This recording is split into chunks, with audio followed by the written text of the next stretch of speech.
Yes. All right. Welcome to the Huzzah. latest episode of the Hangout. Yeah, we're here and we're going to talk about truth, presuppositionalism, and a bunch of good stuff. And first off, to get us started here, we are going to. Oh, see, now I'm worried that the auto's not going to play. We're going to watch a little YouTube video. And now I have to re-download YouTube. Okay, here we go.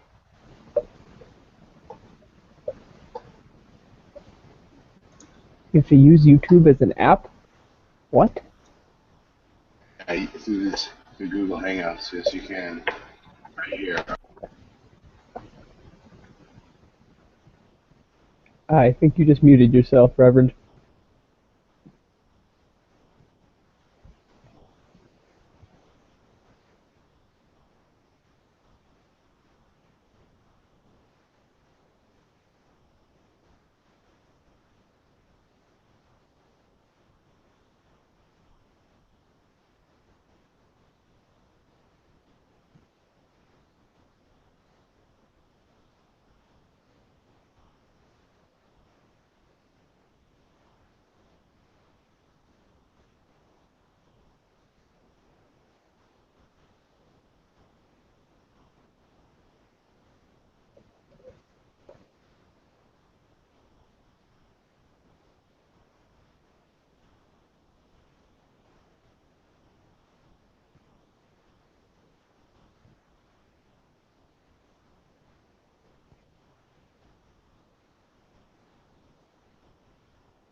right.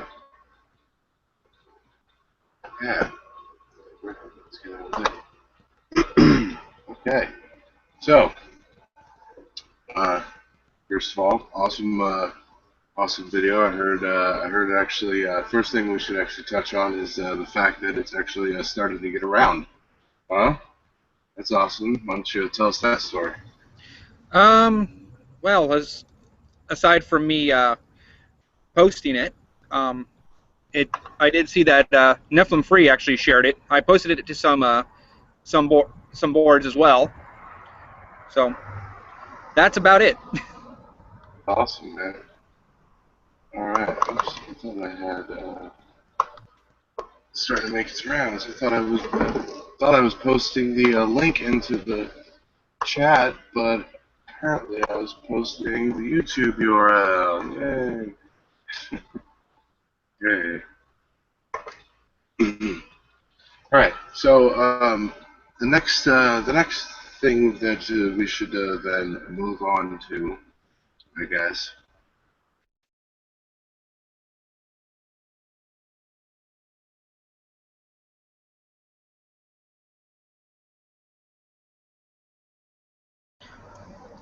Are you playing it again?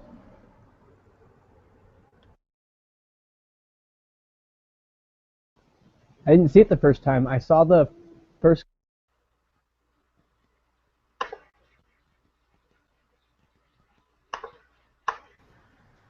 Well, what? You were talking and then I didn't hear anything. Oh, sorry. I think you muted me when I muted myself. I Oh, saw I the didn't touch first. it. Oh, whatever. I saw the first few seconds of it the first time you played it, but I didn't see it at all when you played it the second time. So yeah, I am watching it again. Well, I shouldn't have been playing the second time. I didn't know what was happening. I just started hearing audio in the background for some reason. All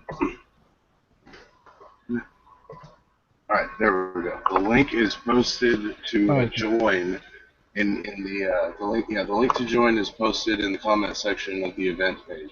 So if anybody wants to join in, the discussion tonight is obviously on the topic of that video, discussing the content and the ideas thereof, and spreading out from there. Because we always inevitably spread out. This is the way conversations go here. So you're right. You want to go ahead and lay any more grounds, that you wanted to, and then we'll go ahead and, like I say, spread the conversation. Okay. Yeah. There's a few issues with the presuppositional argument. The main one is that it's actually the unfounded assertion tacked onto an axiom. So that's the first thing. And a lot of it seems like Most people probably don't understand what that means. Why don't you give a quick explanation of what those terms mean?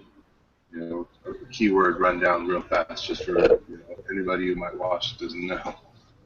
okay, an axiom is basically a grounding point. Once you get all the way back to your justifications to basically a tautology, or it is what it is, that's where your axiom is. So, for example, I think, therefore I am. That would be an axiom, because you end up with I think already has I am in the beginning of it. So it becomes a tautology. I am because I am. And so that would be an axiom. So to say anything exists is to say something is in existence. So the very bedrock of existence of anything starts with existence. So now an unfounded assertion would be a claim without evidence. So in this case, I'm saying that to say God exists is to start with the axiom of existence. Hold on. Ooh, he has a truck going by. Sitting on the side of the road trying to get good internet. Yeah. I say everybody should have free internet. It should be free thing. Yeah. But anyway, so to say something exists is to to say anything exists, really, starts with the axiom that there's an existence, and then the assertion that that thing you're positing is in existence. Okay, that makes sense.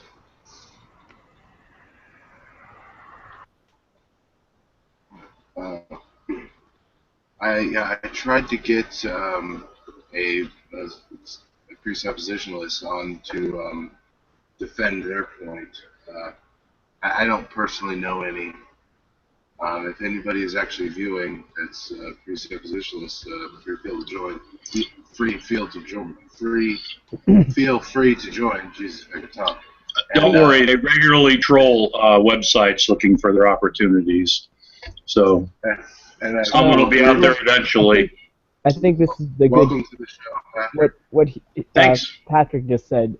I want to interject here for a moment because I think it's something worth pointing out.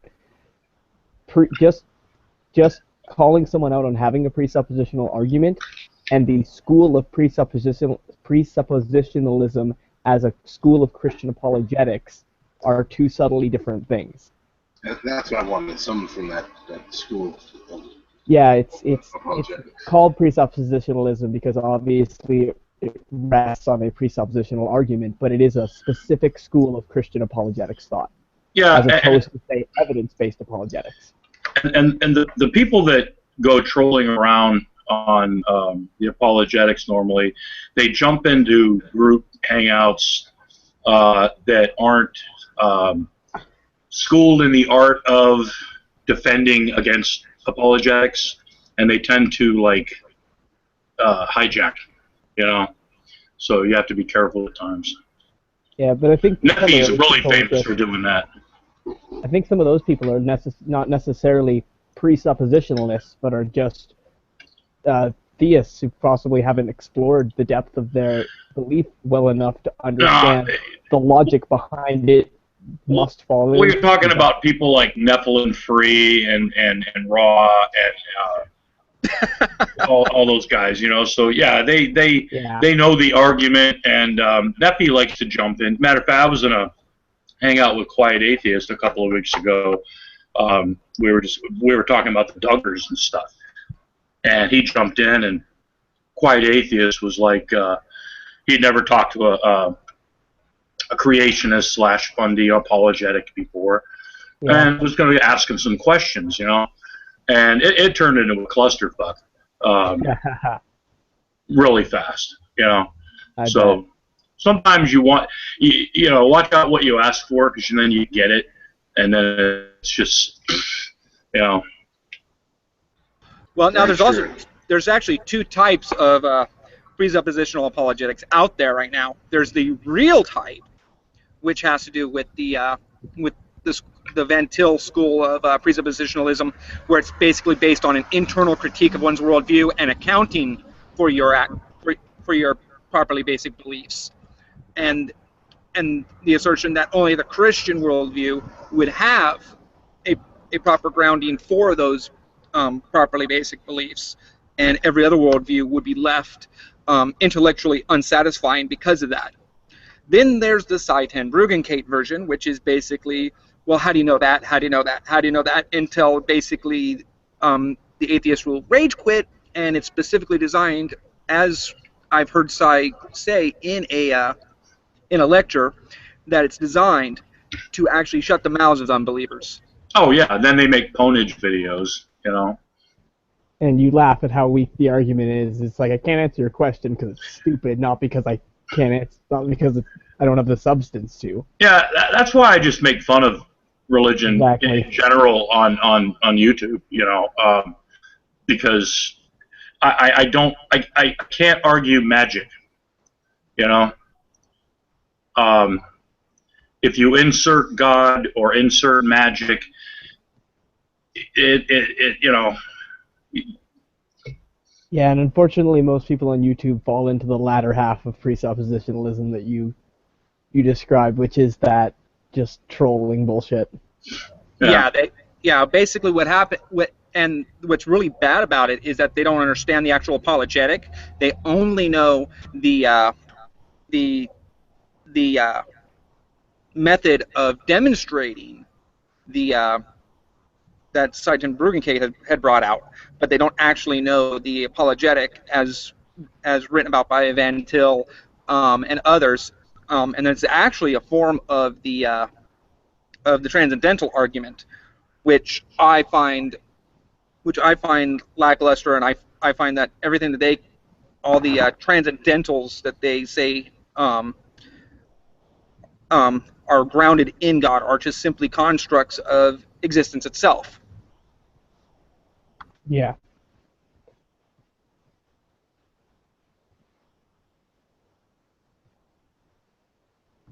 And Luke has joined. I was just, do you want to elaborate on that a little bit? What do you mean by a few examples of this, please?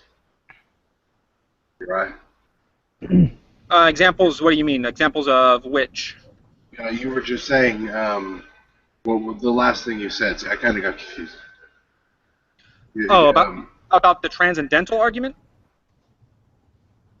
Yeah, wait, is that what you were just last talking about? Okay, repeat what you last said for me. And Luke had joined.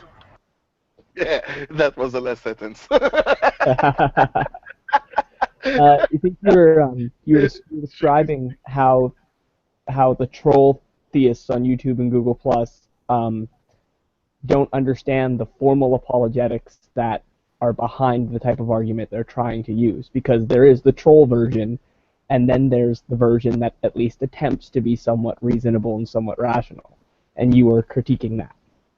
Right. The real version is actually a version of the transcendental argument, basically that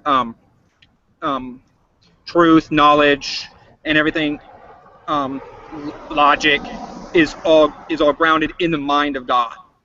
Yeah, there's these things that are like they're too awesome, too amazing, they're indescribable. They must belong to something so much greater than reality, because they are so much greater than reality. Something like that, right? Yeah. Plus they're, because they are. The argument goes that because they are conceptual and universal, they must, and conceptual things only come from a mind, then it must come from a universal mind. Yeah, and so there's attempts to rationally and logically formalize this into therefore God.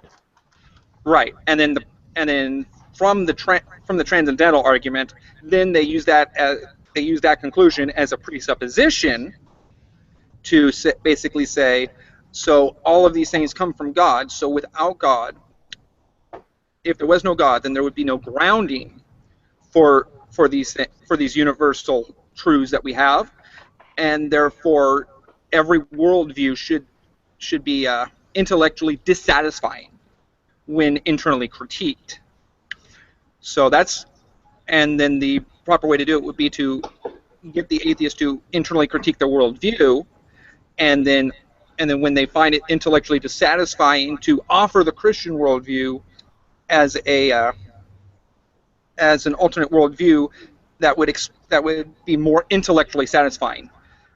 And since it's more intellectually satisfying, it's a correct worldview. Sensible in principle. Well, there's the need of completion. Like everything in your life, when you're looking for something, like when you're doing something, you're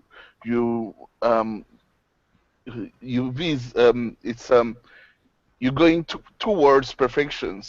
Perfection is something that you do innately, if I can say. Even as a child, when you try to draw something, you try to do it perfectly. So having something incomplete without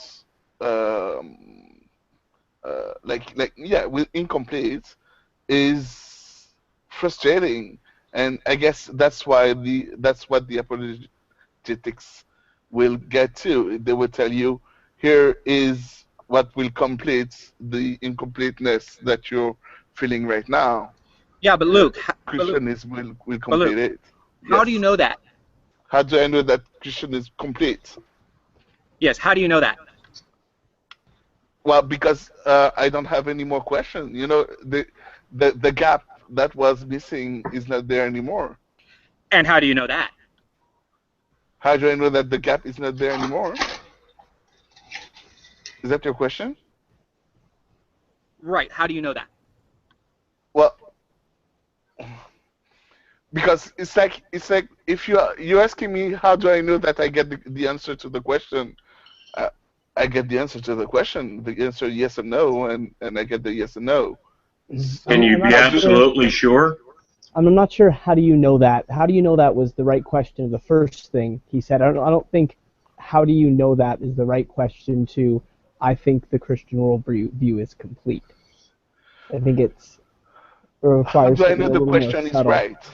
Is that you're saying, Douglas?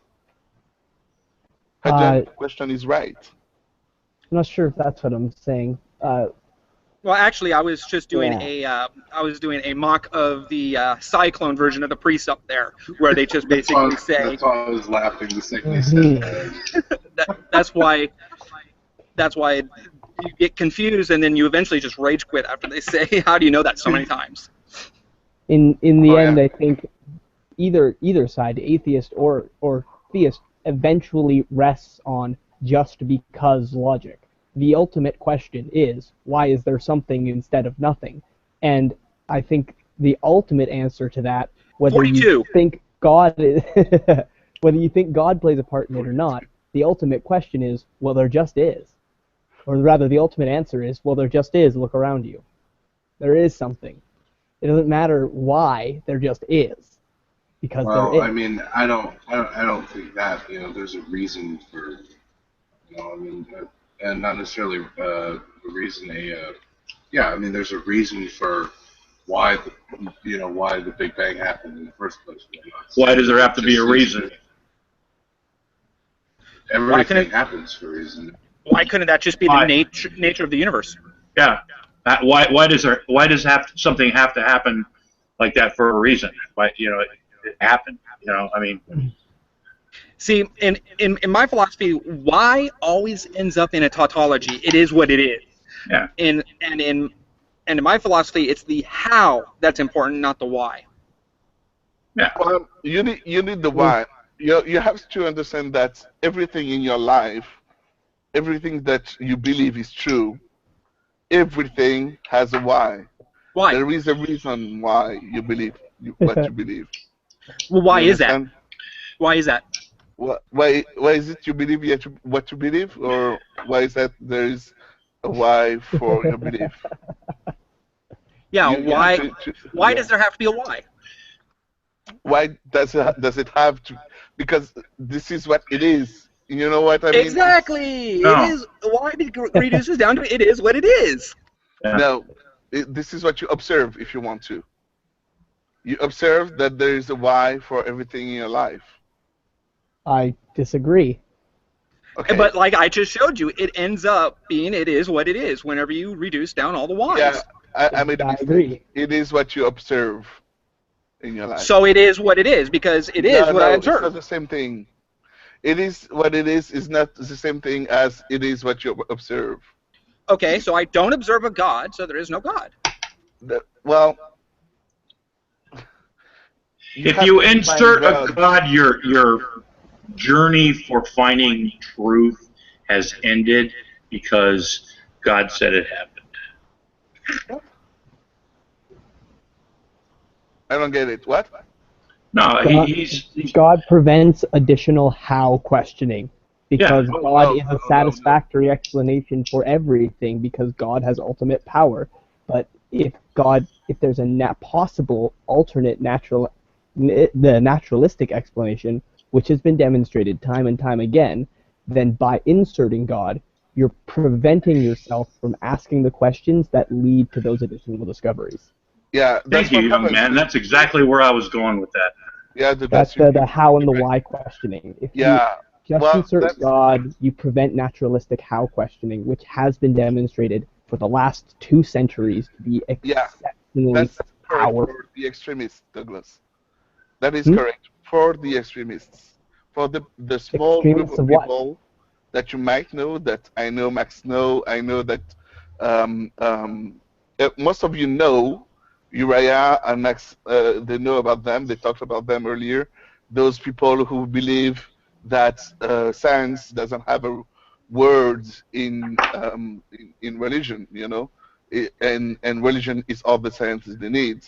But most of us in the world, and when I say us, I say Catholics, and I speak for them because I'm the Catholic here. So most of us, we do need science. We do need the why. We do need the what and the how and the all those questions. We open arms to And them. just to interject for a moment, what happens when the how, when you look back and you observe, and it is different than what the Bible says, than what It is not. Yeah. what priests say? What happens when you go back and you do observe, and it's not consistent with the Bible? Yeah. If that case happens, then we might get to reconsider our position. If this position happens, but this is not what is, Douglas. When you look back on the how and you compare it on what the Bible says, you don't have a difference. You know, that's because you get a difference only if you are one of those extremists who believes that the Bible says exactly what it says, and there's Right, and no space for interpretation. You know. yeah, and Think there's a circular argument. yeah, and also, but that's where the presuppositional apologetic comes from a Reformed Calvinist perspective that is within that more fundamentalist camp. From the list what camp? From the fundamentalist camp. I don't understand those two words. Could you write them down? The fundamentalists are the extremists we were talking about, and what he means by camp is like the gathering of, or not gathering of them, but the intellectual lot gathering, the Your pooling of coffee. their thoughts together, the literature they write to each other, and the arguments they express as a group. So there are extremists who express their idea in a group. Those are That would be extremists from this camp. Okay. Oh, okay. Sorry. Yeah. That's all right. Now that I see written, I understand more. More correctly. Sorry, I'm French. For Douglas, you don't know me, but I'm a French guy. So most of oftenly I will ask for writing down stuff because I have to translate them in my language every time. I have to speak and the other way around. Most often I will have to. I use not the correct word like I used earlier with Uriah and it is what it is or it is what is observed. You know, that's because in French, it translates the same way. C'est ça que ça, et c'est ce qu'on voit. It's the same thing in French. Right, So, but now I wish I'd taken the time to learn French. Luke, if something is observed, is it not what it's not? yes, optical illusions. But you could eventually observe that it's an optical illusion if you change the perspective. You observe something that is not what it is. It is not what it is. You observe that it is not what it is. So it's not an optical illusion of what it's representing. What? So it's not an optical illusion of what it's supposed to be representing.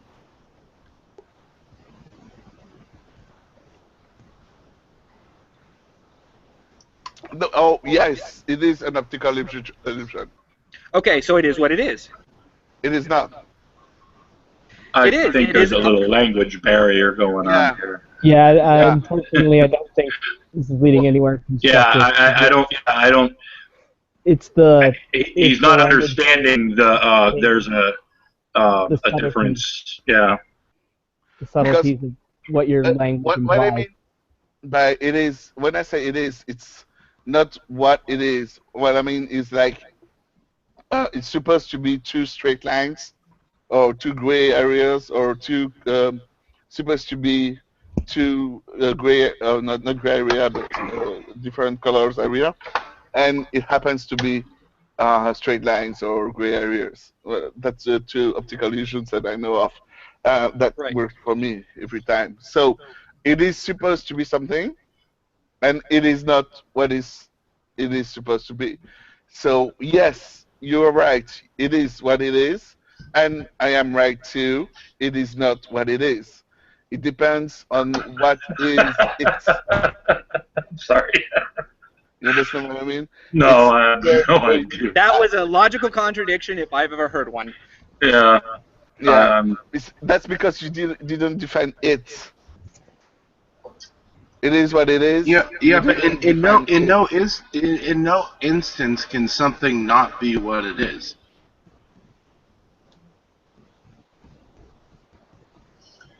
Well, I don't know. I've seen some Hollywood's Yes. latest movie. For example, I give you two straight lines. They appear not being straight. Okay, What is something that so that's not what it is? it is not straight. Yeah, Okay. I'm not talking Okay. about looks. I'm talking about something essence cannot of be not what it is. A circle cannot be square. A circle cannot have three sides. An optical illusion is still an optical illusion. The it Yes. is the optical illusion. It is what it is. It is the optical illusion is the optical illusion. Yeah. If it looks like a duck Illusion and might- sounds like a duck, it's a goddamn duck. Right? It may look one way and be another thing, but it can't not be what it is. Fucking glad I'm high right now. I think that argument. What's the difference?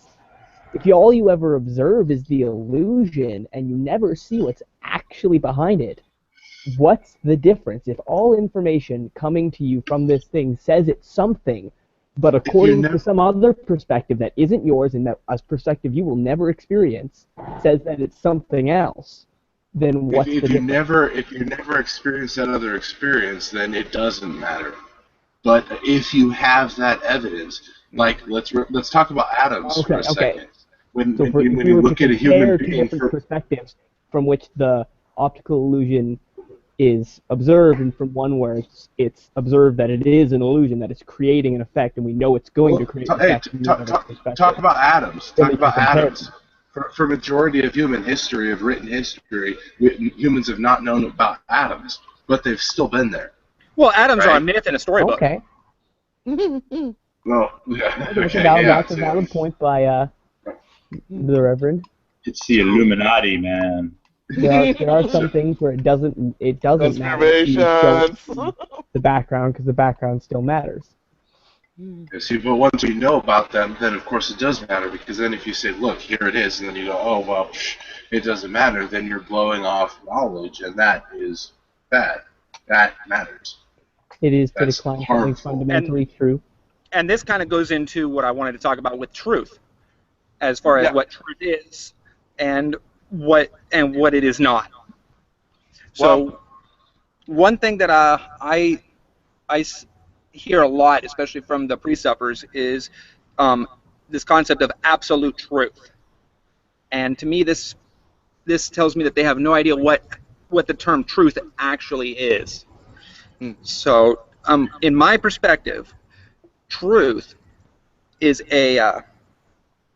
Well, hold on. Pause for a second. Luke, have you ever seen any of... have you seen the Bill Nye Ken Ham debate? Who hasn't? That's a classic, man. Did you watch that, Luke? Maybe. I don't know. It was a debate that happened about a year and a half ago in Kentucky, was it? Between Ken Ham, New Zealand accent, older gentleman, supports biblical literal creationism, and then of course Bill Nye the Science Guy with his bow tie. They stood on a stage and they debated creation and evolution as scientific worldviews. Yeah, or have you ever been online and seen Sci-10 Bergencade or Eric Hovind. Eric Hovind does the precept. Have you ever seen any of these people at all? No. Arcane Logos, Benji, any of those? Look up, if, you know. Well, you don't know what real entertainment is, then, man. Look up Side 10. Watch just a clip. All you need to watch is a clip, and you'll understand. Especially what the cyclones are like. Look him up on Wikipedia too. That gives a real honest. You want me to understand what extremists are? Extremists? Yeah. Well, right-wing wackos. No, specifically the dumbed down version of the presuppositional of apologetics. Yeah. You know what I hate about a lot of that apologetics when they get into these precept arguments, they come up with these what do they call them? Examples that are just so fucking far-fetched. You know, like, if you had to kill somebody to save your own family or something, would murder be right then? You know, a lot of questions that honestly won't happen. You know, if they do, you're on CNN. But they're nonsensical. They're hypothetical bullshit, just to get you stumbling into their little argument. No, yeah, and they seem to they follow a script, and they will actually misrepresent you just so that they can try to pigeonhole you into that script, or reword what you said to something that would fit in their script. Right.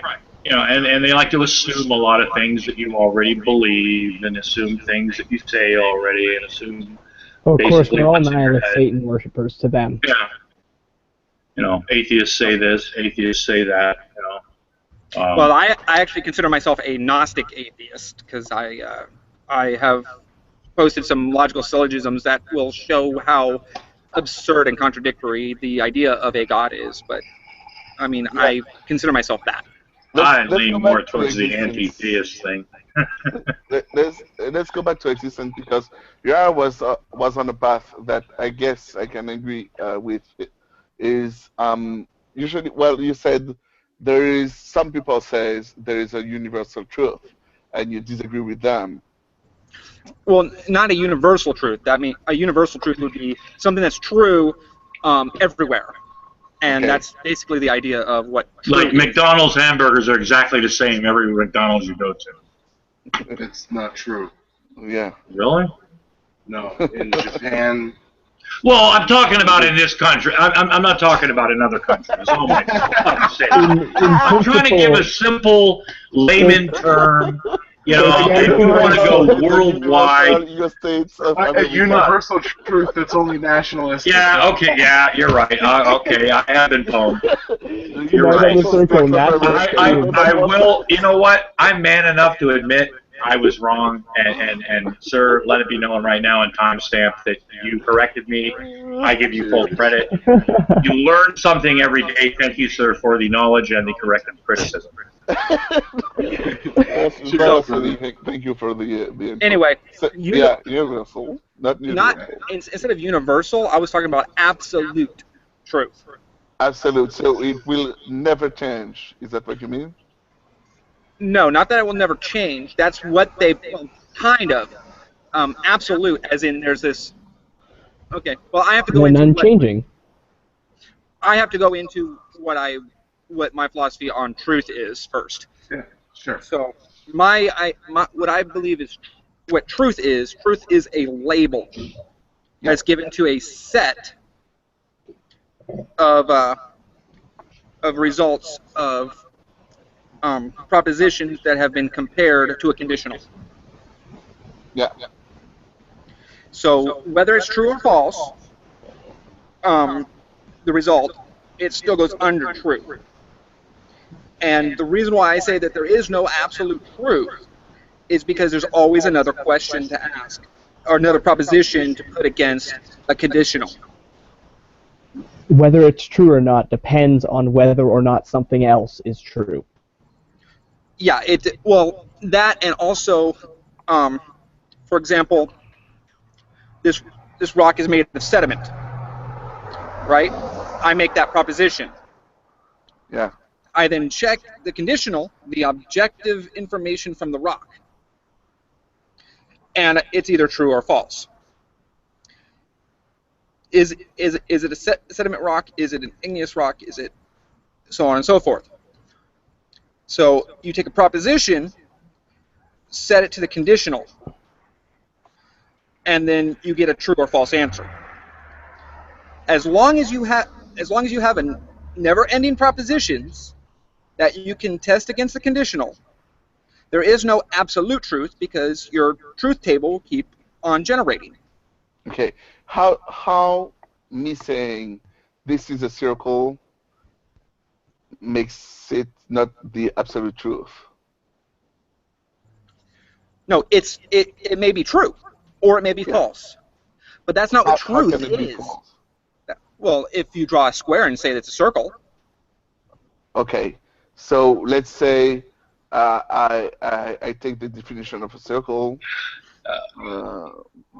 Well, let me see if I can find something. Just a second. We have a definition for a circle. We have a previous definition for what makes a circle a circle.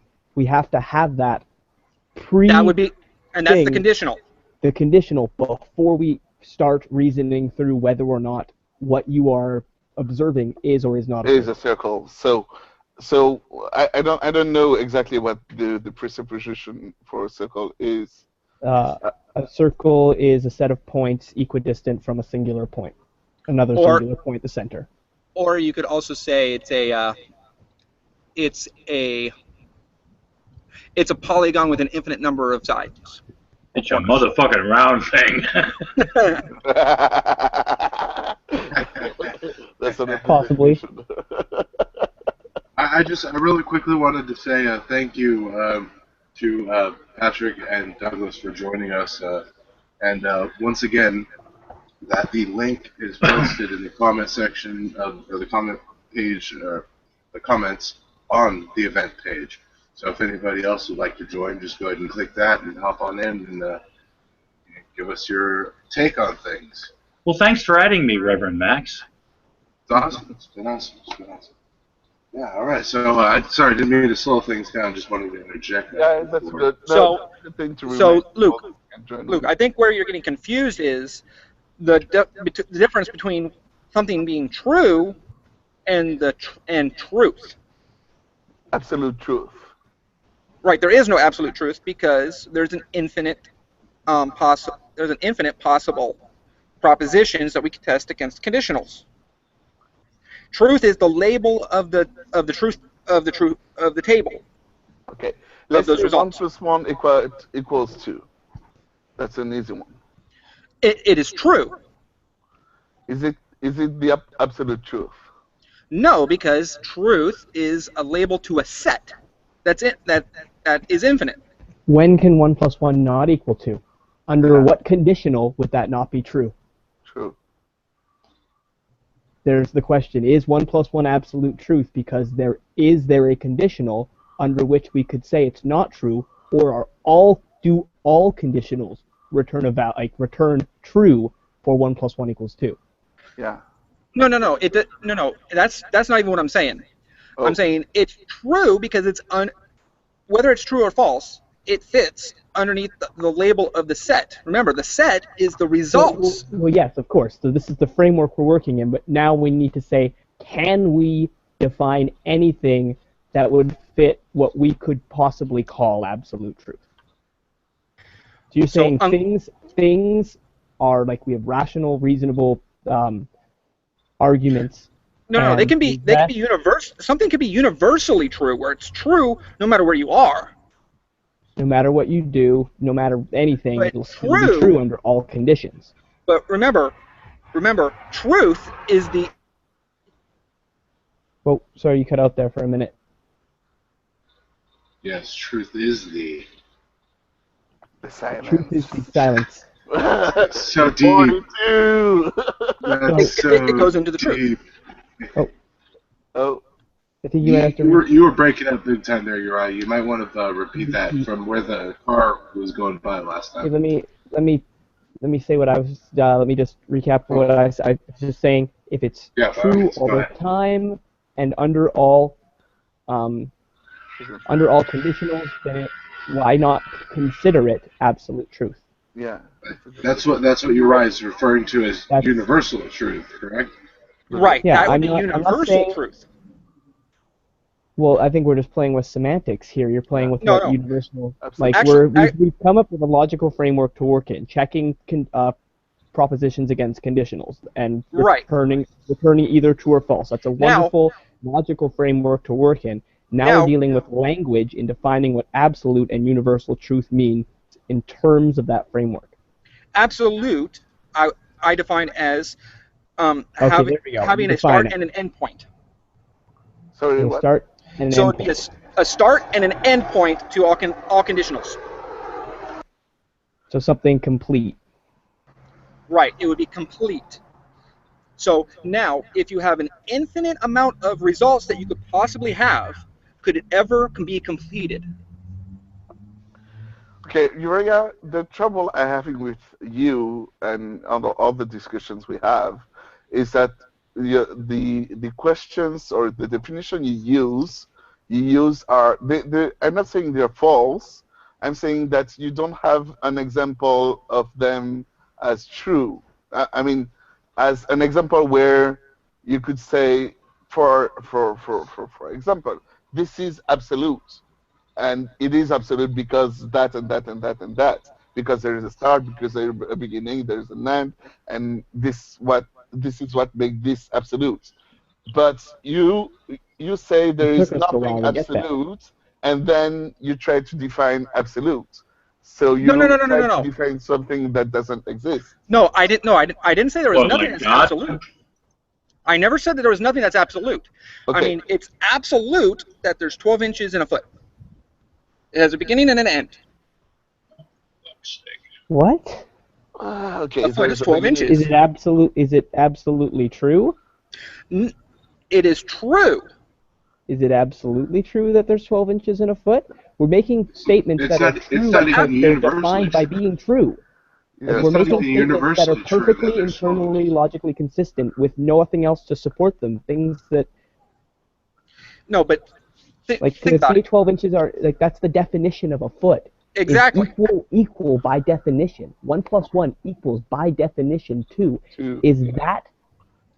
like... Absolutely it's universally true, but absolute, because remember, it can be absolute. It can be absolute as far as it being true, or it can be absolute as in it's false.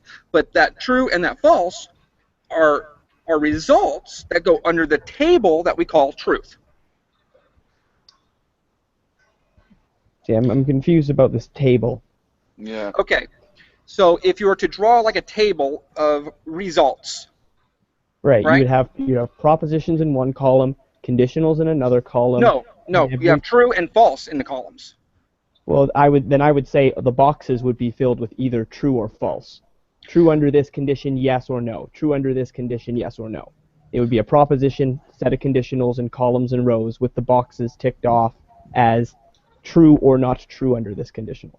Well, you would take the true propositions and you put them under the true side, and take the false propositions and put them under the false side.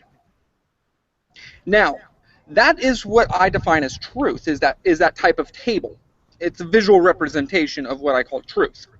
Now, is there ever an end to the number of propositions that we could put?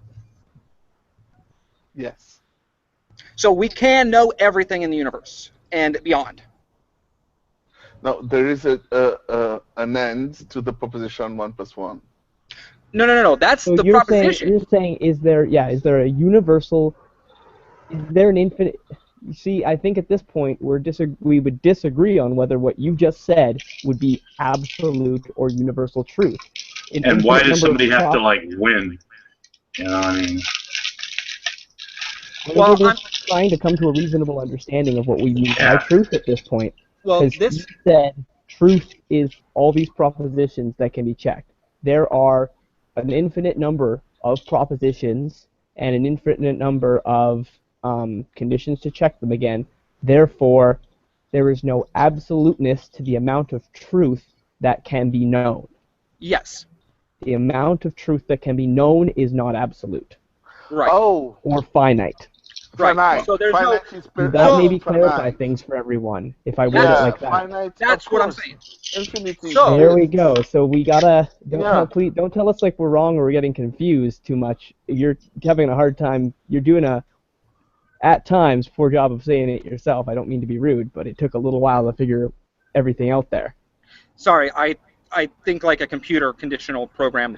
No, it's fine. The problem was that we didn't understand that what you meant by truth was basically knowledge and ideas and propositions to be understood or not understood.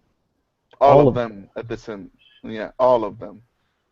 Because we were considering whether I was trying to consider whether a statement could be considered absolutely true or not. If there are statements and logical propositions that exist and are absolutely true, then I would argue that absolute truth exists. Those statements. And they are those statements that are absolutely true. Okay, but I would say that something is, just because something is true... Now you're just disagreeing with definitions now on what truth is. Right. And that's what we should come to do, is understand our differences, not try and tell each other we're right or wrong, I'm saying but that there's a difference understand between, our different point of views. I'm saying that there's a difference between true and truth. Yes. So, true is a subset of truth.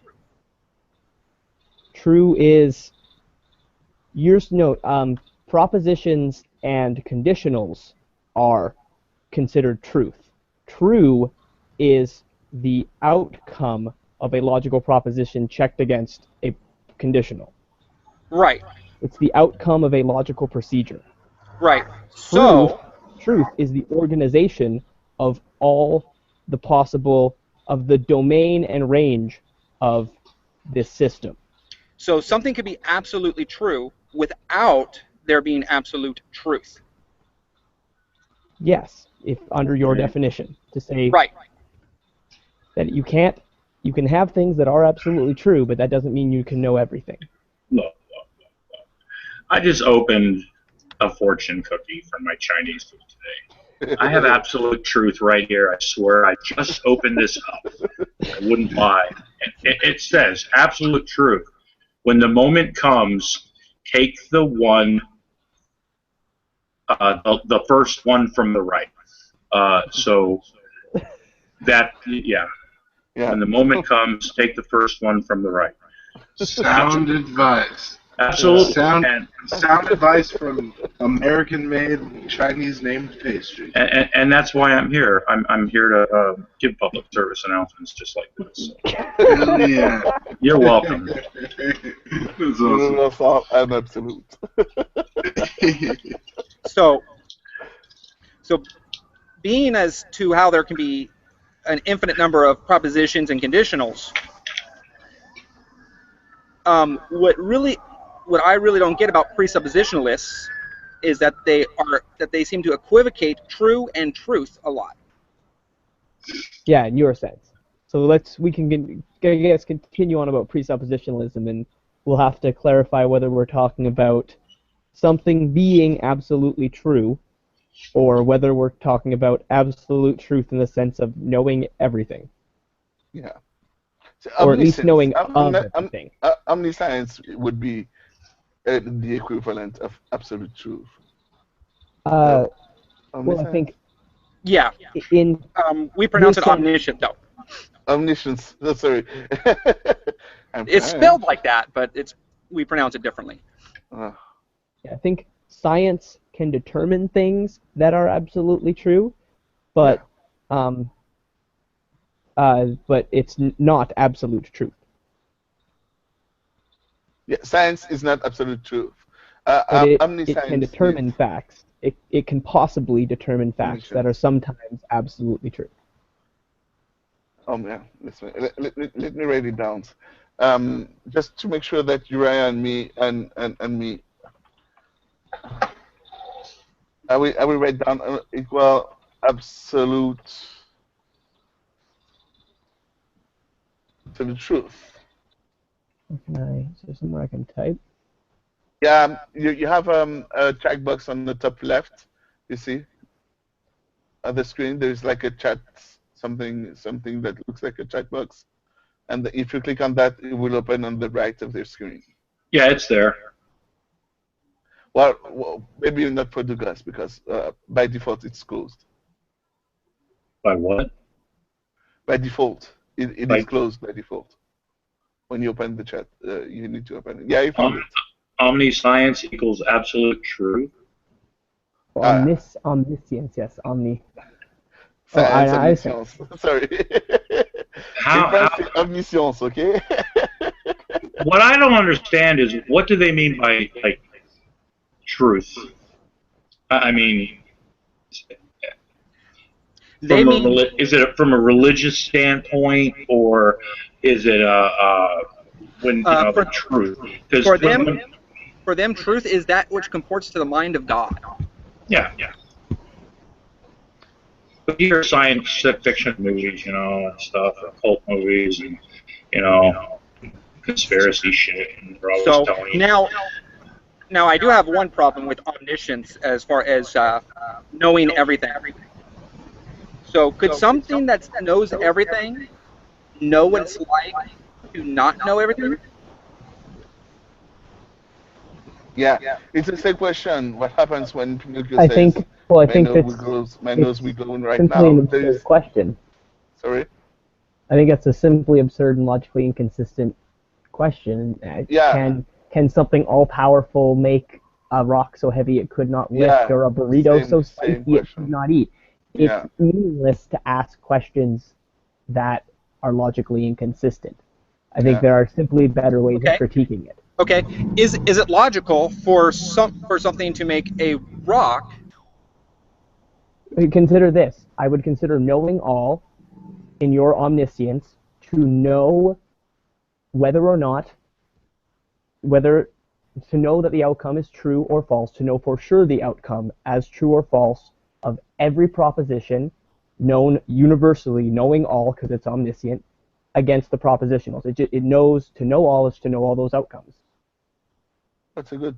Well, there are still outcomes that doesn't have any answer, like the one with the heavy work, or the one with Pinocchio. The one I like is the one with Pinocchio. What will happen if Pinocchio says, "My nose will grow now"?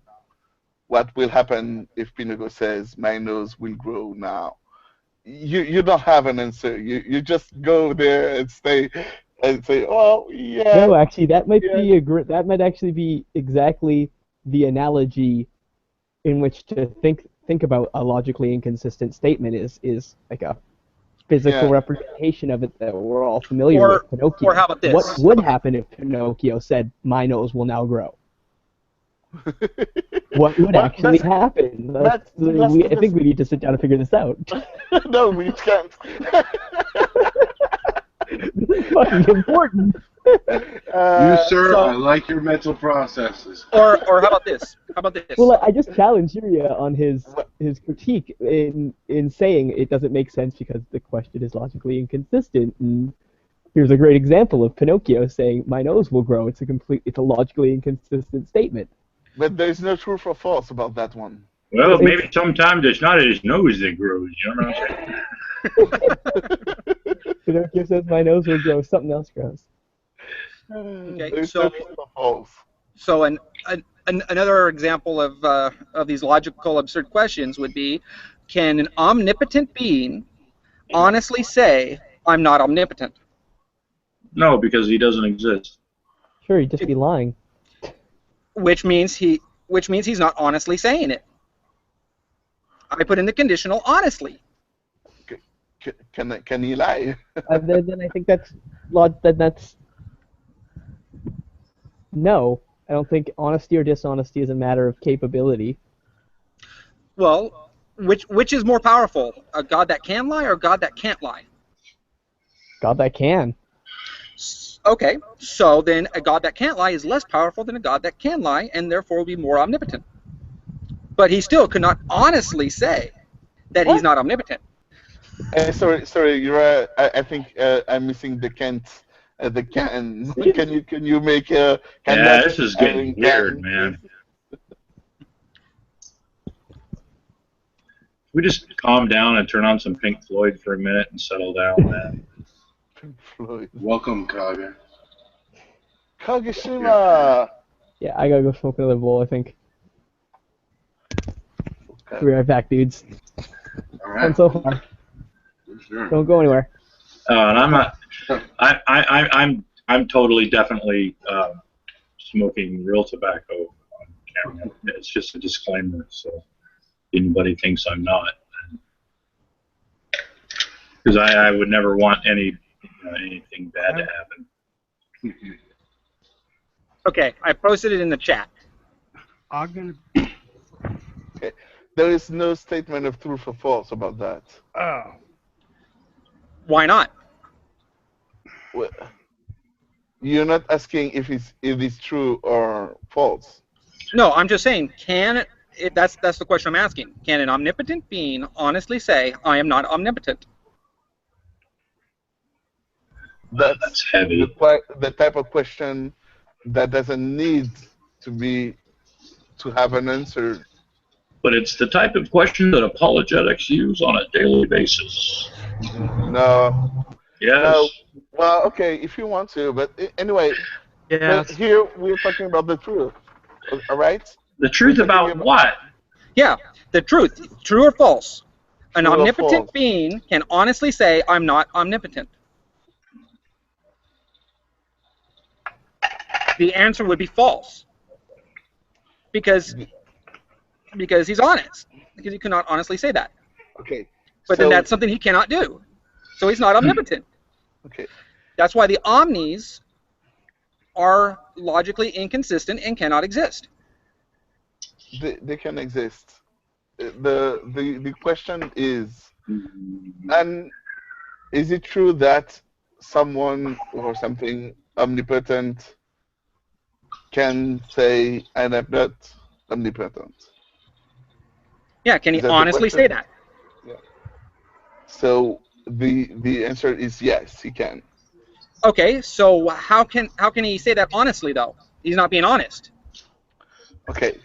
See, he can, but he won't, because of the definition of honesty. He has the capacity of, but he won't do it because of the definition of honesty. You know. So you're speaking for your God? And Pinocchio says, "My nose will grow now." You're claiming you know exactly what that God would, what that All right. being would do. I can make So questions. I have just like just like 1,000 Pinocchio's questions like nose. this one. No, but Sorry. Luke, just like Pinocchio's nose and the condition of his lying, omnipotent cannot exist. You cannot base your conclusion of the existence of omnipotence on a phrase that doesn't make sense. The phrase can end up the question can Okay, end up being omnipotent, something that, let's do something that's logical. Can I take say sand and water and make a rock? Okay. Yes. Okay, so that's logical. No. Well, I no. can? Yeah, you can. Yeah. I can. So that's logical. Can I make a rock that's so heavy that it cannot be lifted by its maker? By you. Right. Yes. You can. Okay, so it's logically possible for someone to make a rock that cannot be lifted by their maker. For So how is it someone with finite ability? Yeah. So then it's logical to make a finite rock.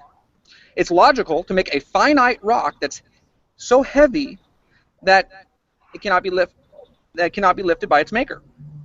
Yes. So it's logically possible. It's actually done frequently.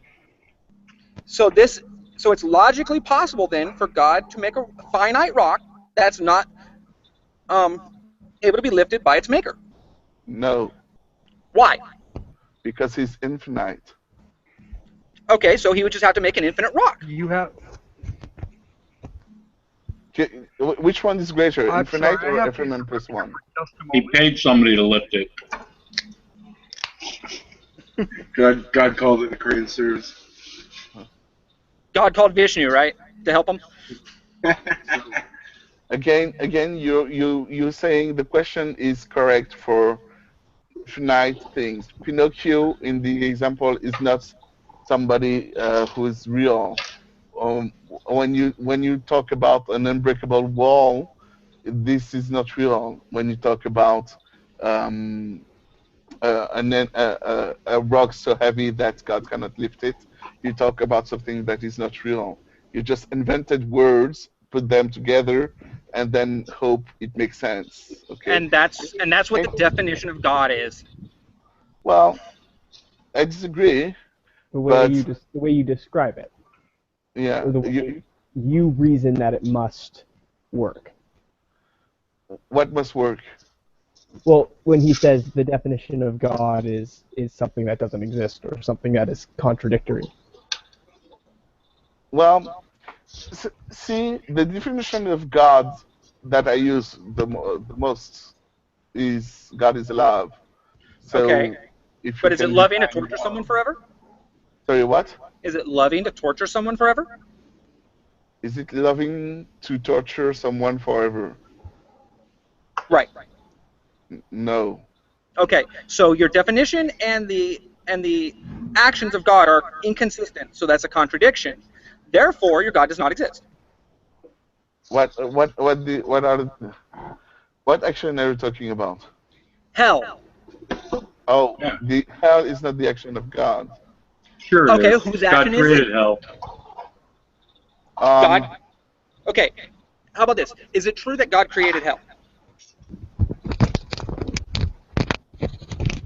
Let's pull out our Bibles, boys and girls.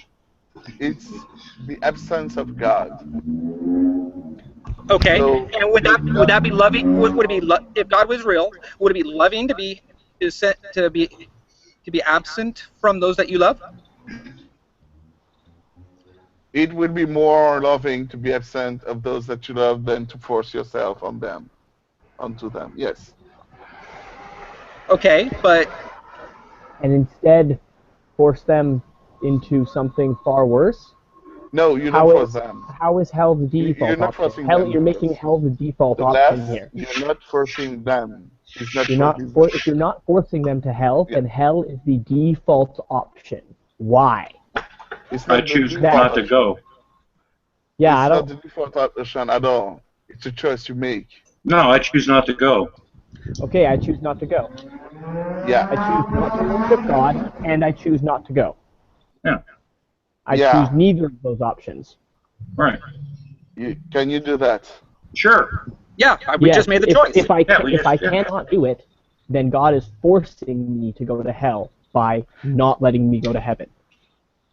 If he's like, He's letting you go to heaven. You said no, I don't want to go. no, I I didn't. don't. No, we didn't say we didn't want to go to heaven. We said we didn't want to worship him. Yeah. He sent me to hell. I choose to go to hell. No, I don't choose to go to hell. I choose not to go.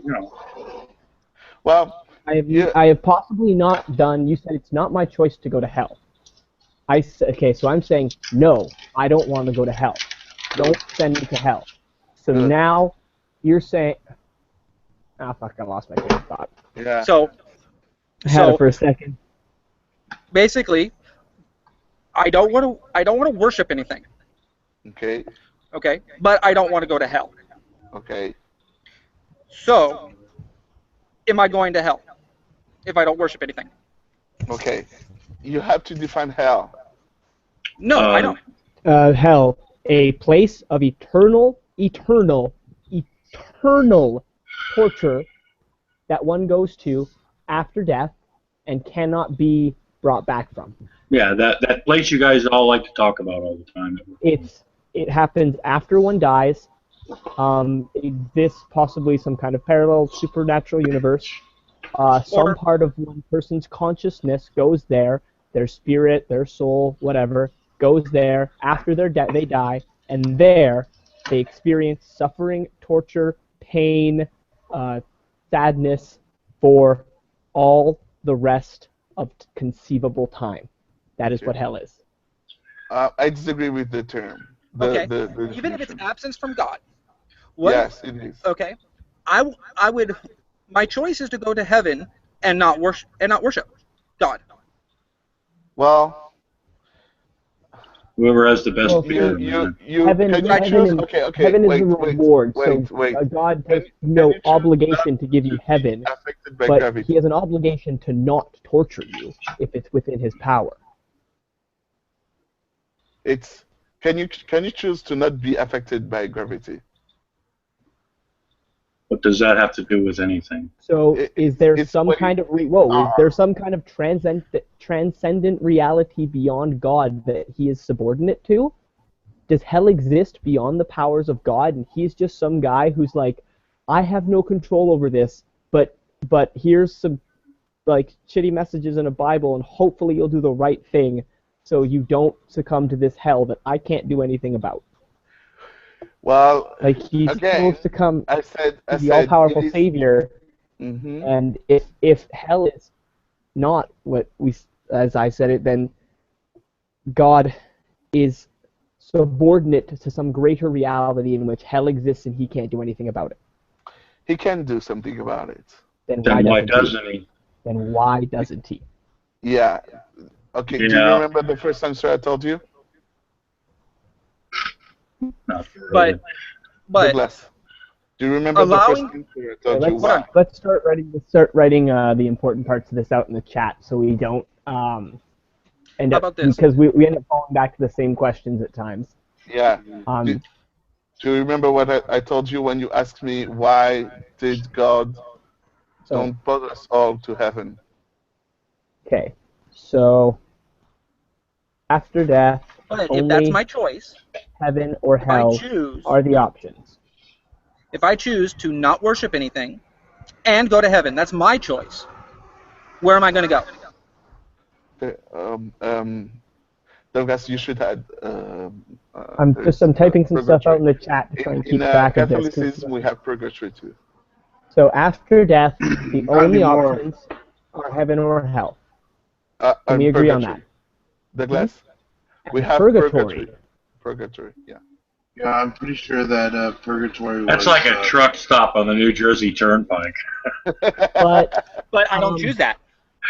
just a second. Luke, purgatory is finite though, right? Nope. At some point, the judgment of God will happen, and all souls in purgatory will be judged, going to either heaven or hell. Yes, After death, purgatory is an option, but there is an after purgatory. There must be an after purgatory. Yes, there is, yes. Purgatory still leads to either heaven or hell. So there's no difference. No, heaven. Purgatory only leads to heaven. Yeah. Yeah, because their penance for their sins are happen in purgatory, and then they're clean to go to heaven. So, if you end up in purgatory, it's a guaranteed ticket to heaven. You'll just spend some time repenting.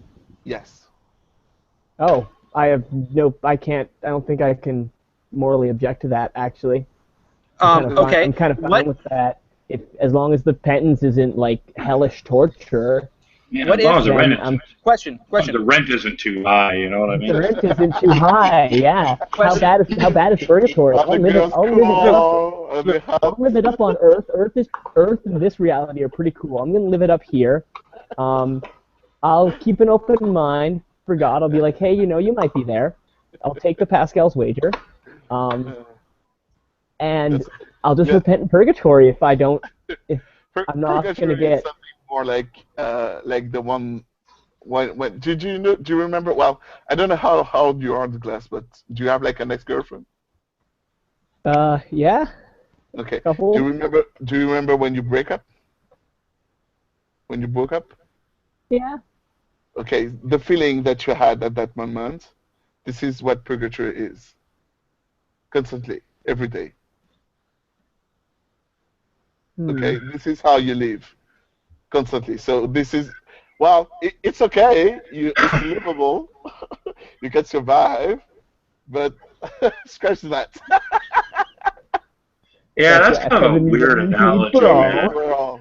Yeah. Have you ever had hell? I've been Yeah, I've been that's married. a I've been little vague married for an 4 explanation. times.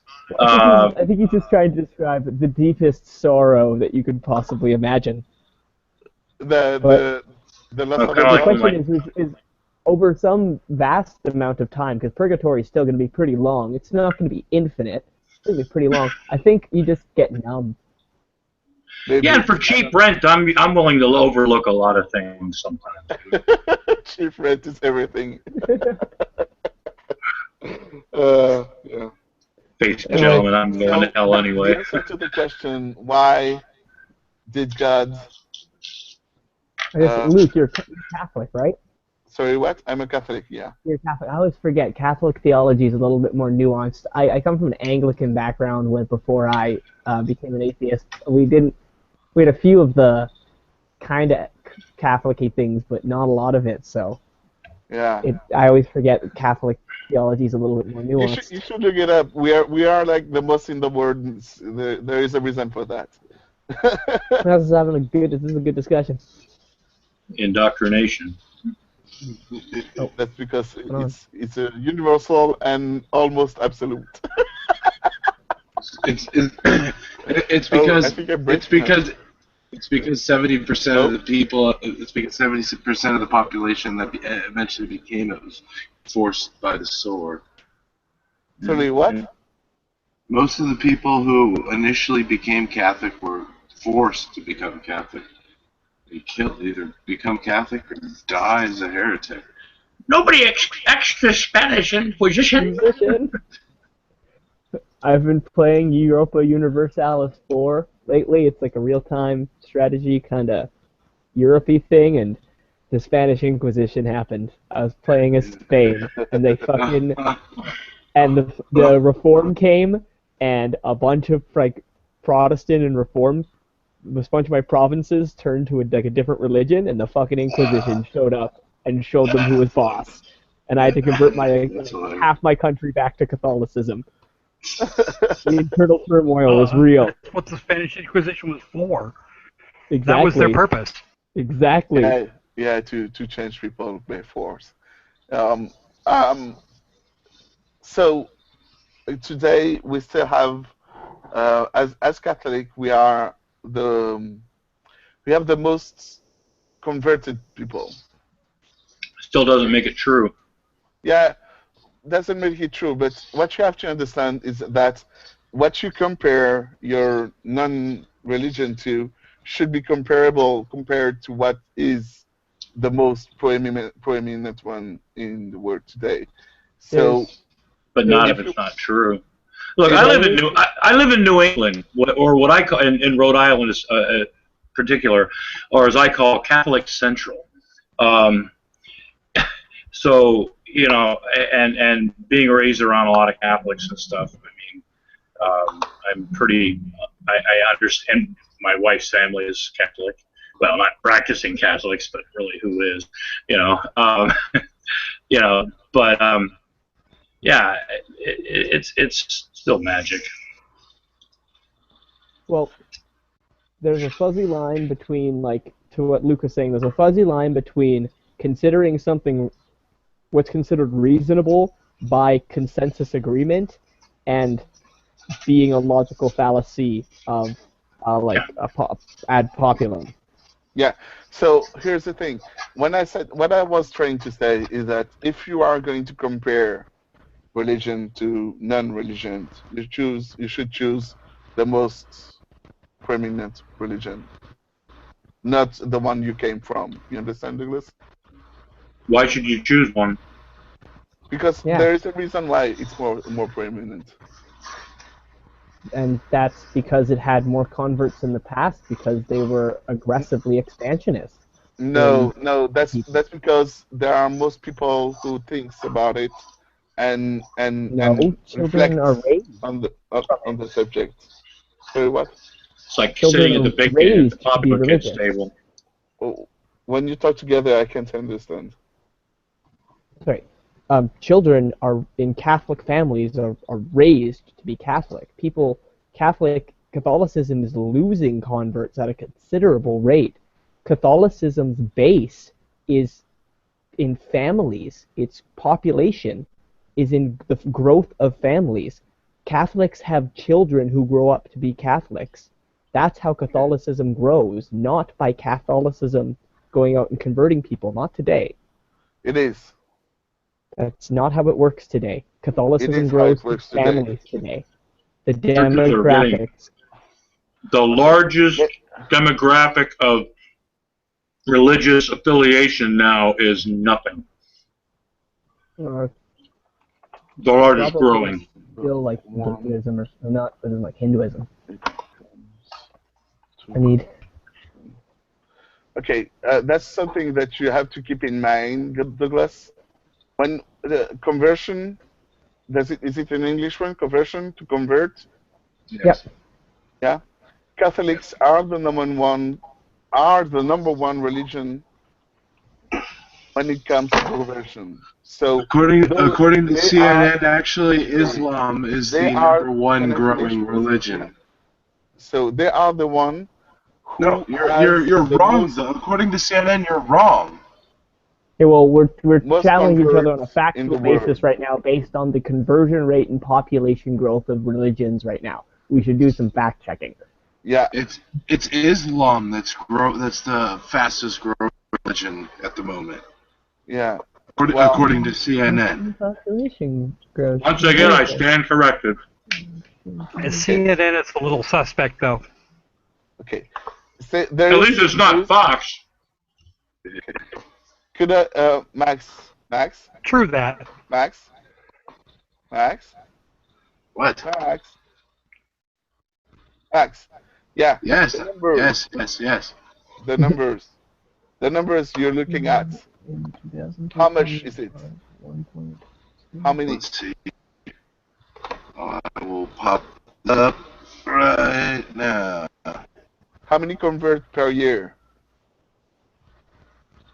Let's see.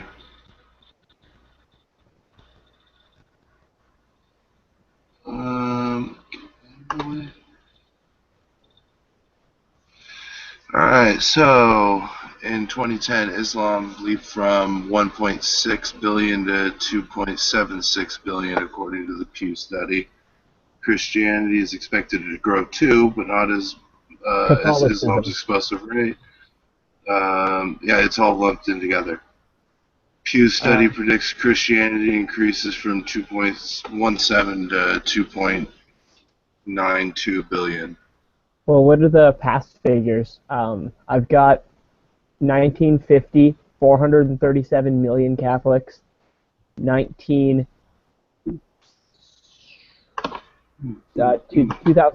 was 1.15 billion. And 1970 was 654 million, but I don't know if those are converts or growing families. Yeah. Which is my primary concern. Catholics Douglas, have big families. Trust me, Douglas. I made the research, and well, then put it. Trust you? Link it to the chat box, then, please. Yeah. If you have sources, put them in the chat box. All right, check out projected change in global population right here. So you were telling me that Catholicism is the fastest growing. It says this chart right here says. Thanks. I said, you can read it. You can read it. Catholics are the number one religion when it comes to conversions. I wrote it That's down. according to Catholic Times. That's what is written down. So if you want to compare numbers, you have to find conversion numbers. I will believe CNN over Catholic Times any day of the night. Okay, there is one more thing, that there's something that does lend credence to this, and that the Catholic Church is widely expanding in large portions of Africa. People that have no that have no recognizable religion at this point. And there are some people there that are hungry enough that they'll believe anything you say. Yeah. One of my coworkers just came back from a mission trip in Africa last month.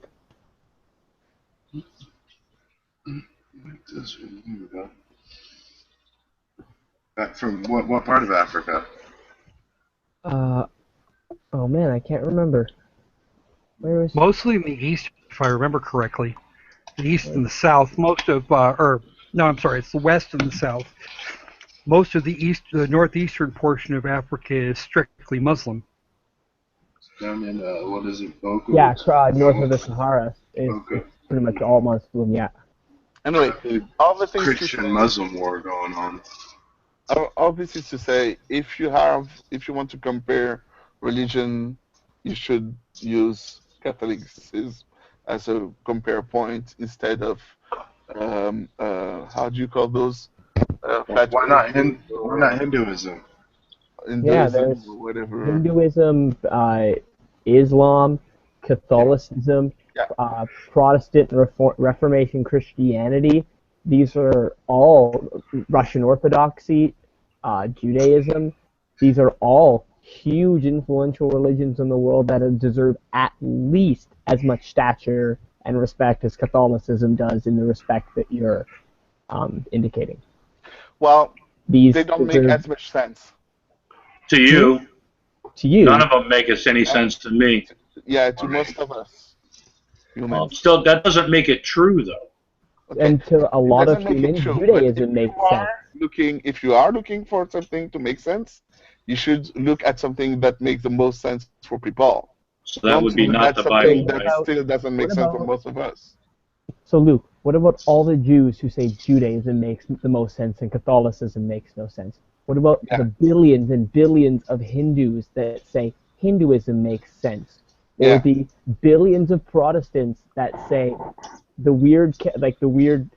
I normally personally would call it interesting, but I'm sure a lot of Protestant Christians would call the theology of Catholicism really strange, and they say you've got Christianity all wrong and it doesn't make any sense.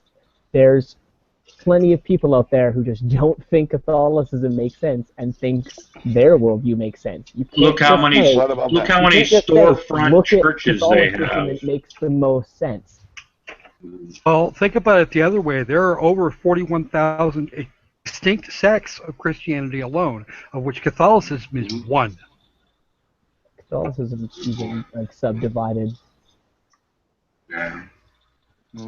So, my point was, if you want to look for points when we talk together, you should look at Catholicism instead of the religion you were before.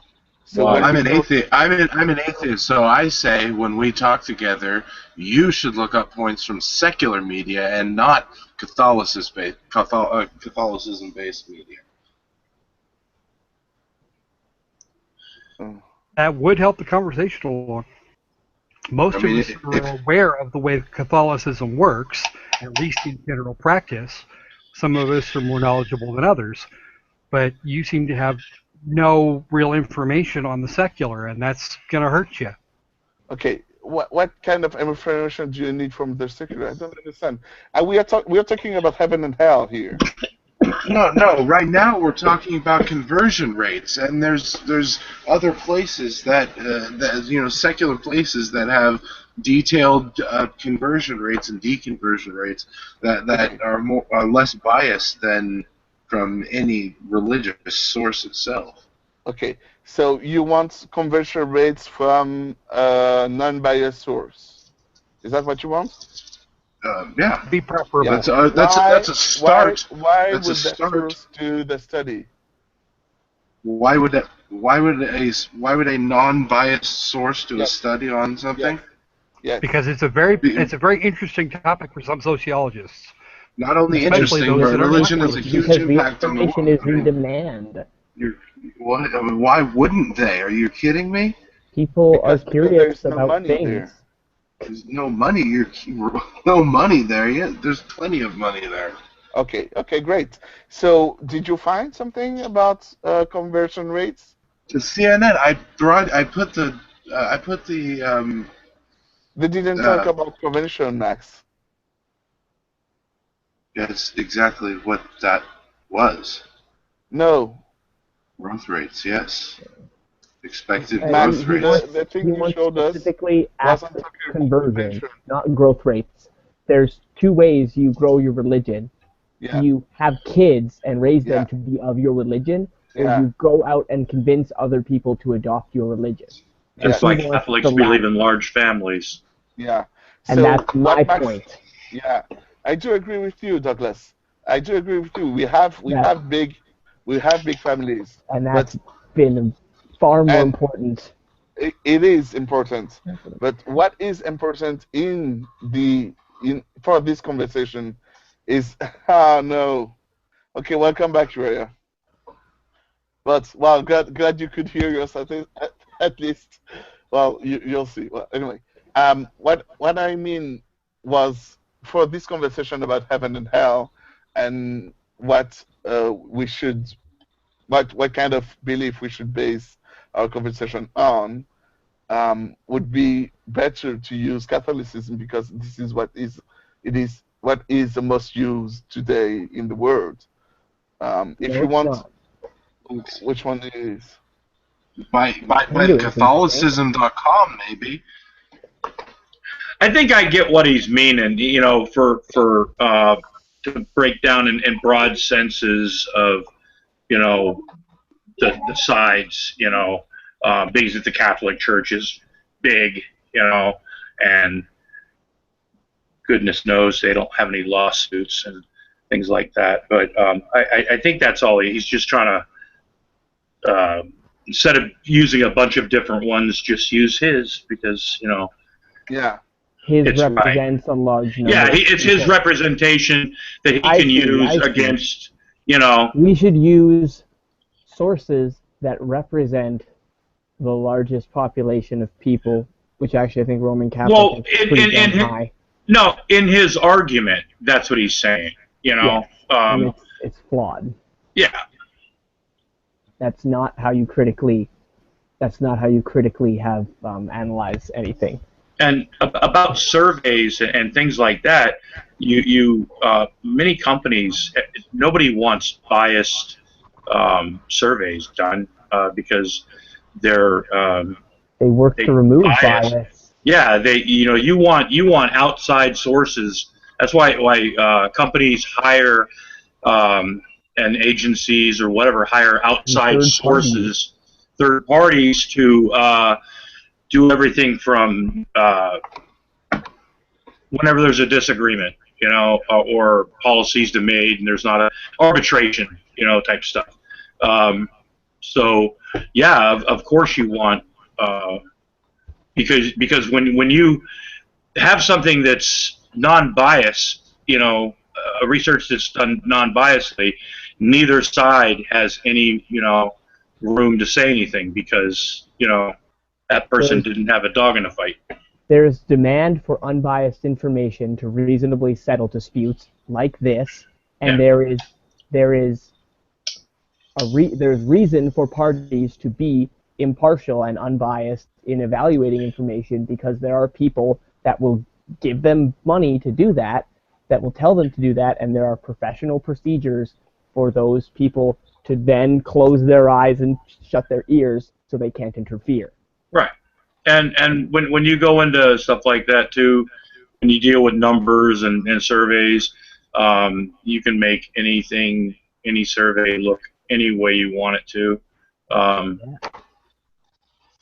And if you can demonstrate that you're being impartial and biased, then you can say that, well, whatever they came up with is probably the closest representation of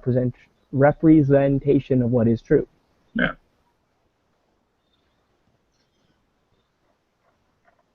We can't just use Catholic sources.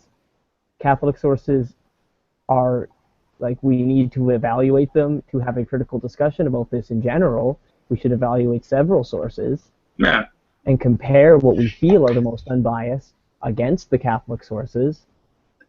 But we need unbiased sources first and foremost. Okay. How about the National Bureau of Economic Research? What about it? Is it an unbiased? Is it non-biased? Is it? What, Okay, post, that's you have I a don't link know. to post or something? Well,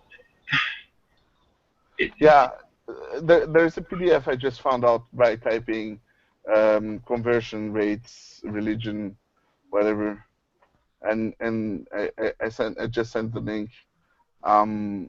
We could use that document because it's from the um, National Bureau of Economic Research, which I don't okay. know about, but maybe. But once again, surveys are nothing but people's opinions. It doesn't mean it's true. Okay, so again, where do you want to start? Do you want to keep believing what you see around you? Do you want to see your friends, and that's it? Well, What do you the whole point. what do you Just a mean by second. that? I think his point was we just discussed that we were trying to look for and evaluate unbiased sources, and Yeah. if we find a survey that we can't find flaw in, and we can't see is exceptionally biased, then we should probably take a kernel of truth from it. Maybe, You can't yeah. just dismiss it out of hand as someone's opinion. We should actually evaluate this if this is anything worth looking at. Well, yeah, but you're still inserting magic. This looks like it's very mathematical, though, and Goddamn math. concerned about the GDP of countries. Version.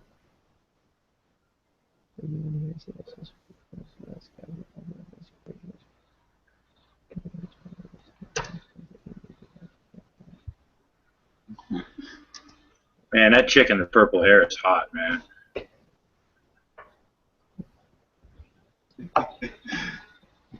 Yeah. Jeez. But she's supposed to be. Actually, I've just been staying quiet if you're talking about me. Yes. Ooh, nice feminine voice. You don't too, sound man. like a chick. Yeah, I know. I was just,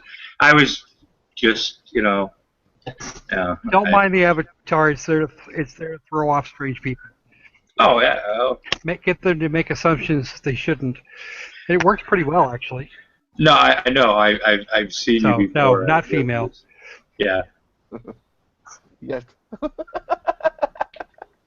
I just don't care to appear on camera at this point. Yeah, that's okay. So again, if you want to know, I was waiting for a lull in the conversation. I think we need to take a step back. Why was Luke trying to say that Catholicism, like, we were not for evaluating his source, but he was trying to say that Catholics were number one or something. Yeah, that's because when you asked for me about heaven and hell, you talked about the religion you were from and what you used. You used it to compare it to. You compared this religion to what the science and everything, and then from that comparison, you became an atheist. So I'm telling you, that's not what I said. I said, as an atheist, looking back, I remember the theology of Anglicism. Anglicism. I remember the theology behind the theological reasoning behind my Anglican belief in Christianity. Okay. Okay. And this helps you or ingrain you or how can I say keeps you in the disbelief of the existence of God. No. I then simply asked myself some simple questions and sat down and thought about it, and I was like, I do not believe in a Christian God. I do not believe in the Anglican God or the Anglican representation of God. I do not believe in the Catholic representation of God. I have examined the Catholic theology as well. I find it quite interesting and compare it to Anglican theology because they are more similar to each other than to other theologies. Anglicans were the first step of Reformation. You looked surprised when I talked to you and I told you that God did not put you to hell or force you to go to hell. When you asked why you asked why did God put me forced me to go to hell. And I told you he doesn't, and you were surprised. Fair enough. And that's what Catholicism is about. Catholicism will tell you God does not I put you to still, hell. unfortunately, that doesn't change a thing. Doesn't change. Yeah, it doesn't change. Yeah, well, okay, That's still but not. still. I. You could try, I guess. My mind's open, but I'm just not seeing the point you're making, as relevant to some of the primary arguments I rest my atheism on. Okay, good, great. Not going to hell isn't going to change whether or not I think God exists in the first place. Yeah, Like, true, yeah. If God Of course. existed, okay, I think he's a nicer guy now. I think I'm slightly less of an anti-theist towards Catholics now. If Good. all Catholics believe exactly what you believe, which I doubt, unless they yeah. all directly listen to the Pope. I don't know. The Catholic But Church is pretty large. We do believe in many things different. yeah, But I think the Pope did we have a say faith more. quite explicitly even atheists can go to heaven, so Yeah, we something can like use a that. purgatory logic to justify that. Well, wasn't that nice of him? Yeah. So, Luke, Hey, we've heard Catholic priests and the Pope say it themselves. Atheists get to go to heaven. And so Luke, here, as long as we don't explicitly reject God and choose to go to hell. So whatever we do, we have to just not choose to go to hell. And It's really hard to do. Is then purgatory, is then heaven. I'm okay with that. But then it doesn't mean I believe it. If it were true, I'm okay. It's easier said than done. I think, Luke, that's the ultimate thing you're asking me to consider. And my conclusion is, if I believed in God, I'd be more okay with it now. Less Great. against it. But I still don't believe in God. Yeah, that's great. That's a good point. okay, I have a question. Yes. How can you demonstrate God? Miracles. And how can we demonstrate a miracle Is a miracle. is a miracle and not just a 1 in a million or 1 in a billion chance of something? Or Yeah, a natural you have to phenomenon tell we me. don't yet understand thoroughly enough. You have to tell me.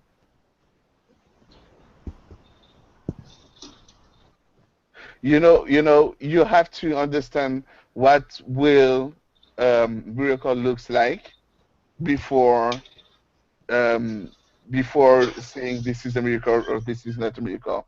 If you have no idea of what a miracle should look like, you cannot say this is not a miracle because you have no idea what a miracle looks like. So how do you know? That's a shifting of the burden of proof. If you want, I give you that. I will shift the burden. You get the burden. You don't want it. That's okay, but that's the only solution. Well, no. It's not really a shift. He's saying. No. Okay. He's saying. We have a framework from understanding how we can say what a miracle is and a miracle isn't. Revelation through Scripture, reading the Bible, whatever, can tell us what we should expect miracles to look like. Without that, you can't. Goddamn wire. You can't even try to explain what a miracle is. Miracles are, by definition, impossible outside of a Magic. worldview. They break the laws of physics. Yeah, this is a conversation I've had a few times, and it's a tough nut to crack. This one, because We've had this miracle conversation. Yeah. In a circle. yeah, I think It all comes down to whether you believe in magic or not. I think, and that's the presuppositional. Yeah. Perhaps it only makes sense that miracles exist. And if you look up the definition of magic and miracle, the only difference is that magic is done by people, and miracle is magic done by God. Mm-hmm. Man, I wish I had a drum set right now. There'd be a. Yeah. The miracle That definition And- as serious as I can figure and- out correct. And reality. since Jesus Well, I was would say the only difference is that a miracles, yes, or not. Magic's not defined by man. It's just that a miracle is magic that is somehow associated with God. And if you think about it, Jesus and Moses still performed miracles. They were divine acts of magic. And get this, they were also teachers, which means they were kind of like priests. So they were magic practicing priests, which was forbidden in the law. Yeah. Because people could practice magic, like the pharaohs. So Pharaoh sorcerers. So Jesus was doing exactly what was forbidden in the law. So Jesus was not doing God's will. He is God, so he is doing his will. Yeah, he can do whatever he wants. Hashtag loophole. Yeah, hashtag special pleading. Yeah. Anyway, miracle, here is the definition that I will submit. And I wrote it down. Miracle, the action of God in reality. This is the definition of miracle. If you are ready to look at miracles, but I have a question. What's to stop this from? What's to stop a sufficiently powerful being that's in the physical universe from doing those actions? Nothing. But so then we can't distinguish it from natural phenomenon. Therefore, here's the thing: what could be and what is not the same thing. But we don't know what it is. It's your burden of proof to falsify it. Give me an example of that, though. Give me an example of that. In this case, we would define a miracle as something so extraordinary it could not have happened by any possible natural means. Therefore, the best explanation is something divine or whatever. Yeah, I'm gonna go there. I'm gonna go there. Extraordinary claims take extraordinary evidence. That's not what Catholicism even uses for miracle, though, because like a healing can be a miracle, whereas the body can heal itself. There are ways that the body can heal itself, but then they try to claim that healing is enhanced. It's been done faster. It's been done sooner. It's been done better because of God. Someone who is blind instantly is able to see. They didn't spontaneous remission is spontaneous remission. I mean, that's the definition of spontaneous remission, and that's in the medical dictionaries. And it statistically happens. I mean, yeah. But does it happen statistically in correlation with actions, demonstrable actions associated with God, such as praying and incantations for the miracle? Praying, people. I think that's majority of the time prayer is not. The burden of proof is on the theist to demonstrate that extraordinary circumstances are that way because of some association with God. And now, also, we now have to say a natural statistical anomaly or a divine being creating a natural statistical anomaly. Which one violates Occam's razor? Look, my mother's prayer group that she had on her phone every week and then met at the church on Wednesdays, they did some mighty awesome healing and miracles and stuff. She told me. Okay, do you have any proof of that? Yeah, my mom. She was kind of a fundy. It can also be demonstrated that, I guess in certain situations it can be demonstrated prayer actually makes people anxious and stops them from getting better faster. But there's also cases where just getting together with people, the community of being in a church, can be powerful and positive and can promote emotional and physical healing if you're in a positive community that doesn't have pedophile priests. That community feeling, man. That's if there's one thing I miss about my Christianity, it was my church was a wonderful community, actually, not any bad people at all. Yeah. But there are you know, I feel like there are too many. I that think aren't like that. what I asked the people who we discussed with last time about miracles is you have to understand for yourself, Douglas for you, and Uriah for yourself, what would make you as a person say this is the action of God? Well, What then, would then that's subjective and it's not objective, and I therefore, don't really care. That's Okay, therefore it's not it. evidence. Can we listen reason? to me. Can we reason It's something? it's That's what important reason is. that you know for Coming yourself. to agree on things like that. Sorry, what? So when he was just saying, can you think of anything that would make you believe that it was God that did it? And you can't just say that's subjective. Reason is coming together to agree on things like that. Can we agree on universally, or just between the lot of us, on some kind of action that could be demonstrated that we would then be forced to conclude God is the answer? Could we define a miracle adequately that we could even test it and say, this is something you could show us that would be a miracle, go and show me it? And can you substantiate that maybe a transdimensional being that exists in nature didn't do something? And that would be part of the reasoning. Yeah. What I always wonder about miracles is why a lot of times after tornadoes hit, you know, or there's like a mass shooting, you know, one person barely escapes death, and they go, "Oh, it's a miracle," you know. But everybody else died. Yeah, everybody else died, but you know, thank God it's a miracle. My house stayed up. Everybody else is, you know. Yeah. That's called selfish anthropic reasoning. Yeah, we're not talking about those miracles. Okay, so again, those miracles, that's what people call miracles. Your definition of miracles isn't what, you know, even if you want to go Catholic Church, because look, like I said, I live in Catholic Central, Rhode Island. A couple of years ago, it actually made the news for about a week. They had a dirty stain up on a church steeple cross up down in East Providence, right?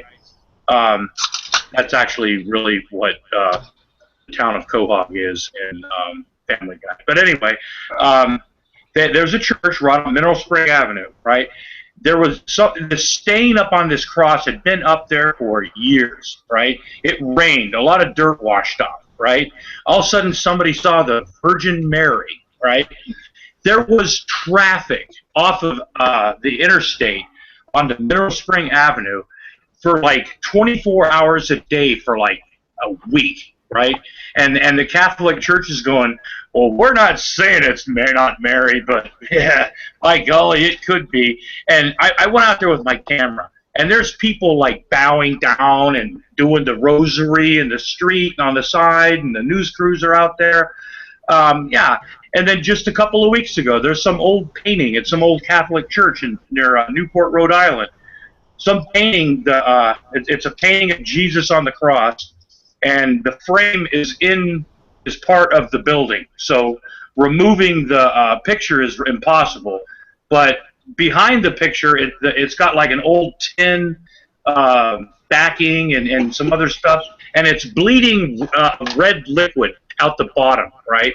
And they're claiming that's the blood of Jesus. You know, well, and right now it's tin, you know, and they go, well, every time we wipe it off, it comes back, and they go, you can look at the evidence all you want, but you can't take the picture out of the wall, you know, but you can test it, you know, yeah, so miracles, yeah, you either believe in magic or you don't.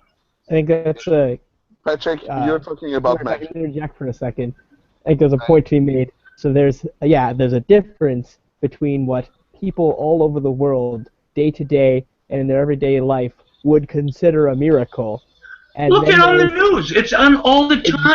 Exactly. Jesus, and then there's what we could sit down and try and be rational and logical about. Oh, what could be a miracle? What nasty mold on a bathtub got a news station to go out. The difference between that and what actually do people think miracles are? Yeah, there's a difference between what we're sitting down and trying to reason out and what there are people out there actually considering.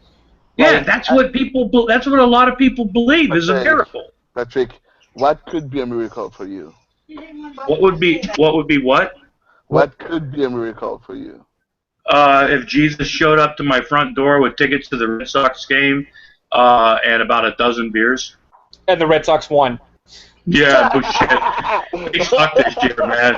You know what they call it out here? They call it. It's like having that bad girlfriend. You know, the girlfriend that you know sucks and is really bad for you, but you keep going back for more. You know. So yeah, they pretty much. Yeah. But yeah, that's pretty much because the bottom line, Luke, and I'm not trying to be disrespectful to you. I'm sarcastic and shit, and I get it like that. But see, the bottom line is I can't insert God, magic, or anything like that because I don't. It's not true. Magic has never proven once ever in the history of mankind ever to be true. I think Tim Minchin said that a few times. But yeah, it's just naturalistic explanations have been phenomenally powerful and have been excluding supernatural explanations for the past 200 years or more. So that's what's amazing with the miracles that are recognized by the Catholic Church. But we can explain miracles with like naturalistic phenomenon. Those blood miracles aren't miracles. It's just science. It is. The hand of Mary, it's just science. It is. It is. In those particular cases, it might be explainable by science. This is what the Catholic Church is using every day to demonstrate the existence of God, and yet we know they're not miraculous. No, yes. It's on the news out here every day. That's exactly Stop saying I'm the one telling you. What's it's the Catholic Church, though. Don't tell me what Catholic Church is. You're not a Catholic guy, okay? I watch the Catholic Church out here every day. There's like 5 Catholic churches, and it's the Catholic Church is on the news out here every day. Yes, it is. Yeah, it is. It's on the news. You act like you're the only person that's ever heard of being Catholic. You know? Yeah. The miracles you're talking about are not recognized by the Catholic Church. Like he said, they didn't really say so, but by golly, it could have been, hey? Hint, wink, wink, nudge, nudge. But there are miracles. Here's my one, though. The blood miracles in the hand of Mary. The miracle, Douglas, the miracles I am talking about, and the one I want to talk about the blood miracles, where they take out the thing of blood and it turns into liquid again, and they shake it around, and the preserved hand of Mary that's supposedly indestructible. These are demonstrations of phenomenon the Catholic Church says are miracles and use them to demonstrate the existence of God that are recognized by the Pope, the clergy, the whole shebang. Okay, so those miracles are particular. There is the blood miracles. When you say blood miracles, there are they many miracles or not? Or just what's your stance? Okay, are there miracles that demonstrate the existence of God or not? There is one that I know of, which is the Lanciano miracle. The blood miracles and the hand miracles, are they miracles or not? The Lanciano miracle is a miracle recognized by the Catholic Church. Okay. That's one of those who I know it's recognized by the Catholic. And which one is that again? I'm not familiar with the Lanciano. Yeah, that's okay. The Lanciano is the one where the priest, there is like this heart and blood of Jesus. They turn to real. Where the host turned into and real. Oh blood. Yeah. Well, we've already discussed that one and posited some naturalistic explanations for that have not actually been tested, and we could not find anything about the actual tests that were supposedly done on it, nor could we find any peer-reviewed things. So, I mean, they're recognizing something that hasn't been thoroughly reviewed, and we've discussed that. And I'd also like to what really quickly say to anybody watching that once again the link is posted in the comment section if anybody else would like to join. We're actually almost full. One more person in the room will be full. That'll be a first. Yeah. Oh, and three actually. Three more back, people. Chicken. The max for these I was rooms. going to say, it's nice to see you again there, buddy. but I don't want to interrupt. It seems like you guys are on a pretty hard line, so I'm just sitting back and taking this all in. So you go ahead. Welcome to my world, McChicken. Thanks for joining us, everybody. All right, yeah. So go ahead and continue where we left off. Sorry. Yeah. Yeah, maybe Max, you could give like some 2 minutes for each, so everyone could have something they want to say. I guess Douglas and me and also Patrick, I was really yeah, I yelled. I'm sorry about that. Oh, it gets look. Can I say something to you, Luke? You're a nice guy and everything like that. The arguments you're making, and this is constructive criticism from somebody that you don't know, but just from whatever. The arguments you're using, okay, are according to the Catholic Church. I get that, okay. Yes. Your arguments for those arguments are at best not good, and I think that's what some people are,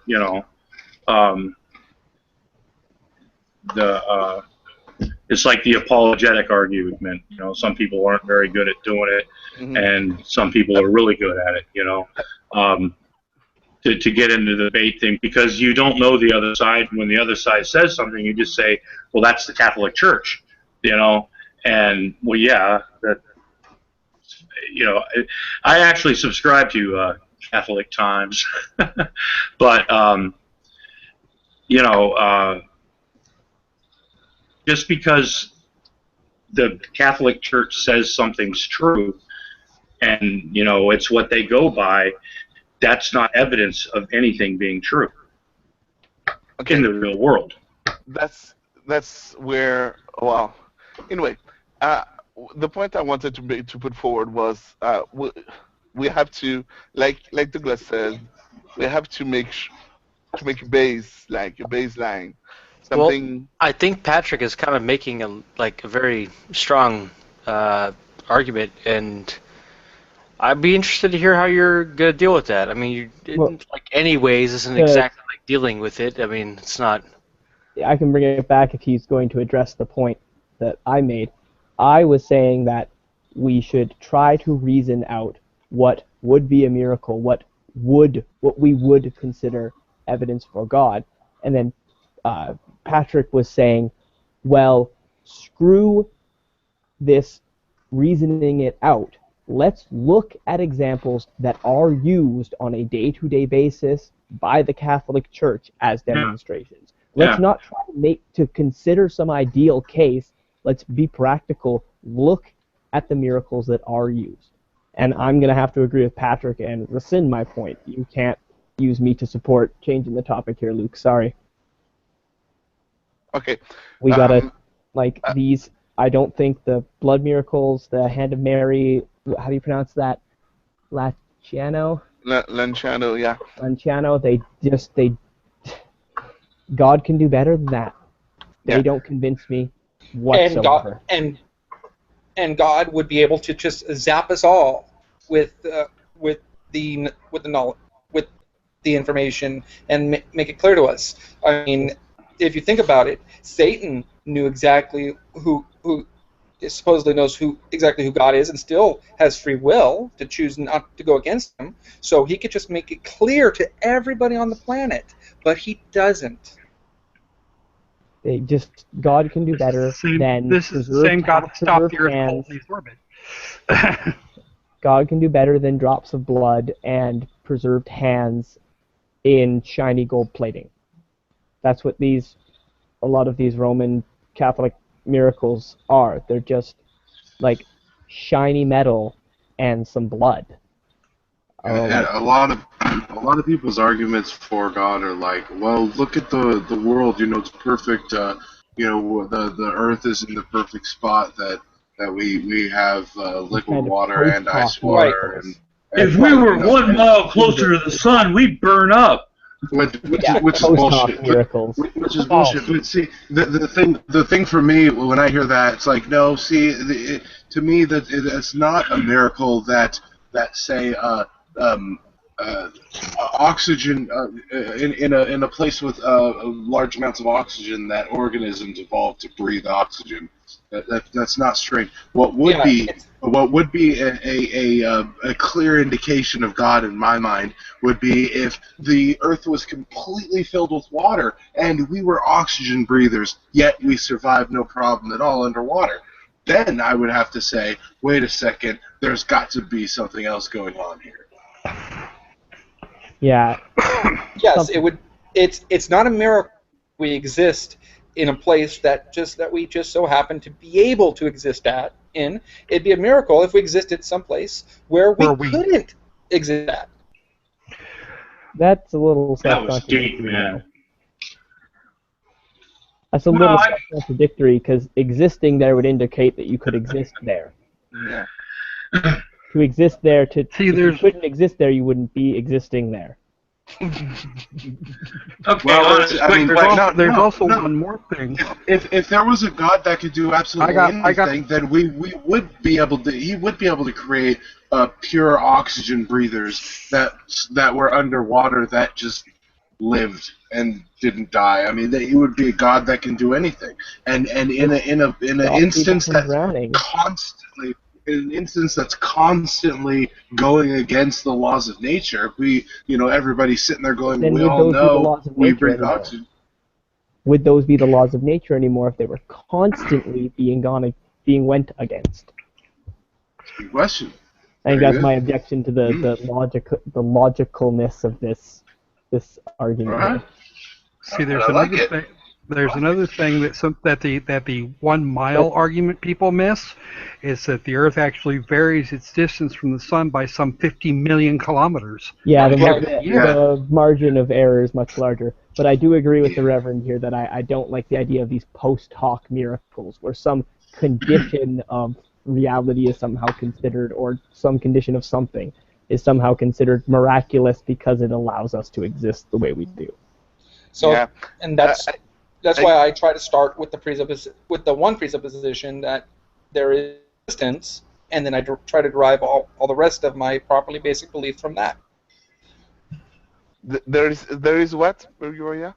Just there is existence. There is something because of nothing, or there's something instead of nothing because there is. There is something instead of nothing, so there's an existence, and then the rest of my properly basic beliefs are predicated on that, as opposed to the presup argument, which is predicated on God. Well, you see, the idea of existence is something that must be assumed in all cases. Even though we have distinct evidence for existence, it's something that we must assume. The other thing there are 2 more things that you have to make an assumption on in terms of science.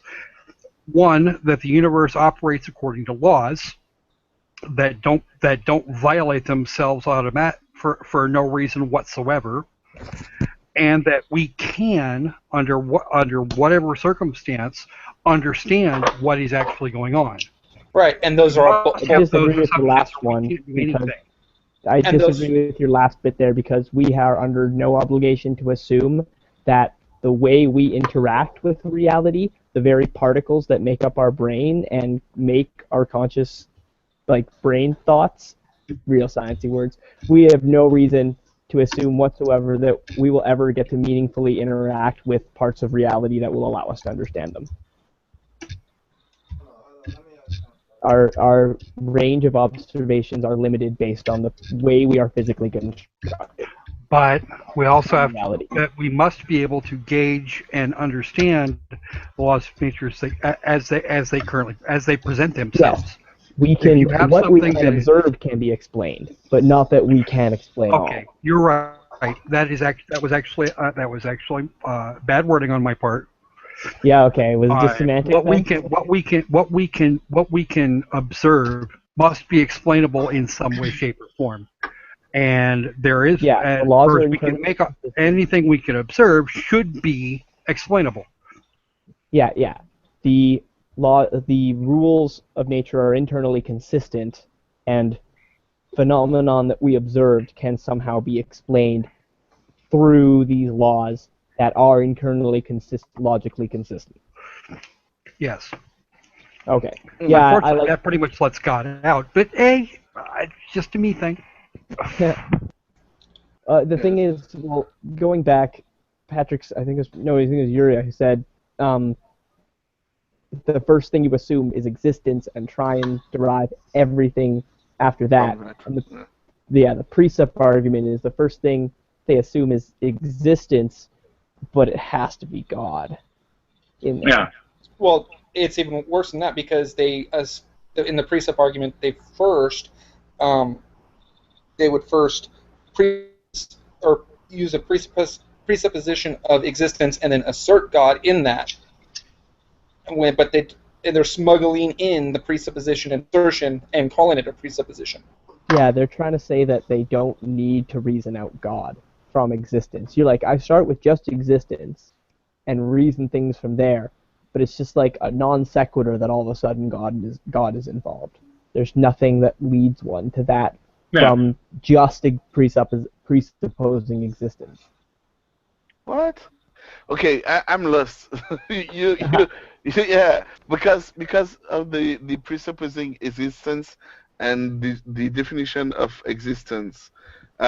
With Uriah earlier today and yesterday, we talked about what exists and what doesn't exist. What makes something exists. We talked about that last week. And, those are questions that I guess need to be answered before talking about the existence of God or anything of us, Why we exist? No, what exists? What makes something exist? So, does it make sense in English? No. Or is it just me? I'm here. I exist. Yeah. I think therefore I am. Yeah. It all comes down to the kind of just because logic in the end. Just because, yeah. It's either there like is stuff there is because it is, there's just existence because it is, or there's God just because there has to be God. But there is nothing else than existence that is just because it is. What does that even mean? Is there something else than existence that is just because it is? No, because if it was something, if it is what it is, then it exists. Are we starting this over again? Are we starting the it is what it is shit again? Yeah, let me try and take this somewhere else. There's something instead of nothing. It's, can you even define what nothing is without also describing it in terms of there being not something? Can something and nothing be described independent of each other? No. We don't have an example of nothing. I do have an example of nothing. Okay, what's your example of possible? What's your example of nothing? Like money in my pocket. Like money in your pocket?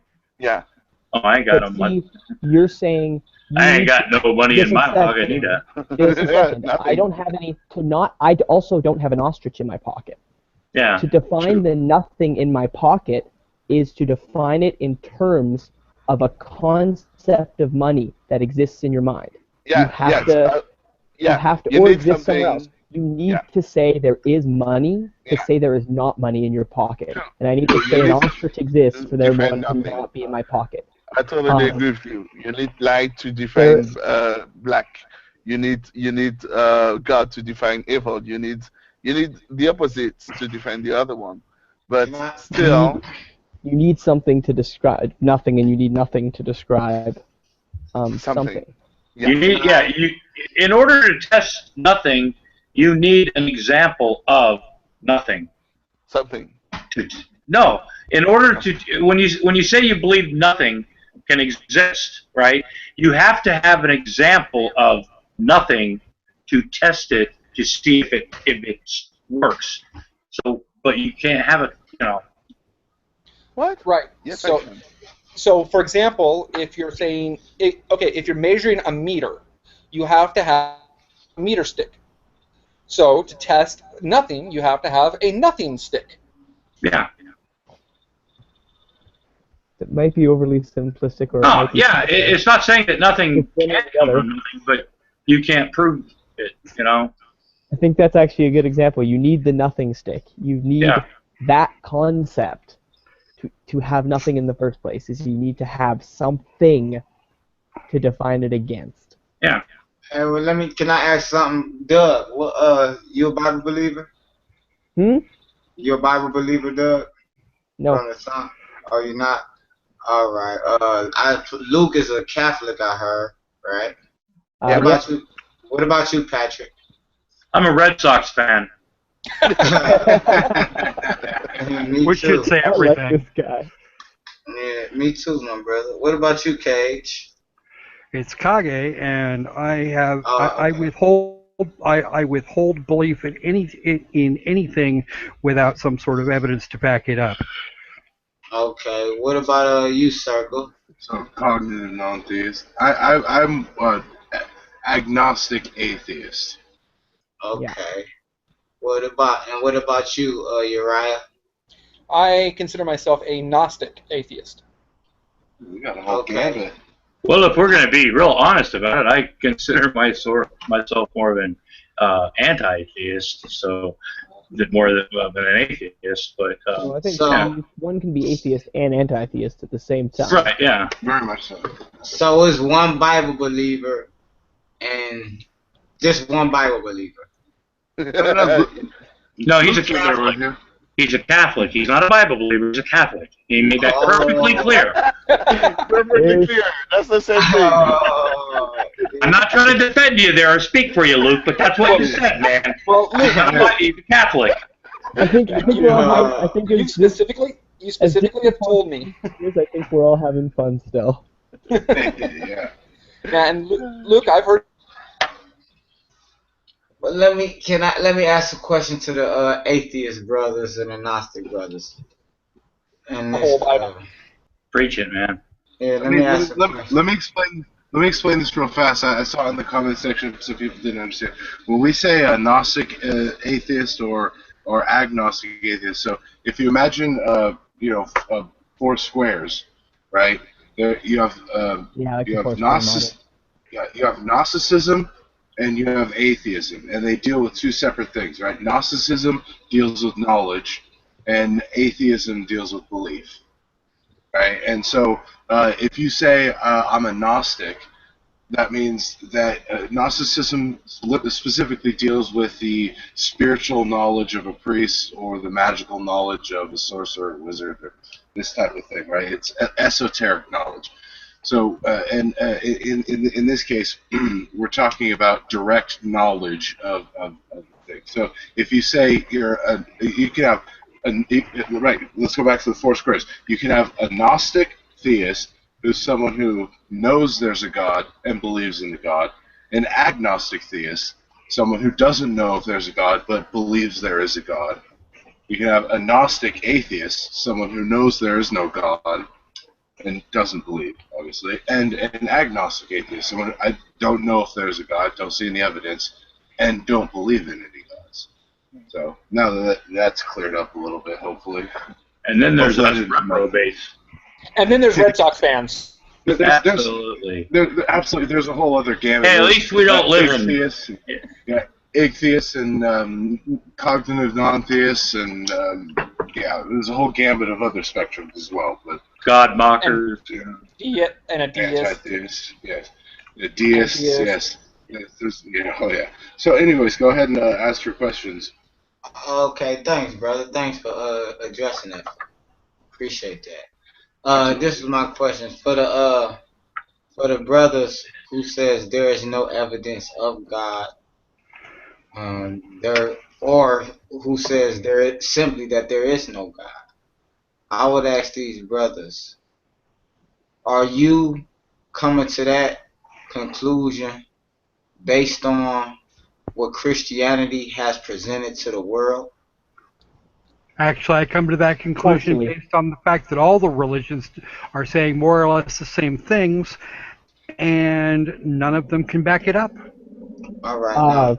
I'd say they're all saying a bunch of different things. Okay. Now, well, here's the question that goes home, right? When you say there is no God, or when you say there is no evidence for God, where where are you looking for this God to exist, and what tools do we use to look for that evidence of this God that exists in a place that we're supposed to be looking for this God? Okay, First, That is exactly how you frame up a reasonable discussion. Okay, I would say you'd first start with a coherent, non-contradictory definition of God. That's the hardest which part. nobody seems to have. And because anything that is contradictory, if it violates the law of non-contradiction, it could not exist. Having a consistent holy book would be a good place to start. Yeah. If more, at least those things that are consistent with what evidence we can and have gathered. Consistent within each other and between each other. If there was one universal message being preached, I would probably still be religious. How is God is love not going? Because love is not a thing. Well, love is not a thing. Because you say, are you saying why is God is love? That's pretty much a universal description of God, right? Well, it's a definition of God that I like. Absolutely, it's your particular version, the one that makes you feel. It's the one that makes you feel cozy. Yeah, I have to say, love is not a thing. Love is a construct that has come out through evolution in order to protect young. Yeah, you're defining God by something you want him to be. You like that. God is that definition of God because you like that definition of God. Not because it's one that can be reasoned out, but because you like it. That's the problem. Can love be reasoned out? So, maybe not, cannot be reasoned out, but that's not how you came to that definition. You did not come to the definition of God as love through reason. You came to the definition of God as love through, I like this definition. That's because, okay.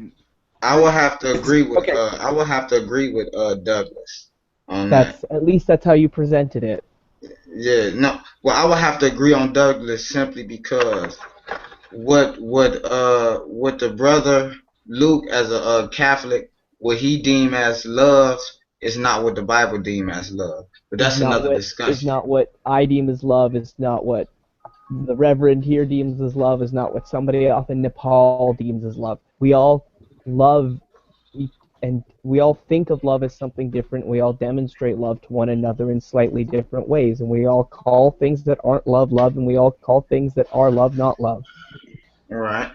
To call God love is to call God something that we can't yet properly define, which brings us back to where we just were. We need a good definition of God.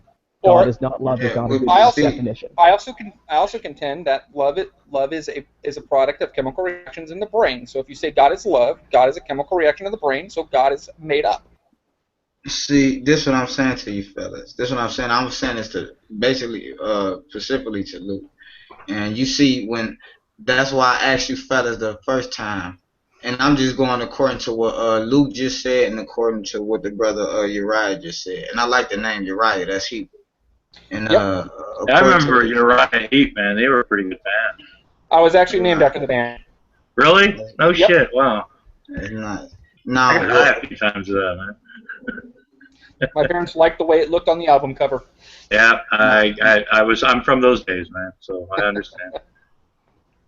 Now, according to Uriah just said love could be a chemical reaction in the brain, and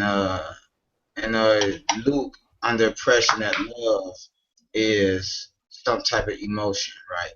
Now, that's why I asked y'all in the beginning. I said, are y'all basing y'all understanding of God on what religion, the Christian church? Well, I should have said religion because one of the brothers said all these religions in general. So I should have said based on what religion has offered to the world. But basically, we're dealing with the Bible, so that's why I asked. That's why I put it in Christian terms, what Christian has offered. And I'm gonna give you a prime example. See, what Luke said was chemical reactions in the brain. According to the Bible, that's not what love is.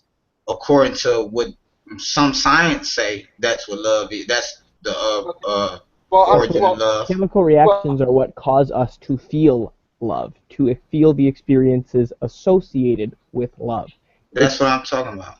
It could be reasonable to say then that's what love is. It could also be reasonable to say that perhaps there is something, like getting into the transcendental argument possibly, that love is some kind of other concept that these chemical reactions make us feel things associated with that.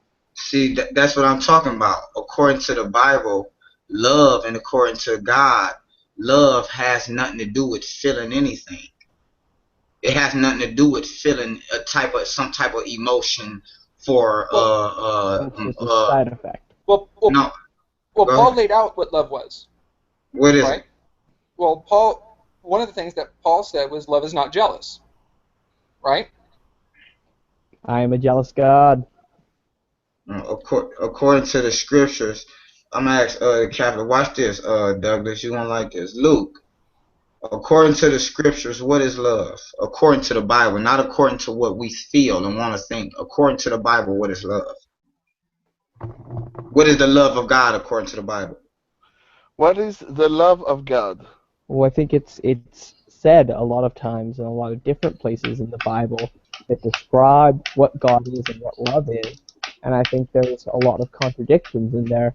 Like I think Yuri just said, Paul describes, everyone and their mothers in the Bible describes God in different ways, and like Paul described God, or we think of God as love, Paul described love as not jealous, yet we can find instances, especially in the Old Testament, where God describes himself as being jealous. He describes things, I think, is it the first commandment against idolatry? Like he describes the justification for that command as being a jealous God who does not want people to worship other gods.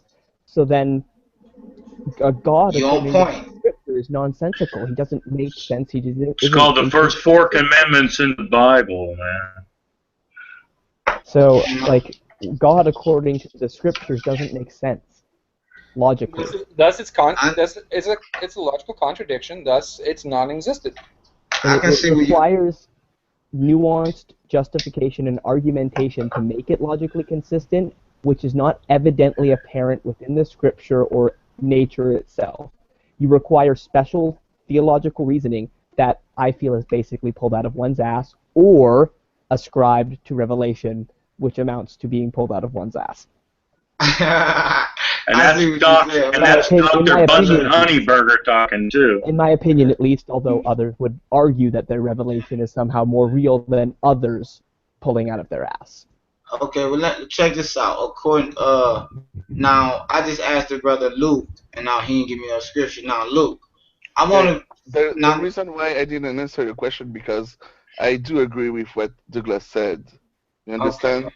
Your question doesn't make sense. Basically, there is no way to answer your question because there is no basis of your question.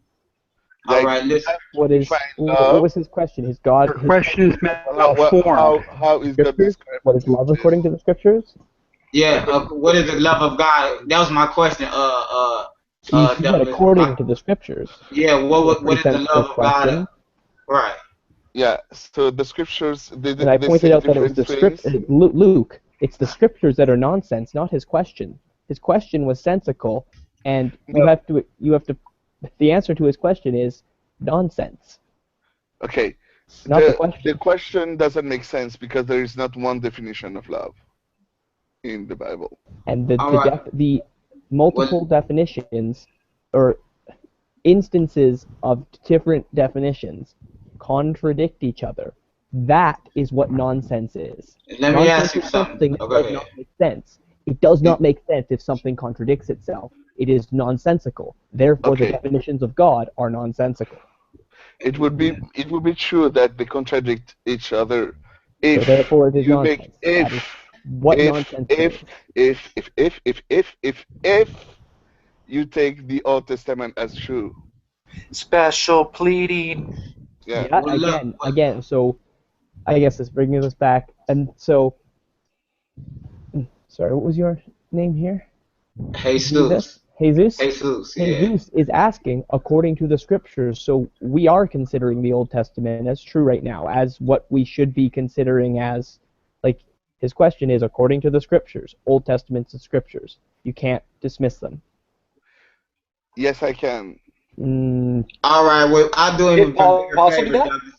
I do him a bigger favor, Uriah and Douglas.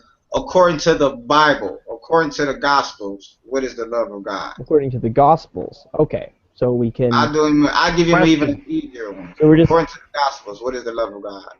Good. Oh, I don't know if I'd I'm have sorry. I don't know if I can make the same. All right, jealousy contradiction. You know what, Douglas? I ain't gonna keep him in the dark too much longer, cause he's my brother. He's a brother in Christ, and you know what I'm saying. I just wanna sharpen him up, and I'm making a point by doing this. I'm making a point to show that everything we know about God is based on what religion has shown us, and not based on the truth of God. That's all I'm saying. Now I'm about to that is a problem. And yes, absolutely, my brother. Unfortunately, that's one of the reasons I did apostate. If, like, who the heck is supposed to be representing God then? If religion isn't, who is? Where is the truth of God if it is not in the churches? I'm gonna show you. I'm gonna show you, my brother. And why is it taken until now? Because your view, whatever your view is on Christ and the church and Christianity, is probably fairly different than anything before about a few hundred years ago. There was a big gap between the time of Christ and modern Reformed, like Protestant Christian beliefs. Absolutely. That have this not religion, the truth of Christ rhetoric. Absolutely. So if religion, if the church is not the representative of God, where the heck was he for like 1,000 years? Who was representing him? The prophet. I'm going to get into that. I'm going to get into that, brother. Don't worry. I'm going to clear all of it up for you. You're going to get a clear head. But I would just want to show this to him. Go ahead, Patrick. I just want to show this to him. Can I ask a question? I'm honestly curious about, and this is between Luke and Jesus. And Jesus, are you a baseball fan? Absolutely. Okay, you're a Reds fan, right? That picture, you kind of look like a young Dave Parker, you know, but showing my age. But anyway, earlier, Luke, this is before you came in the room, Luke told us that we should go by the Catholic Church's idea of what God is and stuff. And Luke, I'm not quoting you verbatim, but if I just, you know, correct me if I'm totally wrong, but that we should use the Catholic Church's view of Catholicism for the Christian Church or whatever like that because it's the most popular. Okay? Now, Jesus is not Catholic. I believe he's African Israeli or something. It's gone in this, but which is definitely not Catholic, and he believes his version is correct over the Catholic Church. Why is his version over the Catholic Church different, and why is it better? You asking me? I'm asking either one of you. What's the difference in what both of you believe if you believe in the same God? And both of you are making the argument for God, right? But Jesus isn't Catholic, and Luke isn't a. Luke is very Catholic. Yeah. All right. Well, let me say something real quick. This is a major difference because I deal with the scriptures as is. And I'm gonna show him something right now. I'm screen sharing right now. Well, the Catholic Church, I mean, pretty much they made the Bible. I mean, so. No, I got something for you, my brother. I'm gonna clear this up for him, and then I'm going right into what you're saying now. Well, According that's to a the nice dress. I gotta give that to my wife. Here you go, Luke. According to 1 John 5:3, this is the love of God. It says, "For this is the love of God, that we keep His commandments, and His commandments are not grievous." So when you talk about something that got to do with emotional, something that got to do with chemical reactions in the brain, feeling love for somebody, according to the scriptures, that ain't got nothing to do with what the love of God is. The love of God is His commandments. For this is the love of God. That's why I asked you according to the scriptures. Now I'm gonna pull out of that. Like and eating seafood. Yeah, absolutely. Seafood, any bottom feeders, and that's only for the benefit of our own health. Now Hey, here you go, Luke. I am the secular lobster, and I run secular lobster ministries, by the way. So. Okay. Now, Luke, do you know what you're looking at? That's the. Now, are we going by the 10 Commandments in Exodus 34? Over 613 laws. Right, but the law of the covenant is the only one that's referred to as the 10 Commandments in Exodus. It didn't say nothing about 10. It said the commandments, and there's over 613 of them. Okay, so you would sacrifice your firstborn if it was a girl. We don't have to do that anymore. Christ did that for us. Why? That's kind of sketchy. Because hold on. There are some bits in Galatians about the law and shit. For all the people who bring up Mark or Matthew, whatever it is, there's some bits in Galatians about the law and Jesus taking the law.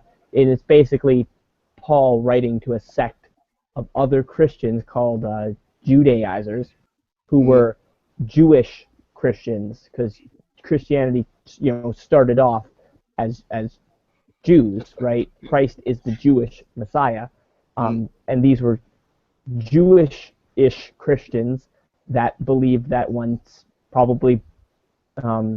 that believed that they still had to follow Torah law to be with God on earth.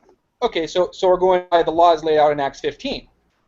let me break it. Well, not necessarily. I'm just pointing out that though Jesus is trying to say that Jesus took care of all the Torah laws for them, and that is a common belief today. Not very many Christians still follow the Torah laws, the old laws, but there were historically sects of Christians who believed that Jesus was their Messiah from the same Old Testament books that gave those commandments, that believed they still had to follow those laws. You almost got 90% of that was correct what you're saying, but this the part where you were incorrect. We believe as Hebrew Israelites that we still have to follow Torah. We believe that Christ only came to do away with the sacrificial laws. Okay. So we won't have to sacrifice no more. We won't have to die, because back in the Torah, if our wife committed adultery, she would be stoned to death. You get what I'm saying? Now, can you still put polyester? Can you mix like two fabrics together and stuff? No. Okay. No, you still can't do that. Only thing we don't keep is we don't sacrifice. That's the only thing that Christ came to do. Well, how come in Act 15, I believe, it was said, Paul said that the only thing that you have is either Paul or Peter. I can't remember which apostle decreed this. But the only thing that the only commandments that you must follow was to abstain from idols, don't eat meat sacrificed to idols, abstain from fornication, and abstain from blood. That's the. But Jesus himself says that none of the laws are that. Oh no! This was to the Gentiles. This was for the Gentile Christians. Yeah, I mean, like Jesus himself was even saying that the followers of him need to follow all of the laws of Moses. Oops. Except later in Acts 15, it was revised for the Gentile Christians to abstain from those four things. In Acts 15. Right. So the point would be that bottom line is it's contradictory and confusing. None of us is right, because there are passages to support a lot of our different positions, Yeah, see, different yeah, paths. that's why it say let any man speak, let him speak of the oracles of God. That's why I'm putting out scriptures. But the brother circle is on point. All right, And let's I'm run gonna tell through. you, absolutely. And I'm gonna tell you, I'm gonna give you a scripture right now. This is because I like to speak from the oracles of God. Romans 3:31, and I want to screen share with that guys with you guys. Listen what it says about the law. This is what the apostle says about the law. Let's get it. This is what the apostle said about the law. Romans 3:31. He says, "Do we then make void the law through faith? God forbid. Ye, we establish the law." So what is the apostle saying right there? Let me read that one more time. Do we then make void the law through faith? God forbid, for you establish the law. That's why if you look at my avatar, you see me with my beard, because there's a law not to mow the corners of our beards. You understand what I'm saying? Do you have like I've got a beard. a French version or a more English version of the same thing? Because I am having KJV, trouble to understand what it's written. King James Version, Romans 3:31. Yeah, Well, do you have like there's another, French. like a more understandable version? Because Well, the way Luke, it's written, look I up having the trouble Bible. to understand it. Well, why don't you look up it's the Bible. Look up the verse in your French Bible. That's probably where you're going to get the best understanding, is to look at how it's been translated by. But I wish there was like a more English translation that would be more acceptable, more understandable, because the Romans is French this? version doesn't Romans do the what? same. Jesus? Romans 3:31. Romans, which one did you just show us? Romans 3:31. Mm-hmm. Not 3n. Okay, look up Acts 15:19. Well, no, just a second. After this. Do we? It basically says, Luke. It basically says, should we get rid of these laws? No, we should not. That is what the verse says. It poses a question and then answers it. Should we get rid of these laws? No, we should not. Through And faith, because we have faith. Does that mean we make the laws void through faith?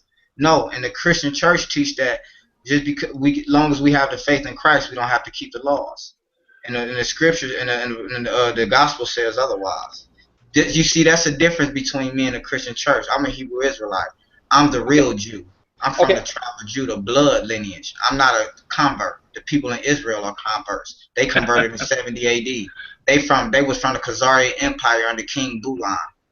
We was pushed out in 70 AD. You understand? We went down into Africa and settled along the coast, the African coast. We over there now. We still in there's a little bit of us in Israel right now. We in Somalia, we in the Congo, we the Yoruba, we the Ashanti, we everywhere. You get what I'm saying? You got like world tour T-shirts going on or something? Here, we know who we are. We waking up to the last day. That's why the truth of the Most High is coming out through the real children of Israel. You understand me? The real children of Israel, all blessing be to the Most High. By Shem Yahshua, Yahweh Shah, the Hebrew. Now I'm gonna share this, because this is for the Gentile converts to Christianity.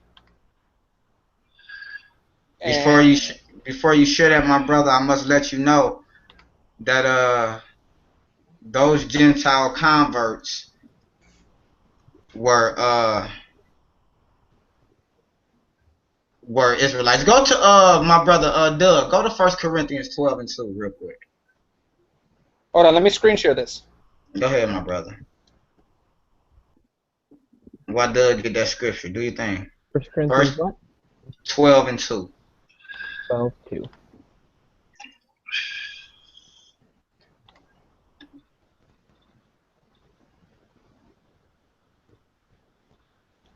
Okay, see that? No, do it again, Uriah. One more time. You got to present. Yeah, I can say it. Wherefore my sentence is, Okay. That reachable Let's see O. here. Okay. I can see it now. I can see it now. Yes, Okay, I can see it now. this was to the Gentiles. Wherefore my sense is that we trouble not them, which from among the Gentiles are turned to God, but that we write unto them that they abstain from fornication, and from things strangled, and from blood. That doesn't say that that's all they should do, though. Yeah, those are the commandments given to the Gentile converts.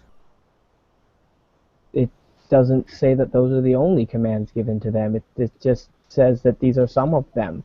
No, that we trouble not them, which among the Gentiles are turned to God. The more updated translations show it.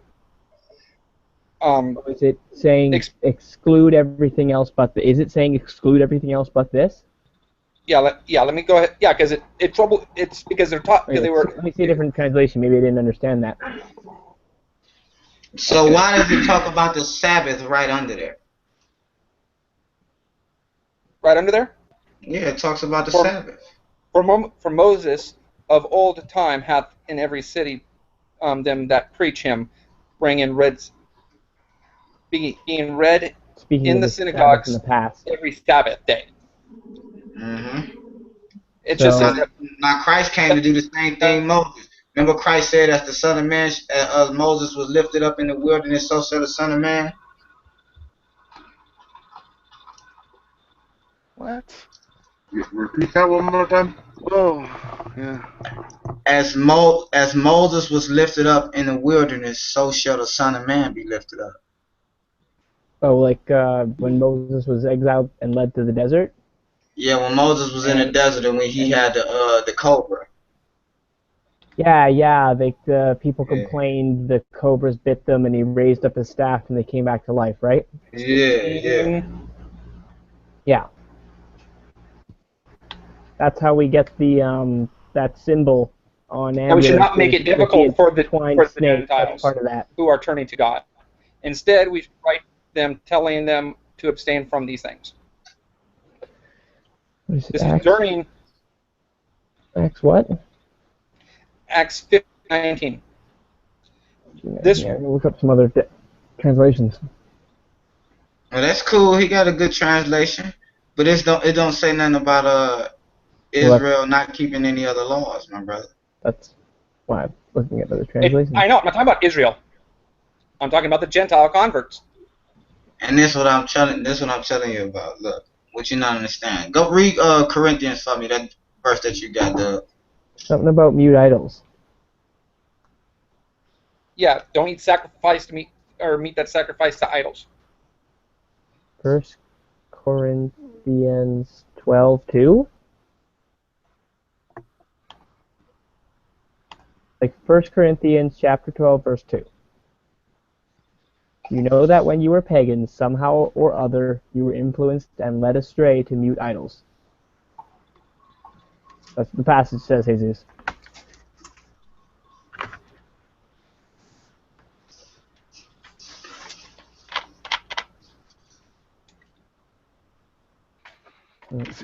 Is it comprehensible?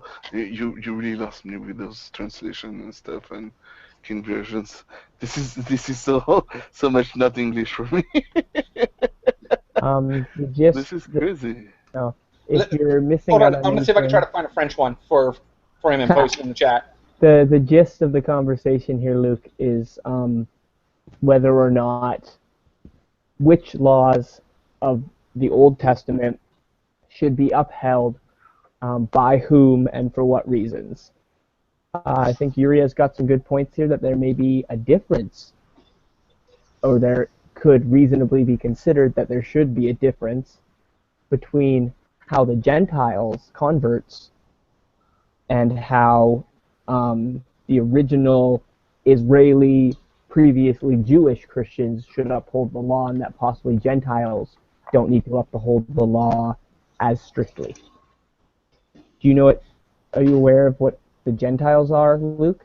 Or is that an English word? No, it's an English word. How's that, Luke? In the chat. go back. The Gentiles is that word in the Gospels and the New Testament.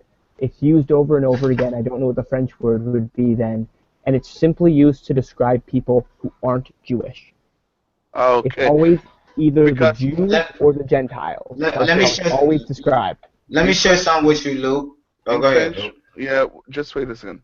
In French, I just read the passage in French, and they talk about païen, which is a word we use for people who do not have faith.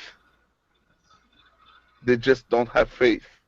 So, basically, the passage that you heard sent me is telling for the people who don't have faith, just tell them that they should not eat meat from sacrifice to idols.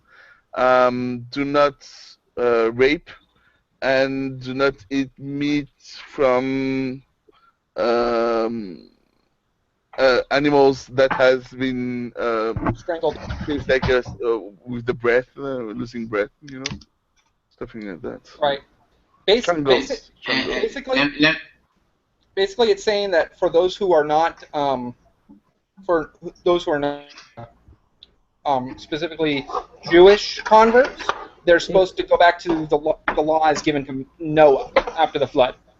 What I'm trying to show you though, what I'm trying to show him, Doug, is that's why I went in the King James version. And I don't know Luke could speak English that good, but I don't know how he can't read it. But I was showing him according to the King James version. That's all I deal with because it still had Apocrypha in it. Even in Luke's Bible, in the Catholic Bible, it has some of the Apocrypha in it. He won't tell y'all that, but it does. They know the Catholic Church took out a lot of the Apocrypha because it told about how the Native Indians, who are Israelites, got over here to the Americas. It talks about them. You know what I'm saying? And that's why they took it out.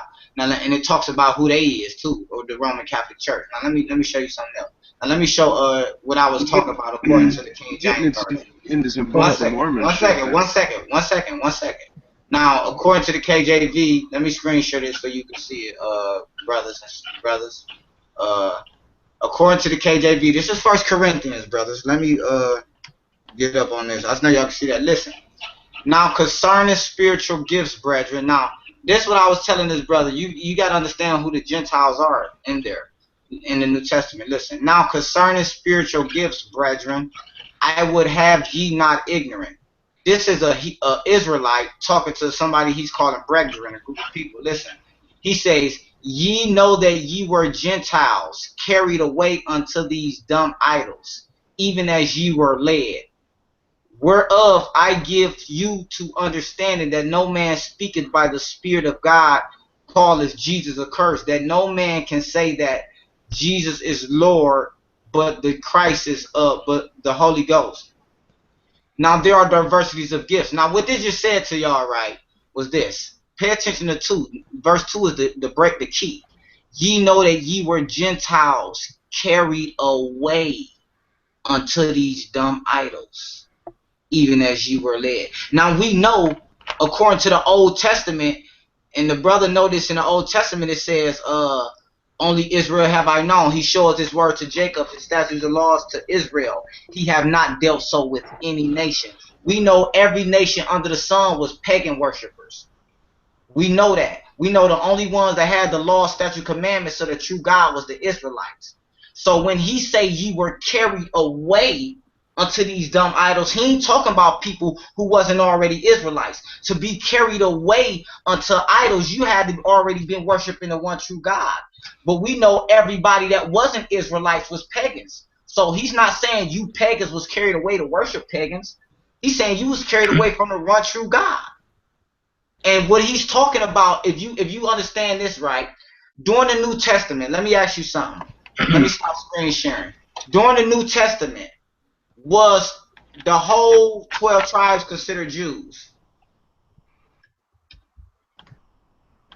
Wait, ask one more time. During the New Testament, the time of Christ, was the whole 12 tribes considered Jews? I don't think so, because the Jews should only represent Judah. That's right. That's right. Now, wasn't Paul called a Jew, and wasn't he from the tribe of Benjamin? I believe so. Right. That was because Paul was a part of the southern kingdom.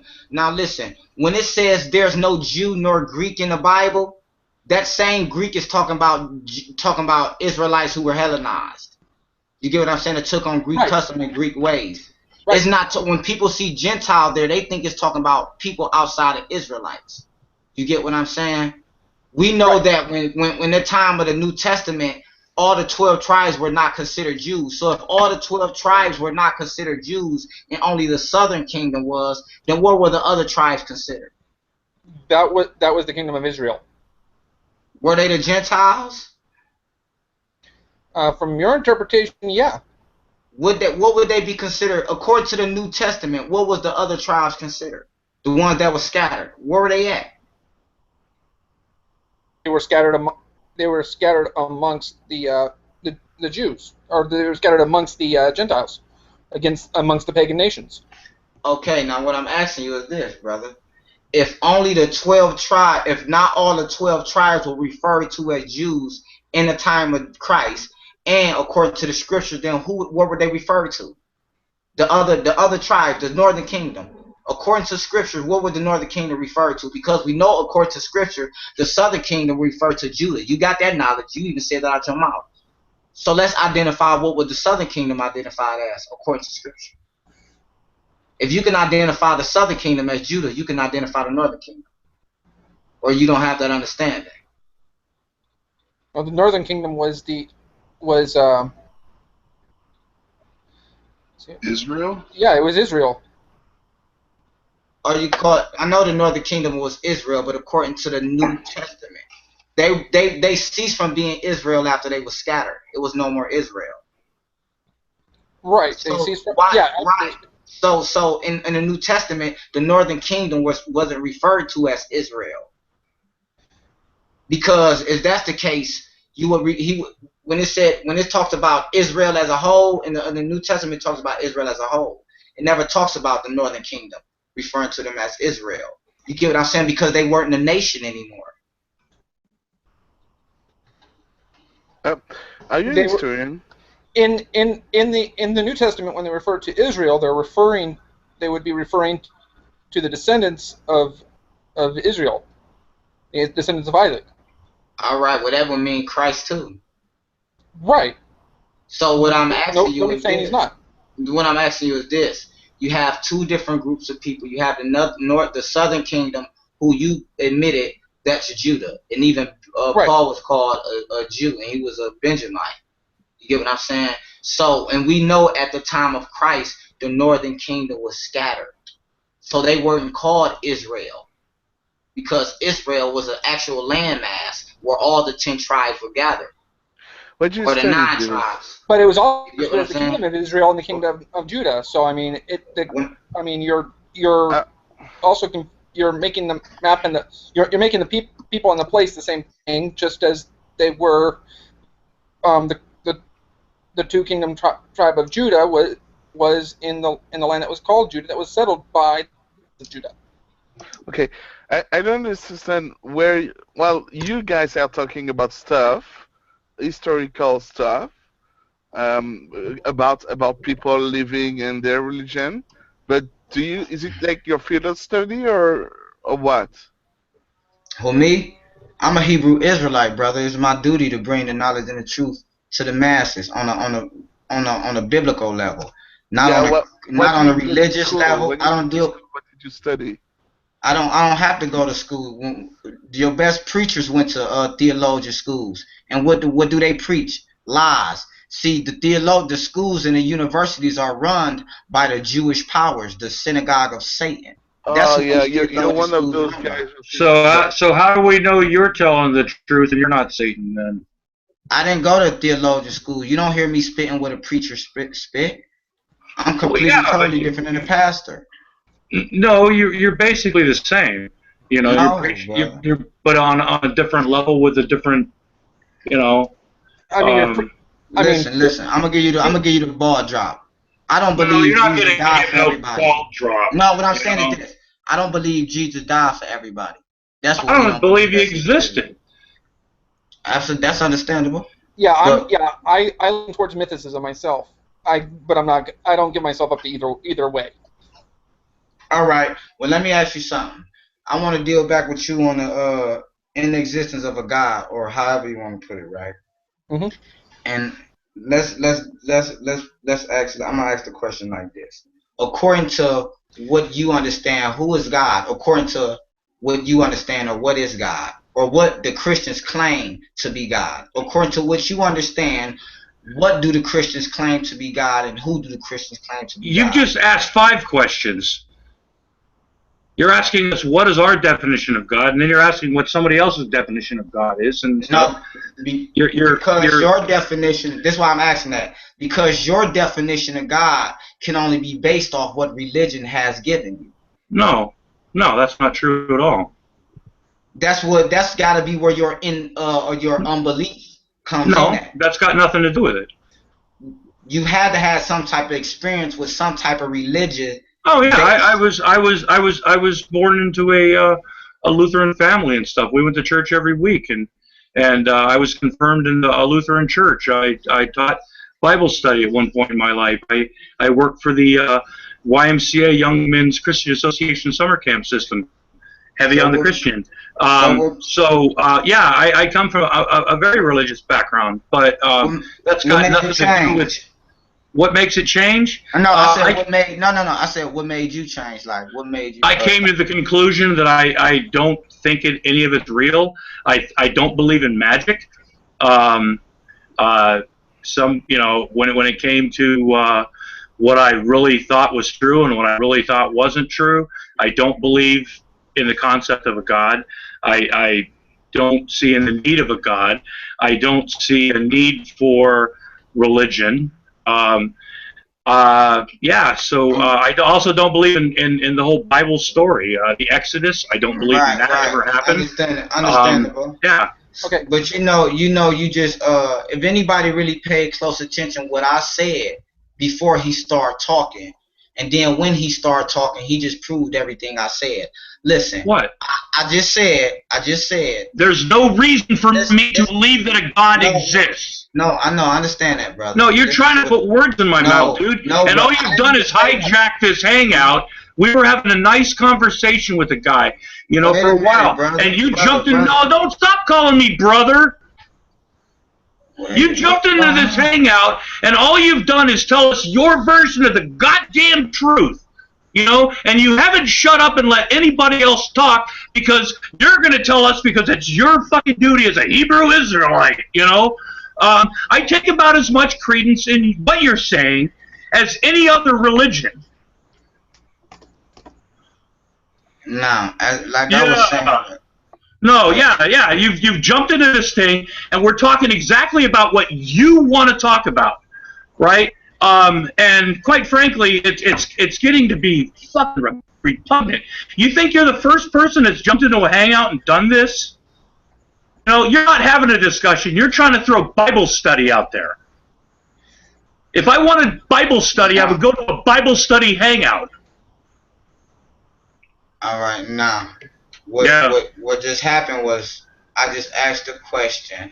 And you've been asking questions and telling us shit for the last fucking hour. It should make your fucking point of something.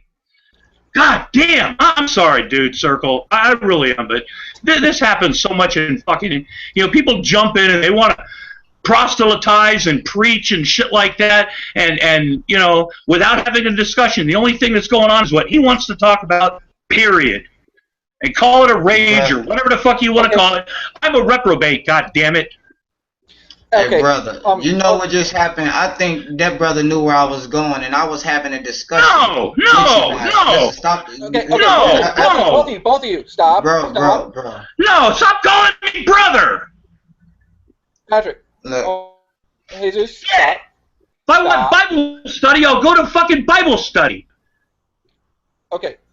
Hold on. Jesus, I have a question for you. Wait a minute. Let me ask my question first, bro.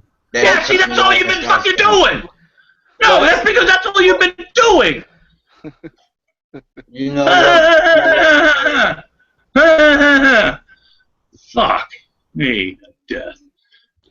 Okay. Brother. Like I said, what I asked you, brother, was I said, if you call me brother one more time, you're talking. You beat me up, huh? No, but Jesus fucking Christ, will you shut the fuck up and make your point? God, you've had over a fucking hour to say something, and all you've done is run your mouth. All I've done is listen to you run yours at me. That's what I've done. I've been quiet for most of the time, listening to you go back and forth with people, and you haven't made a point. You sit there and go, let's look at scripture. Look, I could have been you made no point. No, I've only been talking for about 5 minutes. You've been talking for over a fucking hour. Yeah, that's Give what somebody they all else a say chance. when it get hot. No, it's what we all say. That's what we all say when people like you start jumping into fucking hangouts and starting fucking Bible studies and shit. When we weren't having Bible study, we were having a goddamn discussion. Yeah, when I jumped in, the discussion was about God. Now I'm on that same topic, so don't cut me off. No, you've hijacked this entire fucking hangout. You have. Hey, go get you have hijacked this entire fucking hangout. Go get a woman or something, brother, because you too emotional. No, I've got a wife in the other room. I've got a wife. This has got nothing to do with needing to get laid. I get laid on a daily basis, motherfucker. All you've done is jumped into this fucking hangout. Yeah, let's get personal. Let's talk about, you need sex, man. You need sex, man. You need to get a fucking brain, man. Seriously. I mean, for fuck's sake. You haven't said anything nobody has ever not fucking heard before, but you haven't made a point. I haven't been raging very long, but you've been talking for over a fucking hour, and I'm making as much sense as you are.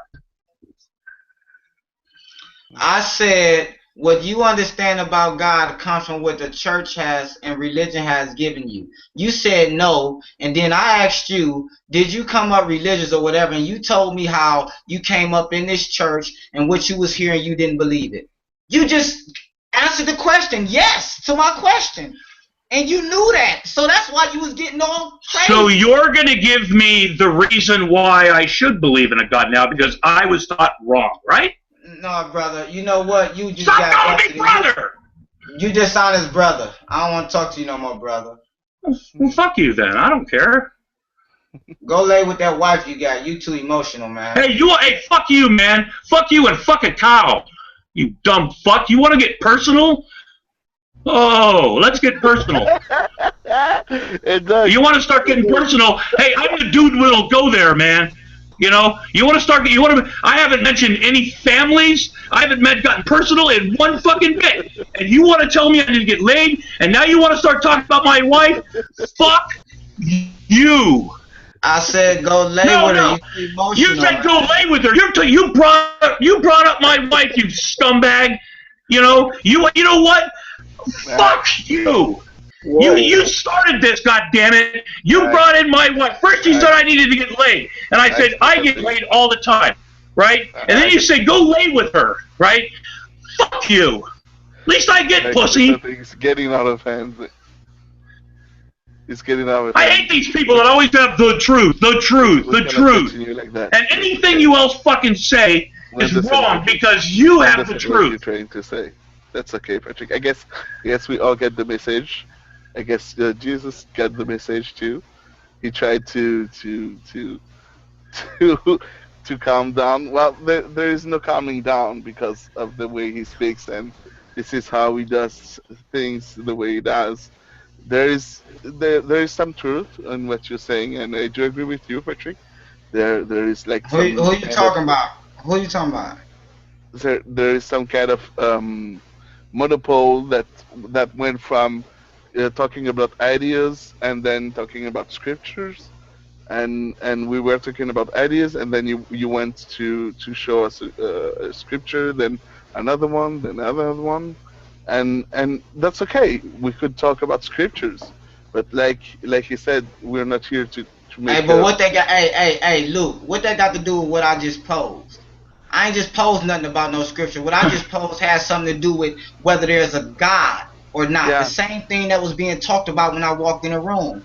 And No, that's a no, simple again, question. No. I asked the brother. Listen, this is what I said to the brother. I'm gonna repeat this again. I'll switch up my words and start. Listen, brother. No. This is what I said to the brother. Stop saying. Listen, this is what I said. I said, and Douglas was here to verify this. I said, your understanding of God is based on what religion has given you. Yeah. The brother What Patrick said, other no, it's not. fucking thing is there? Why are you right over all the other? Why are you right over all the other religions?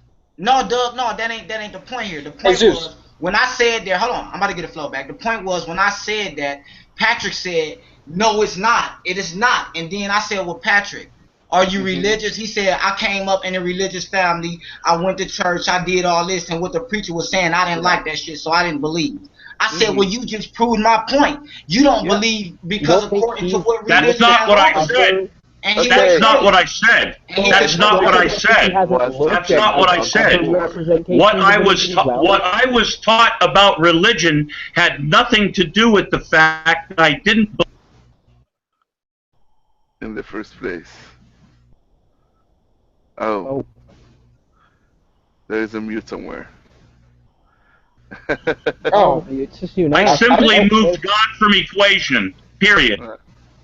Okay, so that's the answer to the last question. I was talking about what went before the last question, and how the discussion moved from something about ideas to something about scriptures, and then it went back to ideas. And when it went back to ideas, yes, Patrick said something about, like, he was angry about why.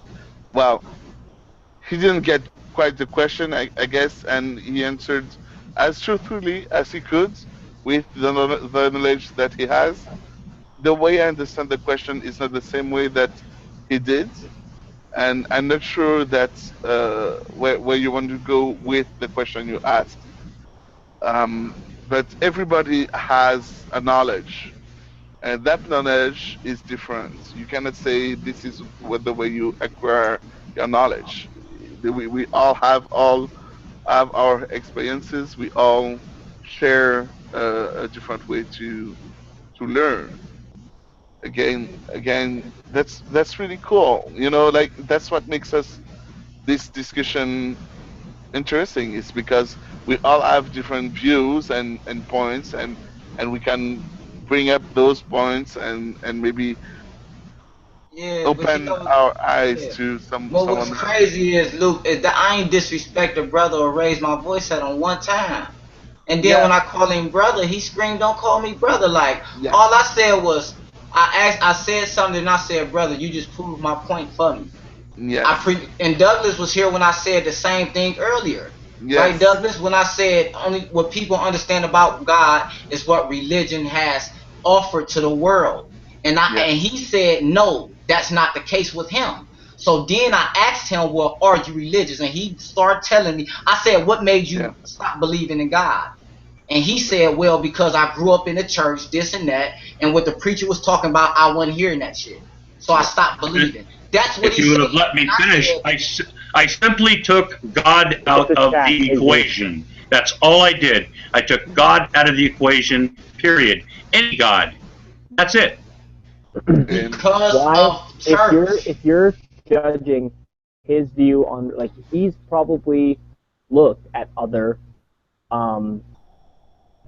representations of religion, so you can't just say it's only religion. He's probably thought a lot of this stuff through himself and come to his own conclusions about the philosophical concepts. And at the same time, I have to ask, if not for religion representing God, what else is there? And if you present something else, why is that correct over everything else which is considered religion, which has been representing God for so long? Great question. The truth for God gives no religion. I'm gonna give it to you like that. God gives no religion. I'm gonna put it to you like and this. There's no God because there's a fuck ton of religion. I'm gonna tell you what I mean. Now, when I say God doesn't give religion, anything that's religious has nothing to do with God. That's what I'm trying to get y'all to understand. And when I'm saying to you, Catholics don't listen. Catholics don't believe in the Bible. I'm gonna tell her, brother Luke. Luke don't even. I'm telling you, brother. Listen, if you give your child ways to live, right? Tell him when he go outside, respect people. If you tell him that don't eat this, is not good for you, eat that. If you tell your child do this and do that, you're giving him not a right way over to live. everybody else. No, brother. I'm just asking you, what is this? Is it a religion to tell your child to guide him in the right path, or is it a way of life? You tell me. What you consider to be the right way of life is religious, and a religion, in accordance with a religion. No. What I consider being in the right way in life is being in harmony with the planet and everything in it, in existence. Okay, what is your definition of Sure, that has nothing to do with Jesus. Why are you see, brother, listen to me. In harmony with the planet. Probably stop printing Bibles. They kill trees. Listen. It has everything to do with Jesus. And what I'm telling you is Christianity don't believe the Bible. They don't deal with the Bible. They don't read from it. Luke, they do. Brother, listen. I can pull out a script. Listen, I can prove it to you, bro. I can pull out a. Wrote the Bible. No, they didn't. Okay. No, they didn't. What is religion for you, Jesus? I don't have a religion. The Most what High is didn't give religion? Religion is something man made to control the masses, to keep the people brainwashed and under subjection. That is an effect of religion. That is an effect. That is religion. That is an effect of the politicization. Listen, bro. The Most High said, here is the patient and the faith of the saints. Here are those who keep the commandments plus the faith in Christ. He ain't say here are those that keep religion. Okay. But no, religion is something that the European. The commandments and the faith in Christ are religion. All right. It's that simple. The definition you have from religion, we disagree. Do you see? You're creating a definition of religion such that what you believe is not religion, so that what you believe is not religion. Let me ask you something. Just think of it like this. All of us agree with that. So, I'm sorry, you cannot say with affirmation that what you say is true because the definition you have is not based on the one we have. You understand? You are living amongst your rules and not our rules. So what you could say is that you believe that we don't have a religion, that you believe that I don't read the Bible, or I don't have a good religion, or I have a religion but you don't have a religion. But the thing is that I think one of the most hardest thing to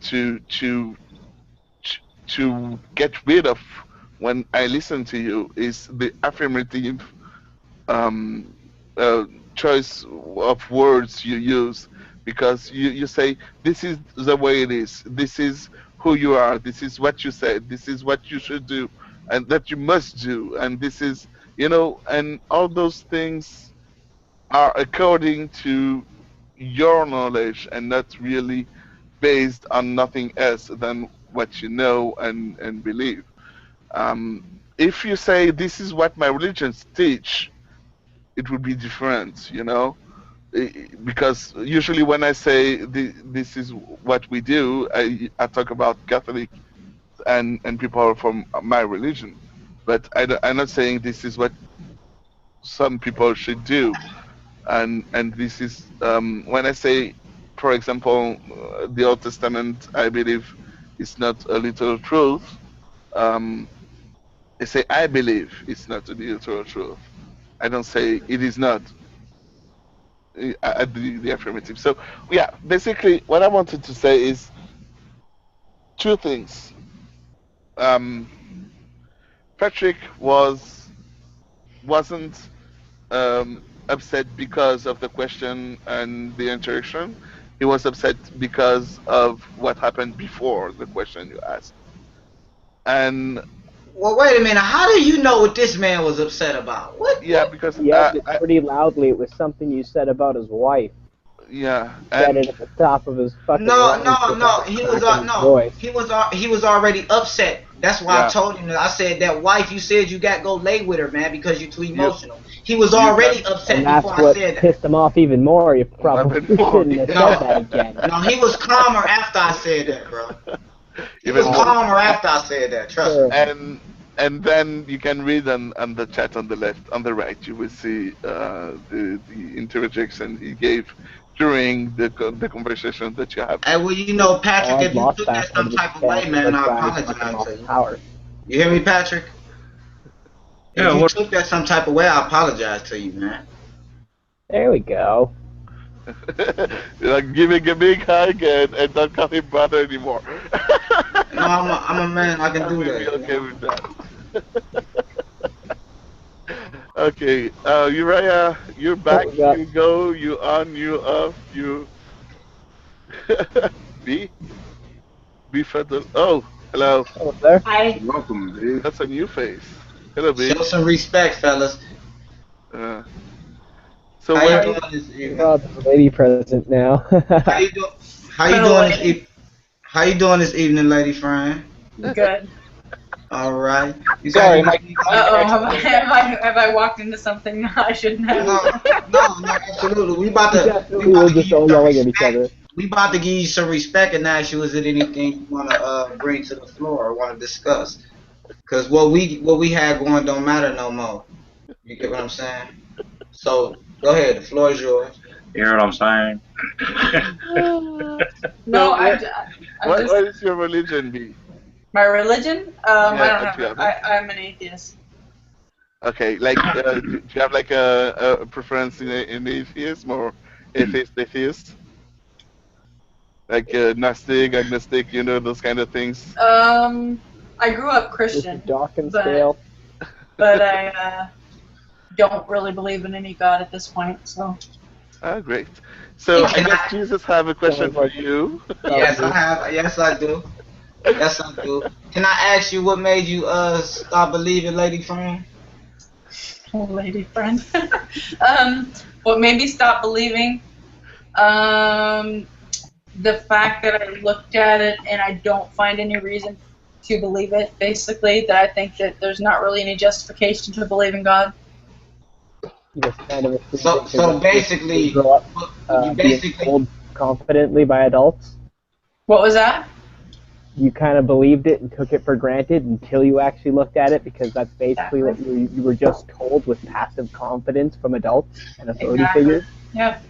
I believed it for 30-something years, and then, because that was the only option that I really had, and then I looked at it and I realized there was not that much justification for it, so I don't believe it anymore. Oh, right. I have a question. Did you look to Catholicism? Did I what? He's trying to convert her. Come on, Luke. I can't. He's trying to promote. He's trying to promote his brand of Catholicism. Luke's turning into a comedian now. That's because of Patrick. Patrick says I am a Catholic enthusiast because I'm a Catholic, okay? And I talk about Catholicism a lot because. Okay. And Luke, you know, we jumped off on the wrong foot in the beginning, simply because of where I live. You know, when we're talking about Catholics and stuff, where I live in Rhode Island, you can't help. Seriously, I'm not kidding when I tell you this. You cannot help to know what the Catholics are doing and saying, because it's on the news every day. It's in the paper, the Providence Journal. It's everywhere. It's very Catholic. So even if you're not Catholic, you know what the Catholics are doing. You know, all the news stations out here have their resident Catholic correspondent. You know, so that's when I say going all Catholic and stuff. Yeah. So that's, you know, but yeah, we're cool now. She's off. I try to limit to myself to 2 rants per hangout, so I think I'm pretty much done. I'm sad. Apparently, I missed I only caught the last. Oh yeah, you should go back and look at it live on YouTube. Just somebody's gonna fucking record that. I know. God damn it. That was amazing. And you should see your face. I'm sorry. I'm sorry that it had to be you, DeJesus, and I mean that sincerely.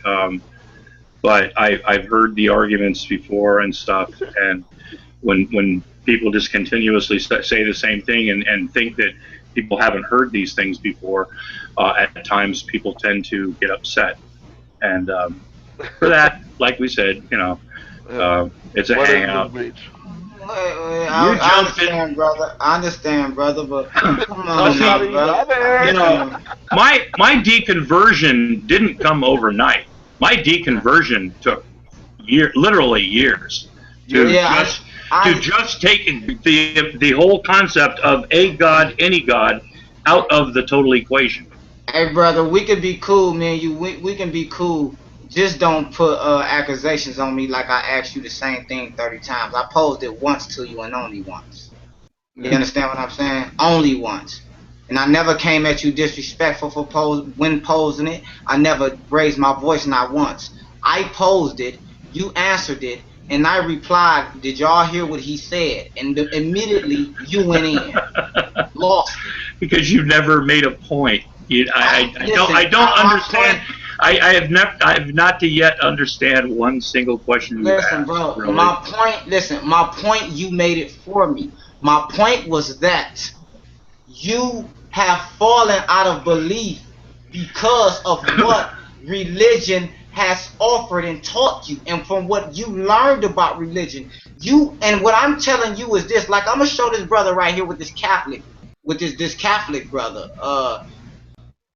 This Catholic brother. Who is this brother? Luke. His name is Luke. Yes. Luke, this is my question for you, Luke. Who is this, Luke? What is this the leader of the? Who is this, Luke? Can you see that's my screen? Oh, that's the old Pope. That's the Pope. Ain't that the Catholic Pope? Not the one now. He was also a Nazi. Okay. And what does this represent, Luke? This right here. What do you mean this? Could you describe it? This you looking at? Looks like an ugly mirror. Yeah, he's holding some relic in his hand. It's got a crucifix on the top. Is the whole thing visible, Doug?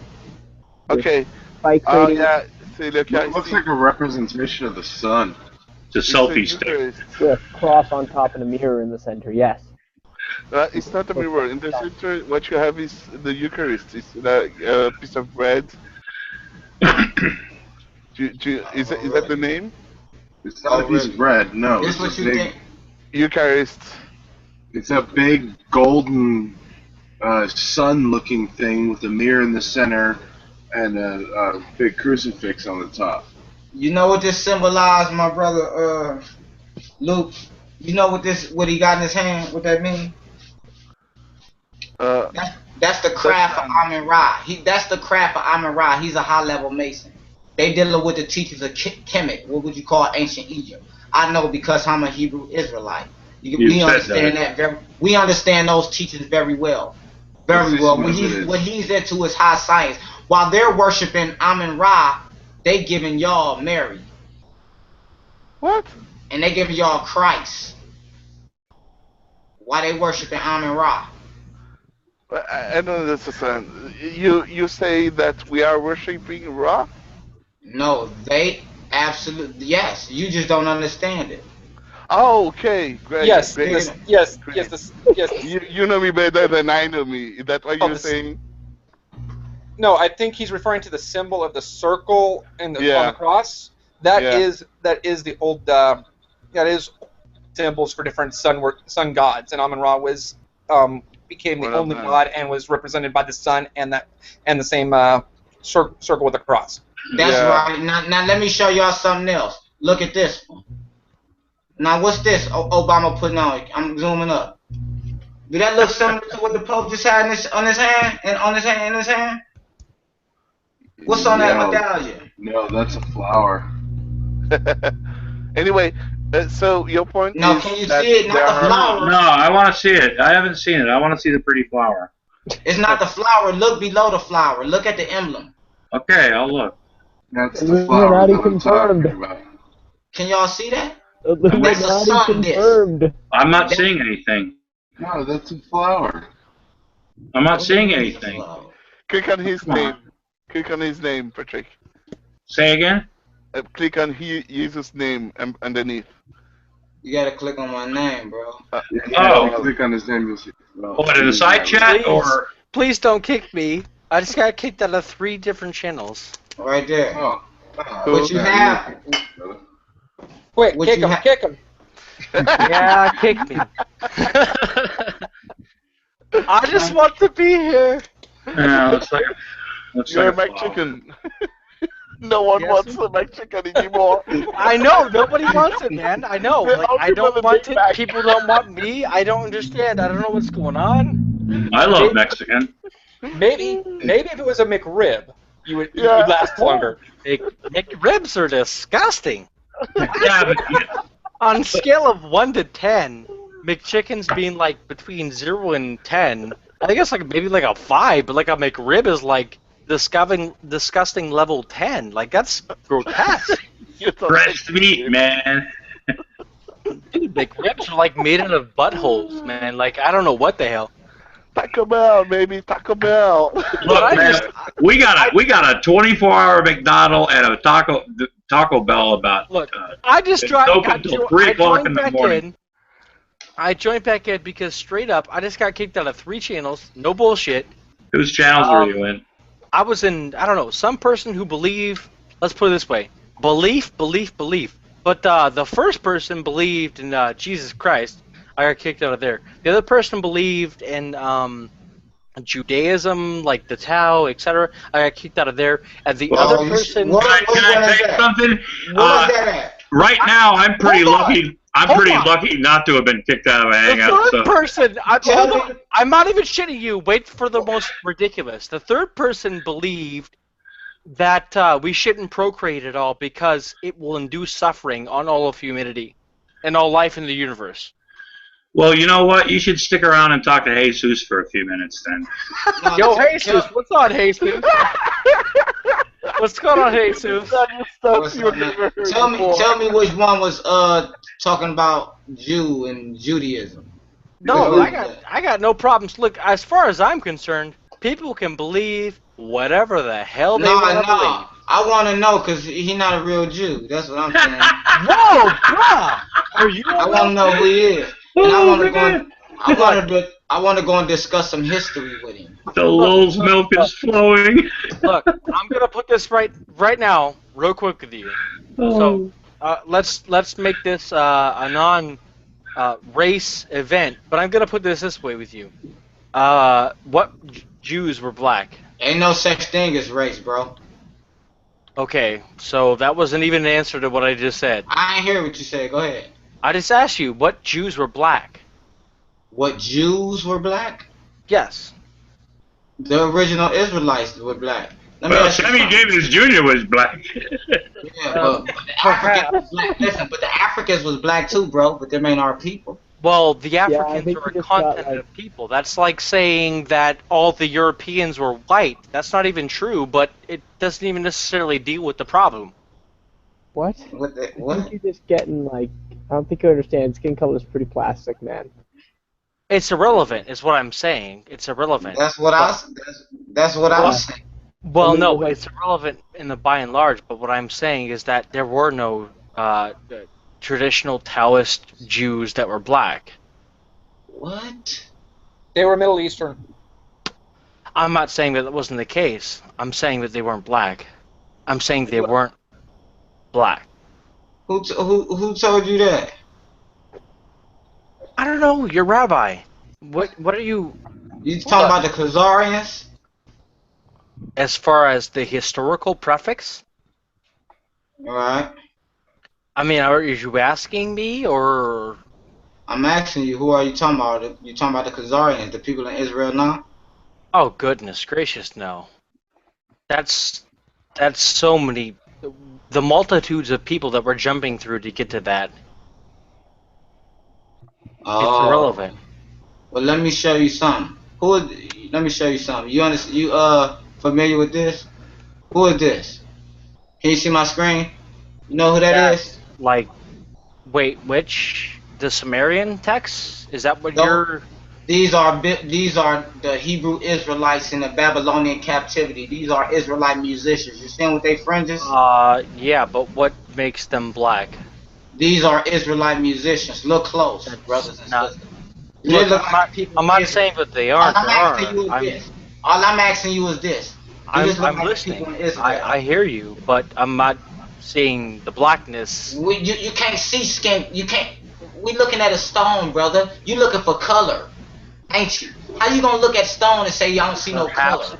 No, brother. It's all the whole stone is one color, bro. But it seems that what you want is an answer that is predominantly black. I'm not. No. That is not what I asked, bro. I asked a question. I said. Ask me what I see. Correct? No, I didn't ask you what you see. I said, does these look like the people in Israel today? I have no idea. I didn't live there. I said, do these look like the Jews that's claiming they do? Just look like Benjamin Netanyahu. Listen, I'm saying that I don't know because I didn't live there. I didn't live in that time. I didn't live in that precept of time. I don't have an answer to you. If you're asking me whether or not these people... No, I'm going to ask somebody because you don't understand then. I'm going to ask anybody. Do this picture look like Benjamin Netanyahu? That's what I'm saying. Do these people resemble Benjamin Netanyahu? These are the Hebrews. That's very difficult to say based on what evidence that we have to support that. It's very difficult. I mean, like, it'd be like apples and oranges. I don't understand if you're asking me my particular opinion or if you're asking what I find to be... Yeah. Also look at this. Picasso. Look at this, really. Do you know Picasso? Yes. Look at this. I'd be more than happy to look at these evidences. Why are we so concerned about the skin color of ancient Jews? No, I'm not. Somebody asked me about it. Exactly. I'm not concerned about the skin color. Of really Jesus, I guess. he was really Jesus. He wanted Jesus to react to the blackness and color and stuff like that. No, I don't find any relevance, but I feel like it's a loaded question. I don't know what you want me to answer you with. You just asked me. What do you mean? You're just showing three. Whoa! You brought this up first, dude. Yeah, the blackness. You were like, I don't mean to like anything, but what Jews were black? Right. This turned into Jews trying to demonstrate to you that there were black ancient Jews, and now you're just being like, I can't prove being like what? Being like what? Yeah, reasonable here. And hey, no, I'm asking. What the fuck? Like what? I'm asking him a simple like question. what the fuck? No, like what the fuck? What? You're not answering me with a civil, literal response to what I'm asking you. I'm asking you. You didn't pose a civil question. If I showed you a picture of Michael Jackson, I didn't believe that based on what bit of historical evidence that I have seen. Before this. Sorry, what? Before this. Before this. Before what? This. Before he started trying to tell you what Jews were black. I didn't say that I had a problem with them being black. I said that I didn't personally believe on what little historical evidence that I had seen that they were black. It doesn't necessarily that I have any... You didn't mention evidence. You were just like, what? You're black. But it doesn't mean that I have any issue with them being black at all. Then why the fuck did you bring it up? Again, because it pretty much what I just said was that what classical... I'm sorry, what? I don't understand your point. Skin thing came out of nowhere. That's my point. You brought up blackness out of nowhere. Because again, from what little research that I've done, I don't claim to be some sort of archaeological expert. Then I just why said that. Why are you fucking bringing it up in the first place? Because from what example? Don't worry about it. Why are you considering this information, processing it, and delivering it to us? What are you asking me? It's not relevant to the... You don't even have a point. You're asking me what I'm asking you, and I'm just simply stating what I have been asked. Can I make a suggestion? Can he give okay, maybe he poorly phrased his question. Maybe give him a chance to rephrase and re-ask the question. Okay, yeah. Look, do you think that's fair? Yeah. My God, who's the rational thinking person in here now? All I'm Oh, we've gone. is that I'm not Hey an man, don't nothing fly over Douglas' head. He catch everything, man. Don't Yeah, I nothing feel fly like over his he's head, totally man. got like fucking tricked into some shit there. I What don't know, exactly are you even asking me? I simply stated exactly. what it is that I had seen. think That's I it. understand where we disagree and where we don't understand each other, and I don't think you do. Well, don't worry. Understand where we misunderstand. Right, don't worry about Whatever. him, Douglas. I'm about to shut him down right here. I'm about to shut him down right here. Check this out, bro. Look at my screen. Listen, I have no problems with anything that you're showing. You can get this from this. This is in the British Museum. This is the Israelites going into the Assyrian captivity, bro. Do these look like Benjamin Netanyahu once again? They got dreadlocks in their head and woolly beards. Oh, my And goodness. you see the king of Assyria right here. These are Israelites going into the Assyrian captivity, which you would call the northern kingdom. I'm being somehow racial. That's I'm not being racial. Interesting. That just shut that hole down. You ain't even gotta ask no more, bro. Go to the British Museum and you can find that there. What? I'm still trying to figure out what that picture in Benjamin Netanyahu, what the connection. What I'm showing you is this. I'm showing you archaeology. I'm showing you stelas. I'm showing you raw release of the pure Israelites, the Negroes that's scattered over here. That's scattered over here on slave ships. I have nothing. I just want to show you something. What do you see there? What do you see? I don't see nothing, bro. You don't see nothing, right? Let me take I see it now. I see it now. That's a woman. Can you see that? The Uyghur woman. And it's a European woman. Look at that. Look at that. It's a European woman. I am showing you a European woman. And now my point is, well, art doesn't mean anything, man. Don't show me art. Look, I mean, people wore different types of clothing. People wore their hair differently in different times. Dreadlocks are not exclusive to people of color. Dreadlocks are not exclusive, nor they have ever been exclusive to people with color. I've actually had cornrows for a while. I had Jerry curls in the '80s for about a month once, but that's another story. But yeah. But it seemed like a good idea to me. But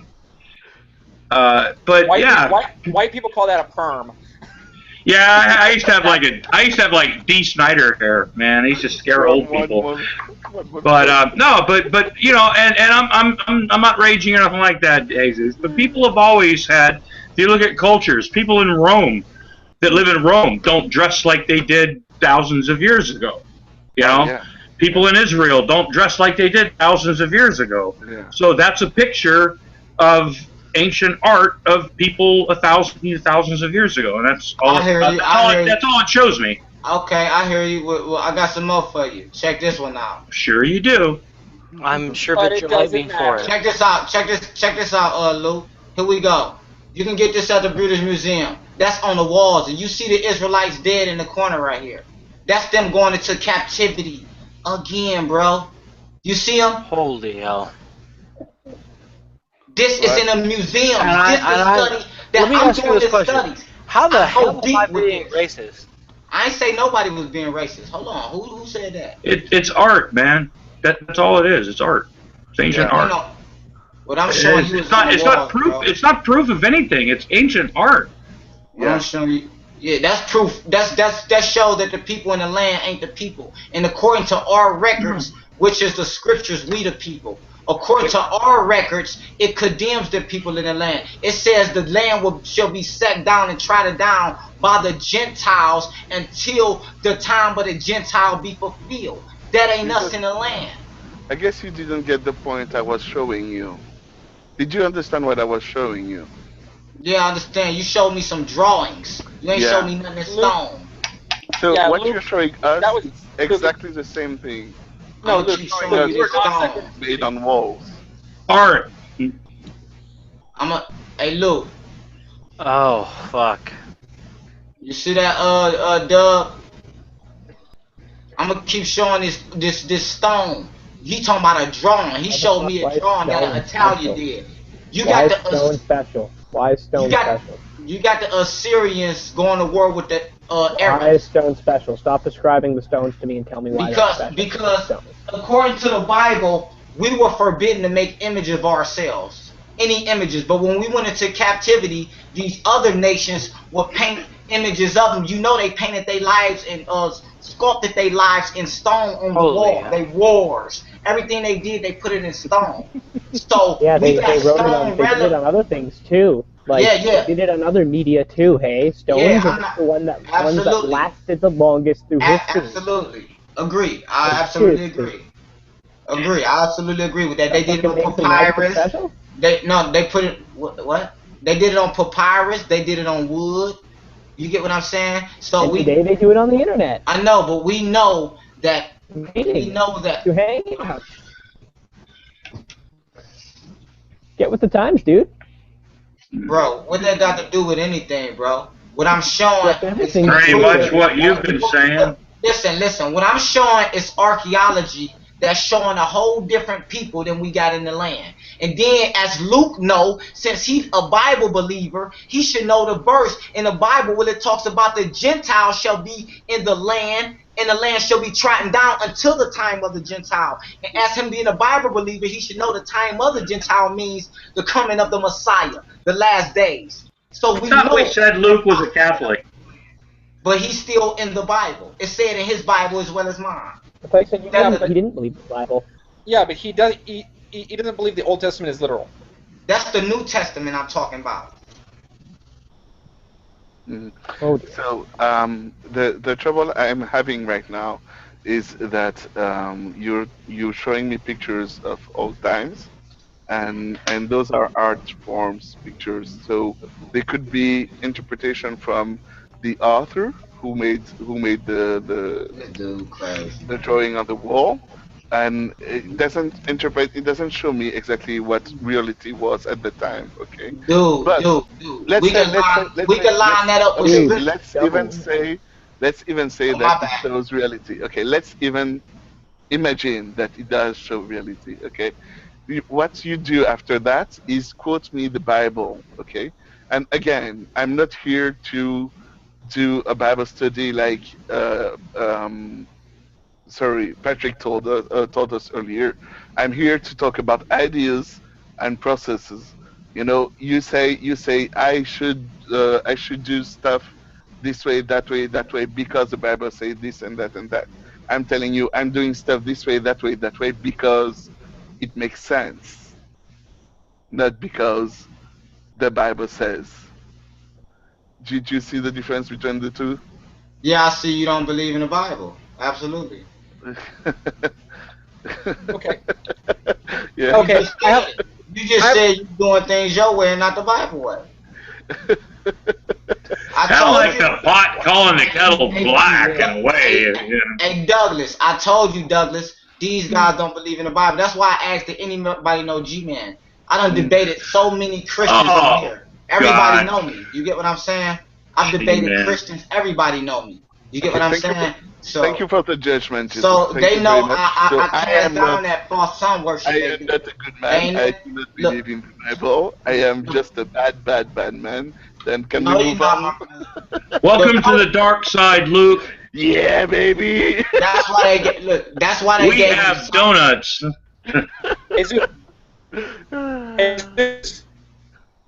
Jesus, I have a question for you. Oh. Go ahead, bro. Oh, you're having a question. Is really hard. Go ahead, bro. Yeah. He's having trouble with the internet connection. So usually when the time is perfect, he will lose the connection. Usually when he says, I have to tell you something, and then lost connection. Okay. Jesus, have you read Ezekiel 26? Oh. Ezekiel 26. Read it to me. What it say? Ezekiel 26. Yes, prophecy against Tyre. Let's see. Can we share a screen somewhere? Yeah, and read the scripture, brother. Okay. So why is Tyre still around today and populated? Oh. Read the scripture, brother. He asks you to read. Well, don't ask him to read something. He's having trouble with his connection. Do you have it in English somewhere? My Bible cites me in French. I don't know why. Hey, look. I want to say something to the brother Circle because I just read the chat. Brother, skin color has nothing to do with it. I just said the Africans are the same color as me, but we not the same people. The Africans going into slavery according to the Most High. So we not the same people. It ain't got nothing to do with skin color. You can be as light as this brother Douglas and be an Israelite. You're trying to make the point. To do with it, man. Now you're trying to make the point that the ancient Israelites were black. I only made the point because he asked me to. He asked me, what do you get off saying the Jews were black? And I just pulled up the archaeology to show and prove that they were. That's what I'm saying. You showed art. I ain't show art. I showed archaeology. No, you showed art. stuff that people wore. You showed styles of clothing. There was no skin color. There was, people back then might have had dreadlocks. I mean. Well, go argue with the British Museum and the Smithsonian. Circumstantial evidence. Yeah, it's no. Okay, why is Tyre still around? Read the scripture. I have. He wants. No, you're right. You're right. He wants the context for the show. Like, okay, let me see. Is that the script? Let me see. Is that the one? Ezekiel 26. Yeah. Remember the one in the group that we were talking about with the picture I showed? You showed a picture. Yeah. Yes. Okay, so it says here in the 11th year, on the first day of the month, the word of the Lord came to me, son of man, because of Tyre said concerning Jerusalem. The gates of the people is broken, it was left. Usually said they shall destroy the walls of Tyre. They talk about destroying Tyre, and the question is why is Tyre still up? Yes, it was a prophecy that it says it shall be utterly destroyed, and the rock shall be, or the city shall be torn down to bare rock, and it also says that the sea will rise up and consume it, and that in a few generations it'll get to the point where the fishermen will fish over it, not knowing what a great place what a great city it once was, and yet, as of today, it's still there. It's never had any damage, basically. All right. So the question is, why is Tyre still there? Yeah. All right, I need to go to bed, guys. All right, can y'all hear me? All right, man. Thanks for joining. All right, now. What's that? Douglas came say goodbye. Huh? Douglas just said goodbye. Oh, okay. All right, you want me to do with that scripture? Yeah, and then look Tyre on like Google Maps. Why is this city still up? And what's that, Isaiah what? No, Ezekiel 26. Ezekiel 26. And it was supposed to happen. And it was supposed to happen during Nebuchadnezzar's time, and it was never supposed to be rebuilt. But it wasn't even halfway destroyed until Alexander the Great's time, and even then only half of it was destroyed, and it still has a city with the causeway that Alexander built today. Ezekiel what? 26. 26. The whole chapter? I can't remember the verses offhand. My connection's real choppy, so I can't really look it up. Let me read some of it then. I'm at 26. Let me screenshot so y'all can see what I'm reading. 4, 5, 6. I'm going to start at the 1. We're going to get the context of it. Alright? It says, and it came to pass in the 11th year, in the first day of the month, that the word of the Lord came unto me, saying, Son of man, because that Tyrus has said against Jerusalem, she is broken. That was the gate of the people. She is turned unto me. I shall replenish.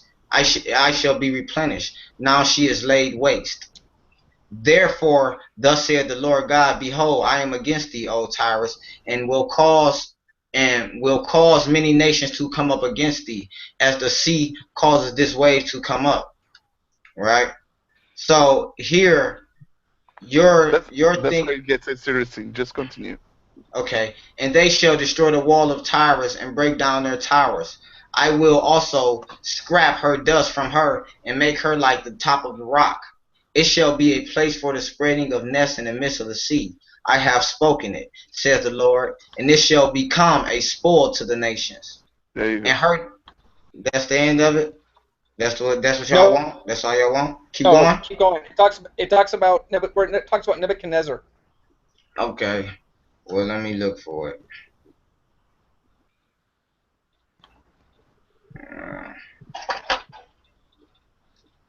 It don't say nothing about Nebuchadnezzar. Nebuchadnezzar is nowhere in this chapter. Yeah, here we go. Here we go. Here we go. I got it. And it's 6. I should have kept going where you asked me to. And her daughters which are in the field shall be slain by the sword, and they shall know that I am the Lord. For thus said the Lord, behold, I will bring up Tyrus, Nebuchadnezzar, king of Babylon, a king of kings from the north, with horse and with chariots, and with horsemen and with companies, and with much people. He shall slay with the sword thy daughters in the field. He shall make a fort against thee, and cast a mount against thee, and lift up the buckler against thee. And he shall set enemies of war against thy walls, and with his axes he shall break down thy towers. All right, now who is you saying this is talking about? Tyron, the city. The city Absolutely of Tyre. not. That's not what it's talking about. Yes, it says. The four. The name of the city. No, but what it's talking about is it's talking about the people. You get what I'm saying? It's referring the wall of Tyrus. Listen, it's referring. I'm gonna show you. Look. Listen. For thus saith the Lord. Listen, I'm gonna start at 4 or 3. Son of man, because that Tyrus hath said against Jerusalem, she is broken. That was the gates of the people. What is they talking about? She is broken. Who? That's not what we're talking about. I know, but you got to get the context of it. If you don't get the context of it, you don't understand what she's saying. That's why you have to understand what's going on. Yeah, but that doesn't mean that it changes the context of Tyre being destroyed. Listen. No. It helps you understand what it's talking about, bro. Yes. That's what I'm saying to you. If you don't understand what this is talking about, how you going to understand what the middle? You can't just open a book and read from the middle.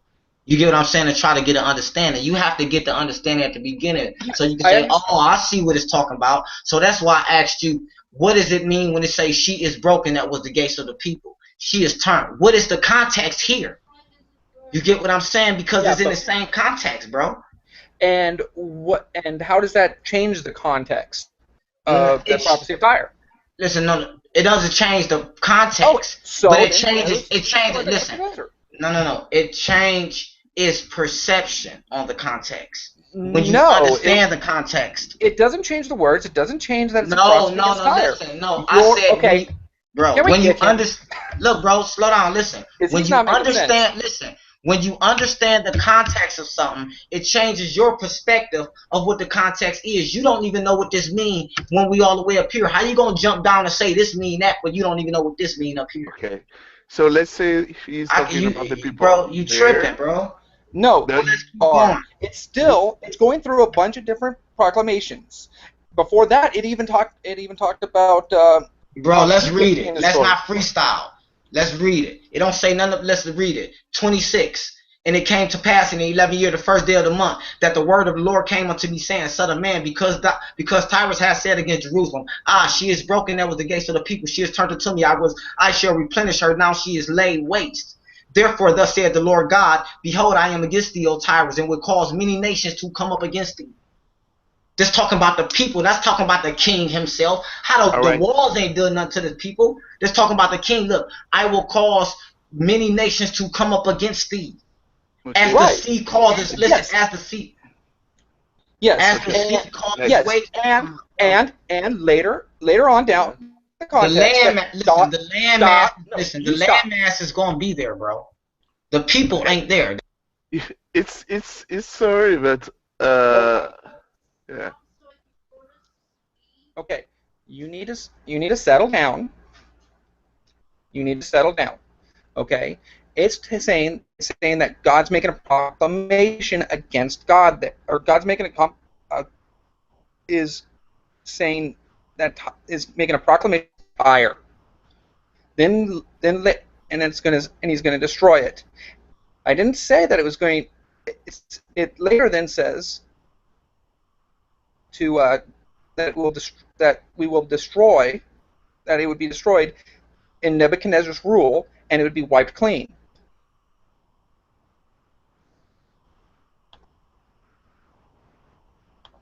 It was, bro. Can you go over that? Still, and it also said that it would never be rebuilt. Wait a minute, bro. Why you screaming at me as soon as I reply? No, you wanted to keep going. I'm saying if you wanted to keep going, never went there. You gave the opportunity to speak. I'll shut up. Stop. Nebuchadnezzar never actually attacked Tyre, and it wasn't attacked until Alexander the Great, and it wasn't completely destroyed and wiped as it was said in the Bible. In fact, it also says later. It also says there that it would never be rebuilt, and it has people and it has people on it today. Now, what did he say would never be rebuilt? The city? Yes. At the end of the scripture. When did they rebuild the city? When did the people rebuild the city? Alexander the Great rebuilt it after he destroyed half of it, and the causeway is still there.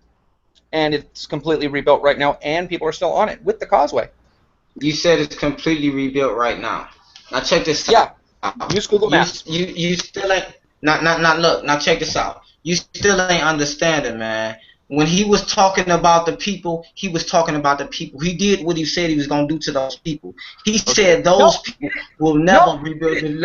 Listen, what you're doing is freestyling. I'm reading. You freestyling. Okay. Okay. Stop and listen. Okay. It says that in Nebuchadnezzar's time, it would, when you read all that about the people, right, and then go down to what will actually happen to the city by Nebuchadnezzar, it was to be destroyed and wiped clean and polished like a rock. Why don't you let him and never be rebuilt? That part, yeah. Let him read. Yes, but he's probably going to stop before it gets to that point. Well, and it's not just talking about the people. When he stops, not just talking about the people. He talks about the landmass and everything, and says it will never be rebuilt. That's okay, but let him read. Like he stopped before. I do agree with you. He stopped before they talk about the city, but let's continue. Let him read. It was because of the people that he made the proclamation. Yeah. Because of how the people acted, God made the proclamation of the city and to destroy the city down to its foundations. Yeah. So let's read again. Well, let Jesus read the next part. He said for the first part, this is what happened. It was because of the people. Yes, it was because of the people. How does he explain the rest? But the prophecy very clear, and he's trying to spin it so it's not. So it's just for the people. And Nebuchadnezzar never actually even made it to Tyre. I wanna hear the spin until the end. Okay. Could you continue spinning, Jesus? All right. Now look. Now notice I just asked the brother to give me the scripture. He don't even know what scripture. He just freestyling. That freestyling get us nowhere. You paraphrasing all day ain't gonna get us nowhere. Okay. How you gonna tell me to quiet? Look, there you go again. Stop. Yeah. What did you? Stop explaining and just read. Just read. No explanations. Just read. Yeah. I want to hear his. This ain't the slavery days no more, bro. You don't run me, man. Now, it came. Now let's see. Here we go. Now let's see. And it came to pass in the 11th year, the first day. Let's see what he's talking about, bro. Okay, In the first day that the word of the Lord came.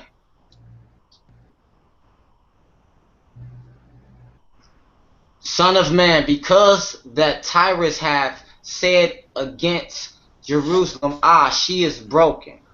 That was the gates of the people. This dude getting mad at me because he don't understand context.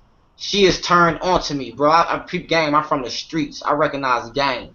You can't run that on me. I shall be replenished. Now she is laid waste.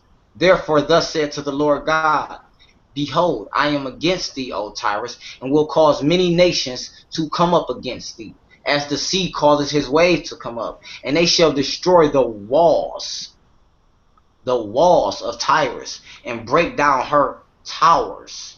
I wonder if them walls and them towers still there. And I will also stop interjecting. Just hey, stop cutting me off. Hey, dude, come on, man. Stop interjecting. Just don't tell me what to do, bro, because I ain't interject to tell you what to do.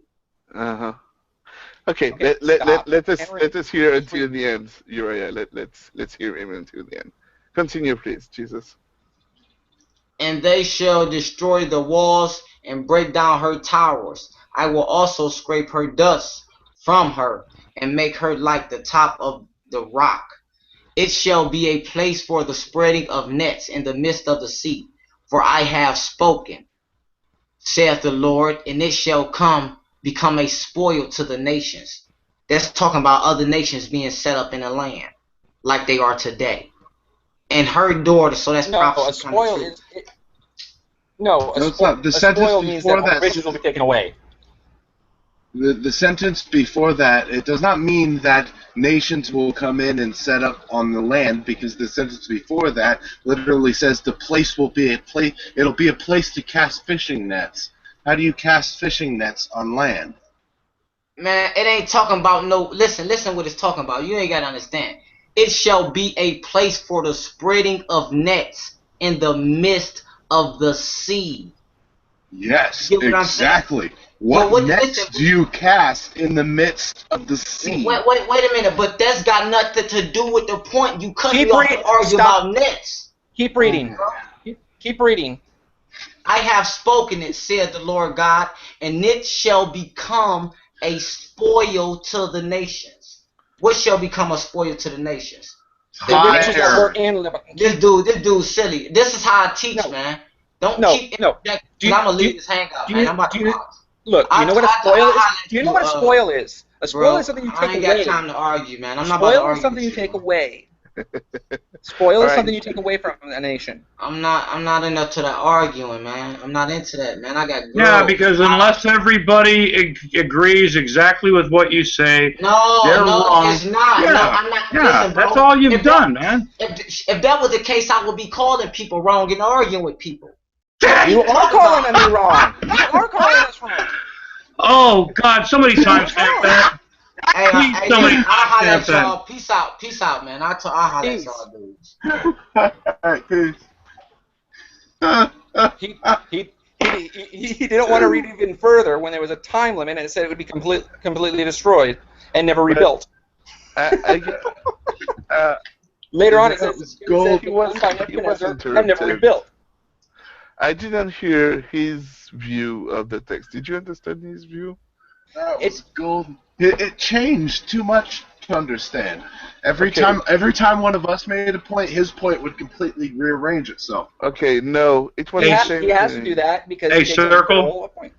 Circle. Yeah.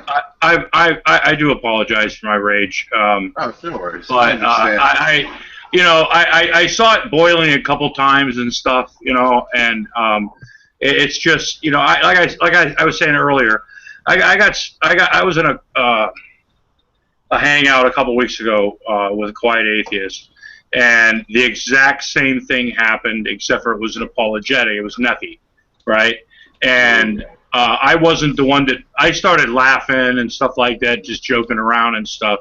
And then within like 20 minutes, I mean, the cavalry jumped in and was calling bullshit on Neffy, and it turned into a really funny hangout. But he did that for like almost an hour, and I look forward to this hangout for a couple of days. I had me some Chinese beef and Chinese vegetables with me, and an egg roll tonight. Some good kush, and some iced tea and everything, and we ended up having goddamn Bible study. And it's got nothing to do with Luke. I mean, I understand where Luke's coming from. He's wrong, but he once we got past that little bit of thing there, he's got a sense of humor, and I like that. But when people just jump into hangouts and start assuming things and start telling you the truth, and telling you that you've never read the Bible, and you want to talk about disrespectful, I don't know how many times he referred to Luke as maybe not being able to read English good enough to understand the Bible. Go back on the tape and look at that. He referred to, and I'm not quoting, but a few people as less than smart on a number of occasions. So. Yeah, I do apologize for but I don't take everybody. I don't take any of it back though. I don't take any of it back. Yeah, I think everybody blew off him at one point or another. Do you guys understand why I pulled up the prophecy on Tyre? Oh yeah. Because he's taken a literal approach to the Bible, and if he read further. Right, and I'm thinking he's seen it, and that's why he kept wanting to. But no.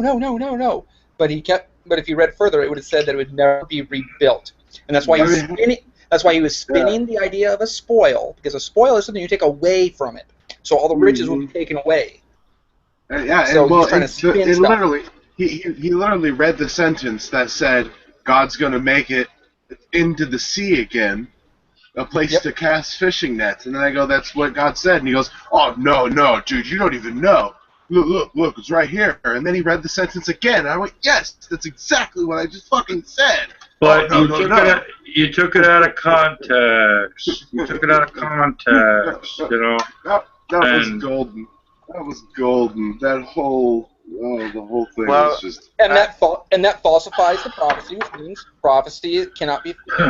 In his worldview, that I have something I want to say, like, to both of you, because he might be wrong on his belief and the way he sees things, but I don't believe he was heard. You know what I mean? I do, because I've heard the arguments before. I know where you're coming from, but it's recycled stuff continuously over and over. The Hebrew Israelites do it. So it's the G-man arguments, basically, because he even brought up G-man. It's the apologetics. It's we have the answer, you don't, you're wrong. We're going to prove it, and we're going to run our mouths until you either rage quit so we can make ponage videos, or they turn into train wrecks. Yeah, and that's something different from the text he was reading. Patrick, you're talking about the other thing. I'm talking about the last thing, where he was reading a text that made a lot of sense. Uriah, I do agree with you, and it shouldn't be interpreted literally.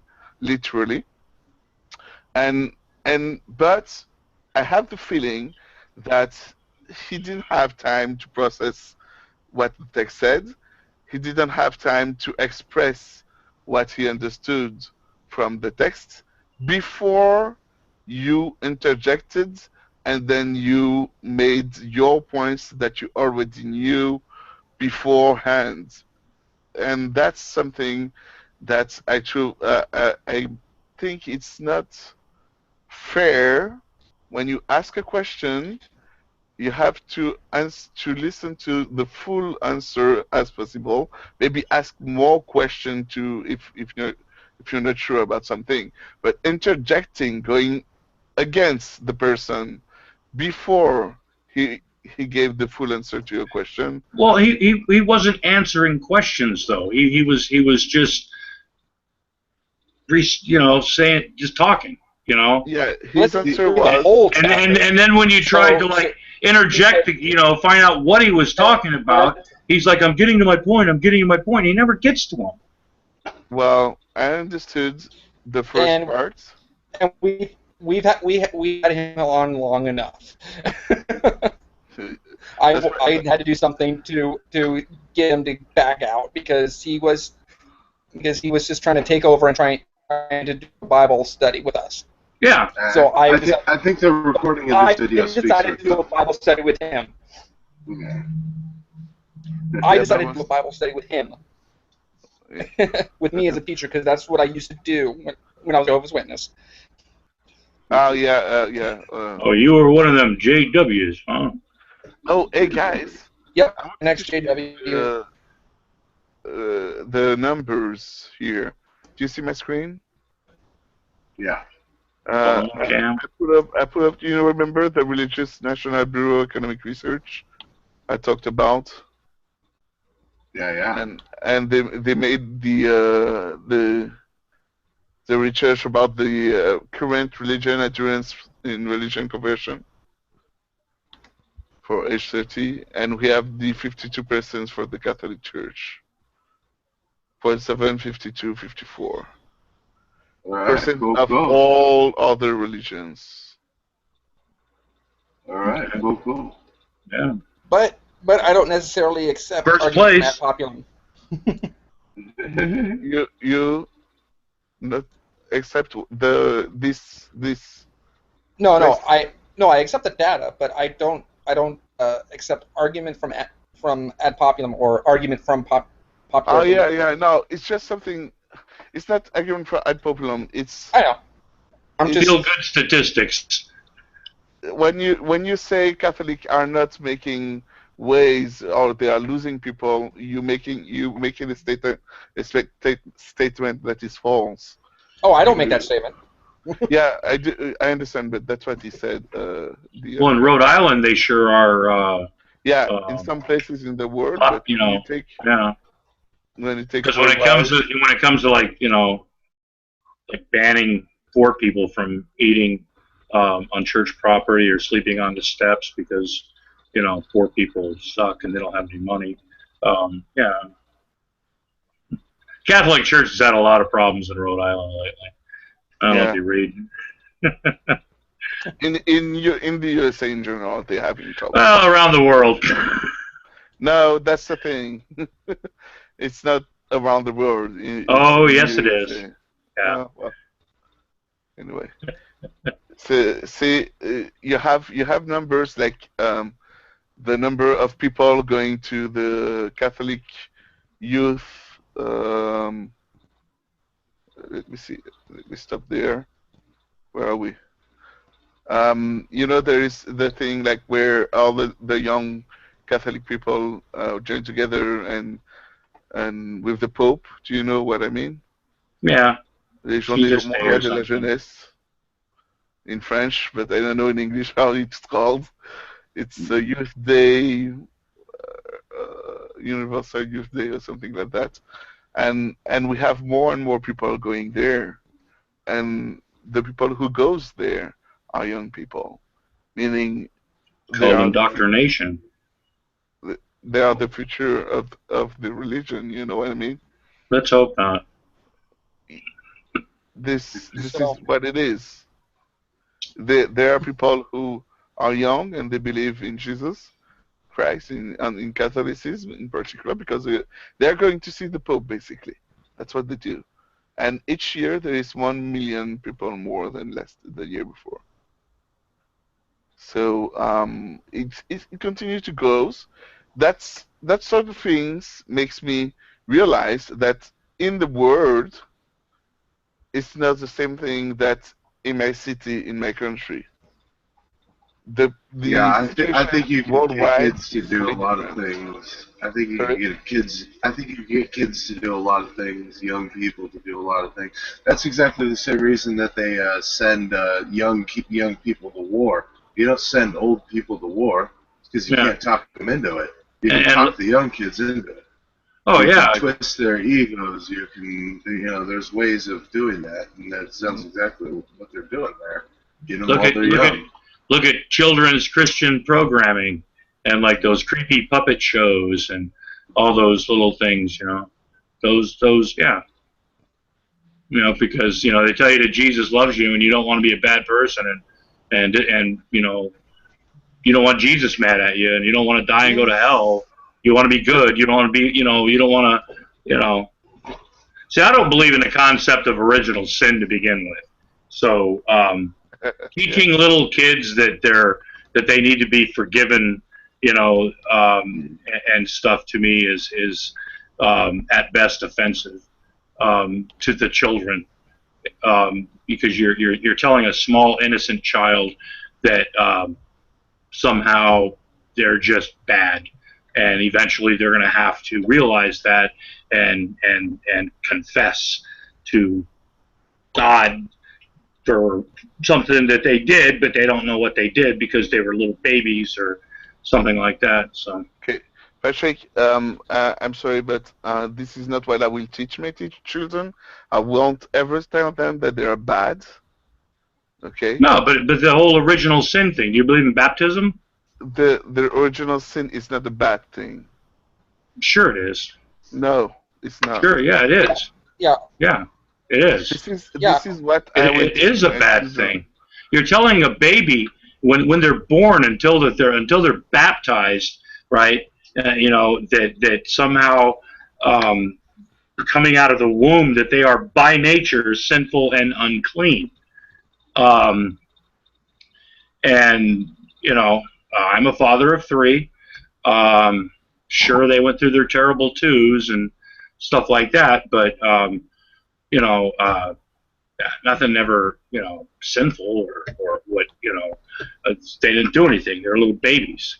Wait till they get into their teenage years and they can steal a car and But again, yeah, the whole concept, Adam and Eve, original sin, things like that, I think is total nonsense. It's a guilt trip. I understand that's what the way you understand original sin. What I'm telling you is the way I will teach my children. You understand? Mm-hmm. It is not a bad thing to have the original sin. This is what I will teach my children. What did they do to deserve that, though? It's not a bad thing. It's a good thing. Then why do you guys? Because sorry, Uriah, you were saying. Uriah? Oh, I was asking why do they have to be forgiven? Yeah. Why do they have to be forgiven? They are forgiven. No. What? Yes. No, they're not. Yes. Jesus was died on the cross for their sins. So what's the purpose of baptism and communion and something wrong and confession? It's for them to accept the forgiveness. So, for what? Accept forgiveness for what? For their sin. What sin? And did the little baby do, or the little child do? You mean? Well, you asked for many things, so I was answering for. No. The whole concept of original sin. What do these small children do to have to accept? Okay. Why do they need forgiveness? My answer wasn't about original sin. My answer was about the later one. It's confession. Okay? Yeah. Right. Okay. So if you want the answer for the original sin, is the one I gave you earlier. They don't have. All people have sinned. That's what Paul says. They don't have to confess this sin. Touching myself. Yeah.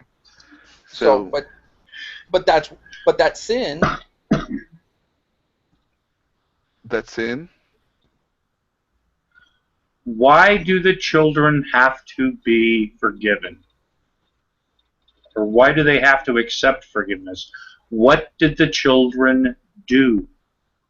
They don't have to. They do already. But they have to accept forgiveness?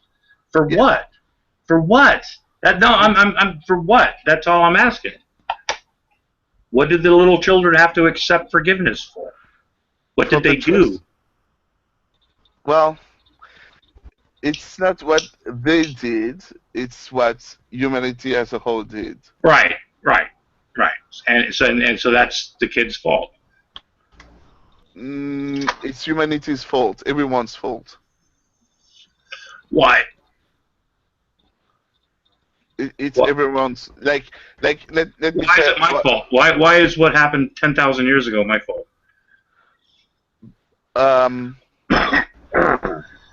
How can I explain to you? Okay, let's say you have not you but your wife. She's drinking. Okay? Oh, you remember the last time we brought up the wife? Yeah, I'm just kidding. Yeah. Hey! Don't talk about a man's wife. I baited him. Okay. You know. So, yeah, I'm sorry. Someone else's wife. Sometimes you gotta go fishing, man. You know. So in the sea.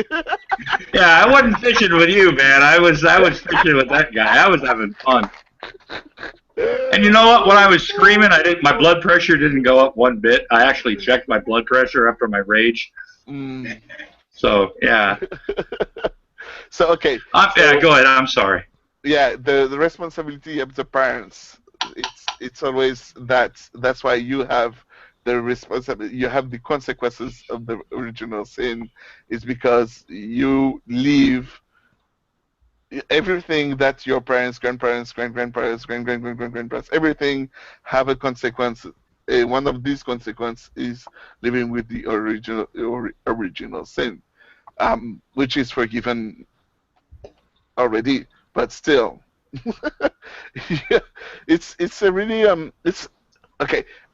When the wife, not yours, someone else's, and of course, she's pregnant. And she's drinking. What did the baby do to be born like a trisomic or something? He didn't do anything. The reason why he was like he was his parents. Only his parents' fault. Oh, so if the mother drinks alcohol, then it's whatever. Oh, and the baby comes out looking funny, you mean? Yeah. You understand. Okay. Now, I have a question. In just a minute. Yeah. Breathe. Like he just took his pressure and then the pressure gets high. And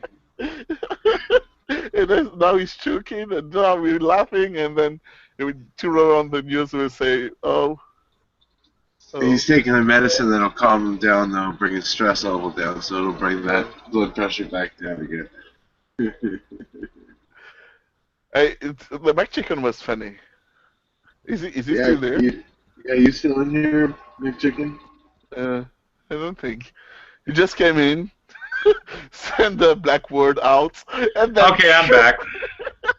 Okay, now, you said, the whole thing about the mother, doing drugs or alcohol or something, and the baby comes out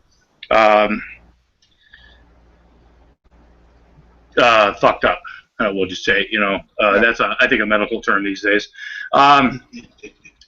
Now, in the Bible, I don't know the quote, but I'm referring to one of Fishhead Salad's videos in his Godspell series called "If There Is a Maker," or if it's about the maker, painting, all that shit, and it says in the Bible somewhere, and I'm using my reference as this video because G-Man knows, or not G-Man, but Fishhead knows the Bible. He lives with fundies, but anyway, something about God said that He knew you before you were conceived in the womb. Right? Now, say you've got two parents that do everything right? They take their vitamins. They do their exercises. They eat right. They exercise.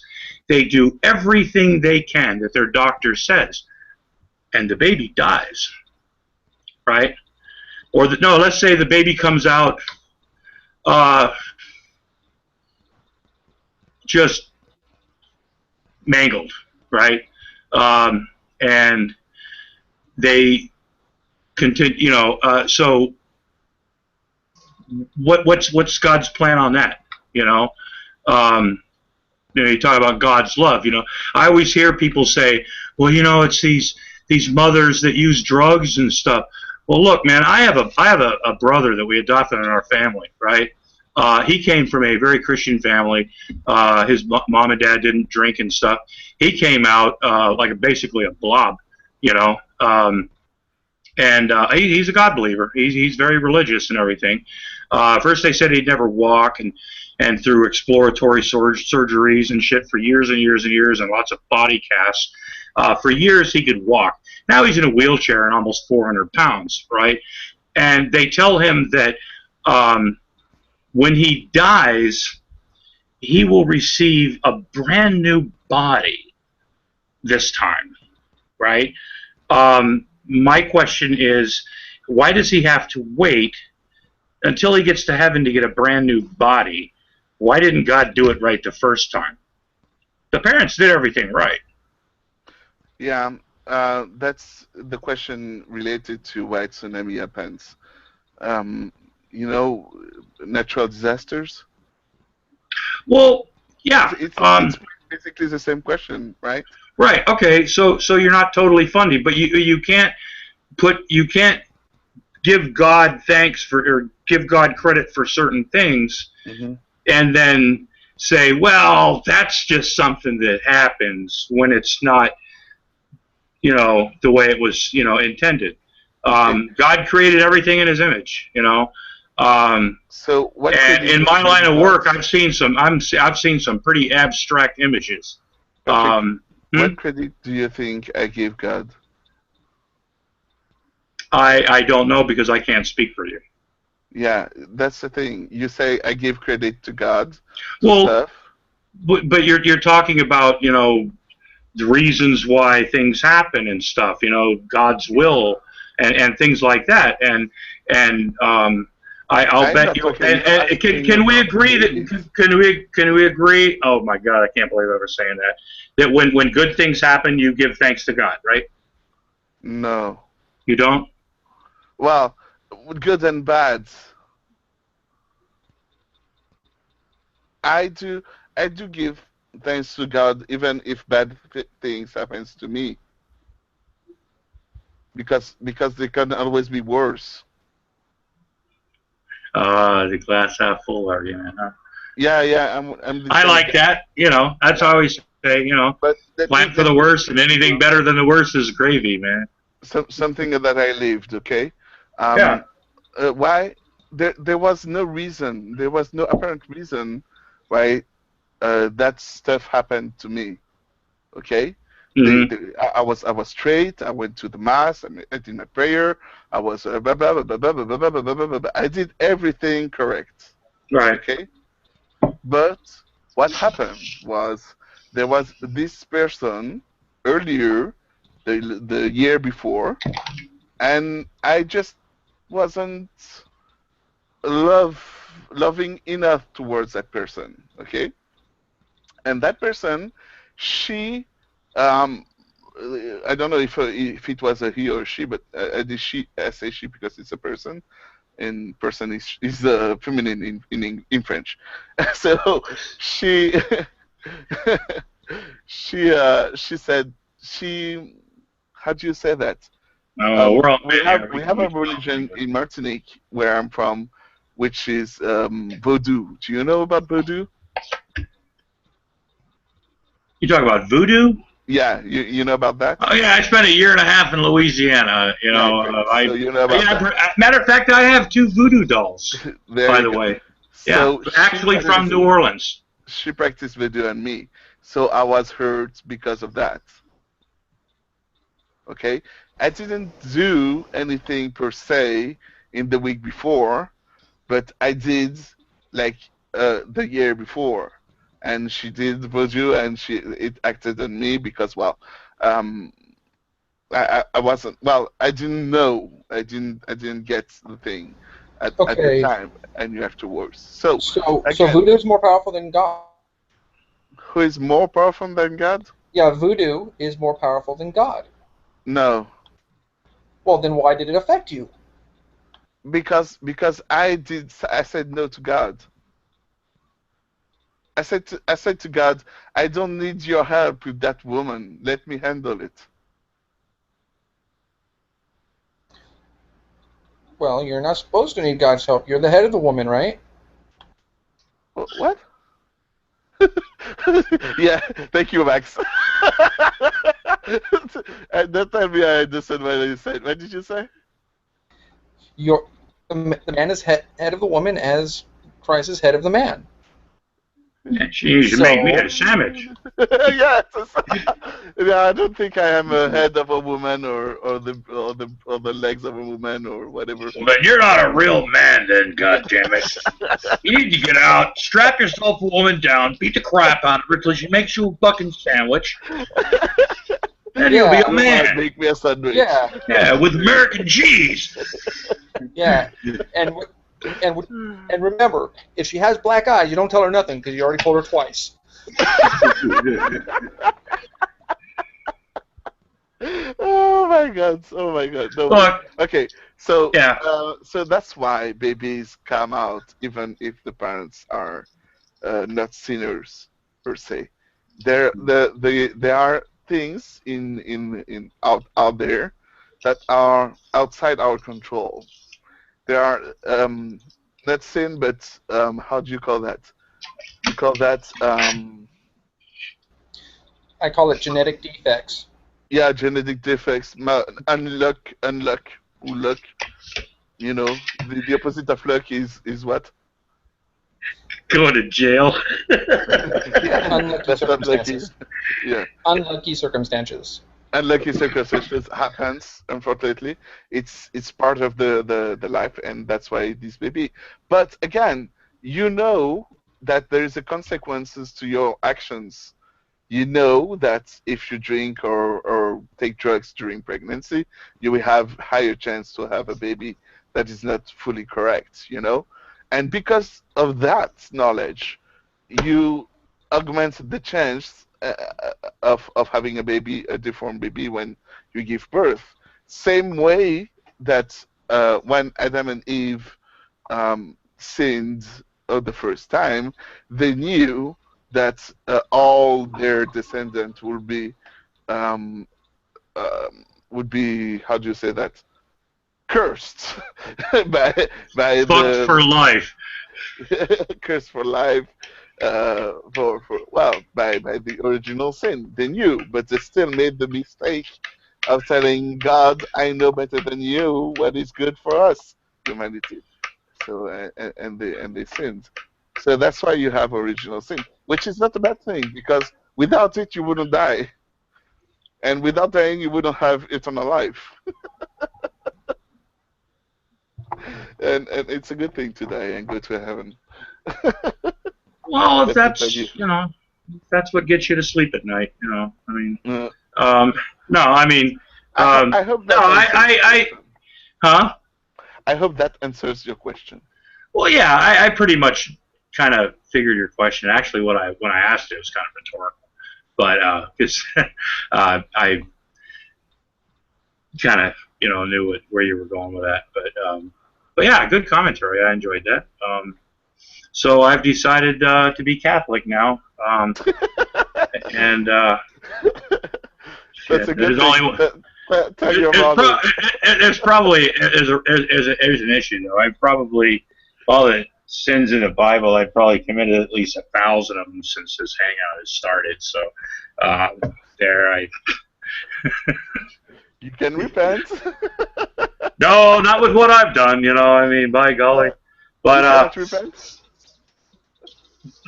No. Yes, you can. Well, somebody fucking passed out. Yeah. Was that the cat? Somebody kicked the cat? All right. It's getting late for me. It's 4:30 in the morning. Holy shit! It's 4:45. Yeah. Well, this has been in a bizarre, fucking weird. It's been fun. I liked it. Yeah, I appreciate everybody for joined, and I appreciate everybody who watched for watching. Hey, we got a girl this time.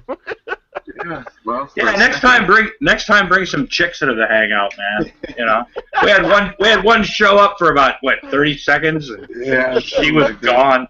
If we have a topic, like if we ever talk about WWE, I'm sure my wife would like to join in. I'll talk about WWE any day of the week, brother.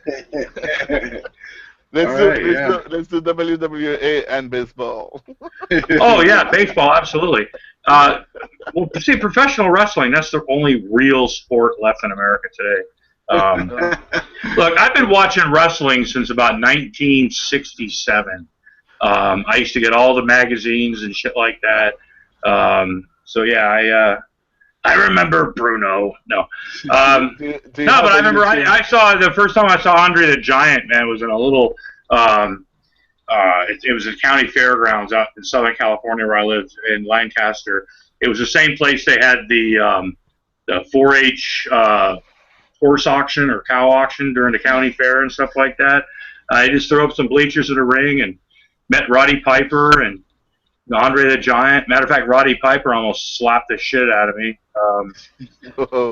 Yeah, because I was 16 and had a few beers in me and decided to jump on the ring. And this is back before they had like security and shit.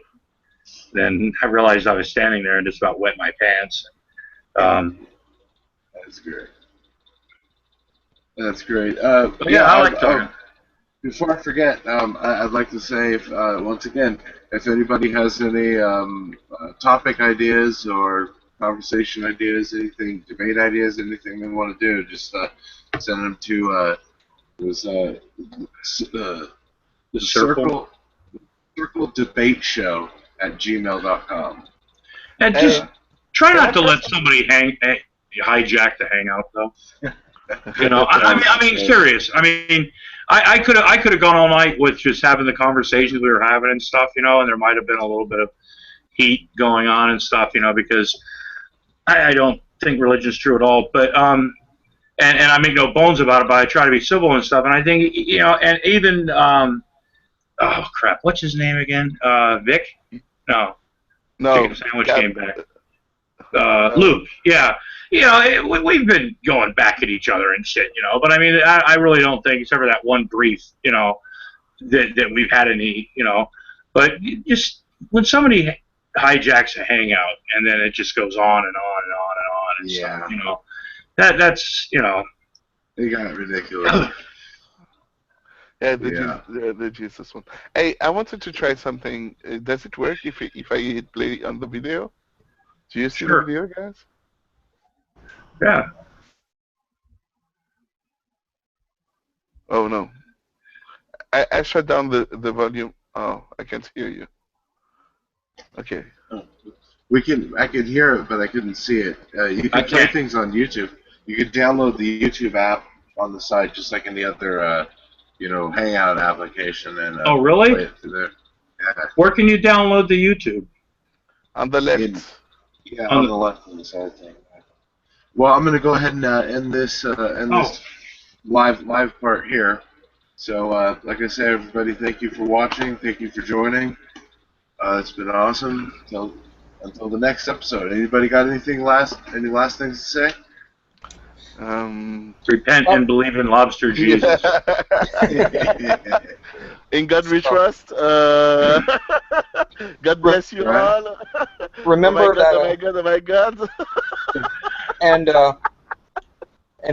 don't forget, ever since there was a drop in piracy, there has been rise in global warming. So we need to get more pirates out there. Absolutely.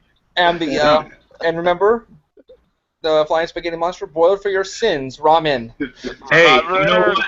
I'm thinking about joining the Church of Bacon. I've actually got some stuff coming in the mail.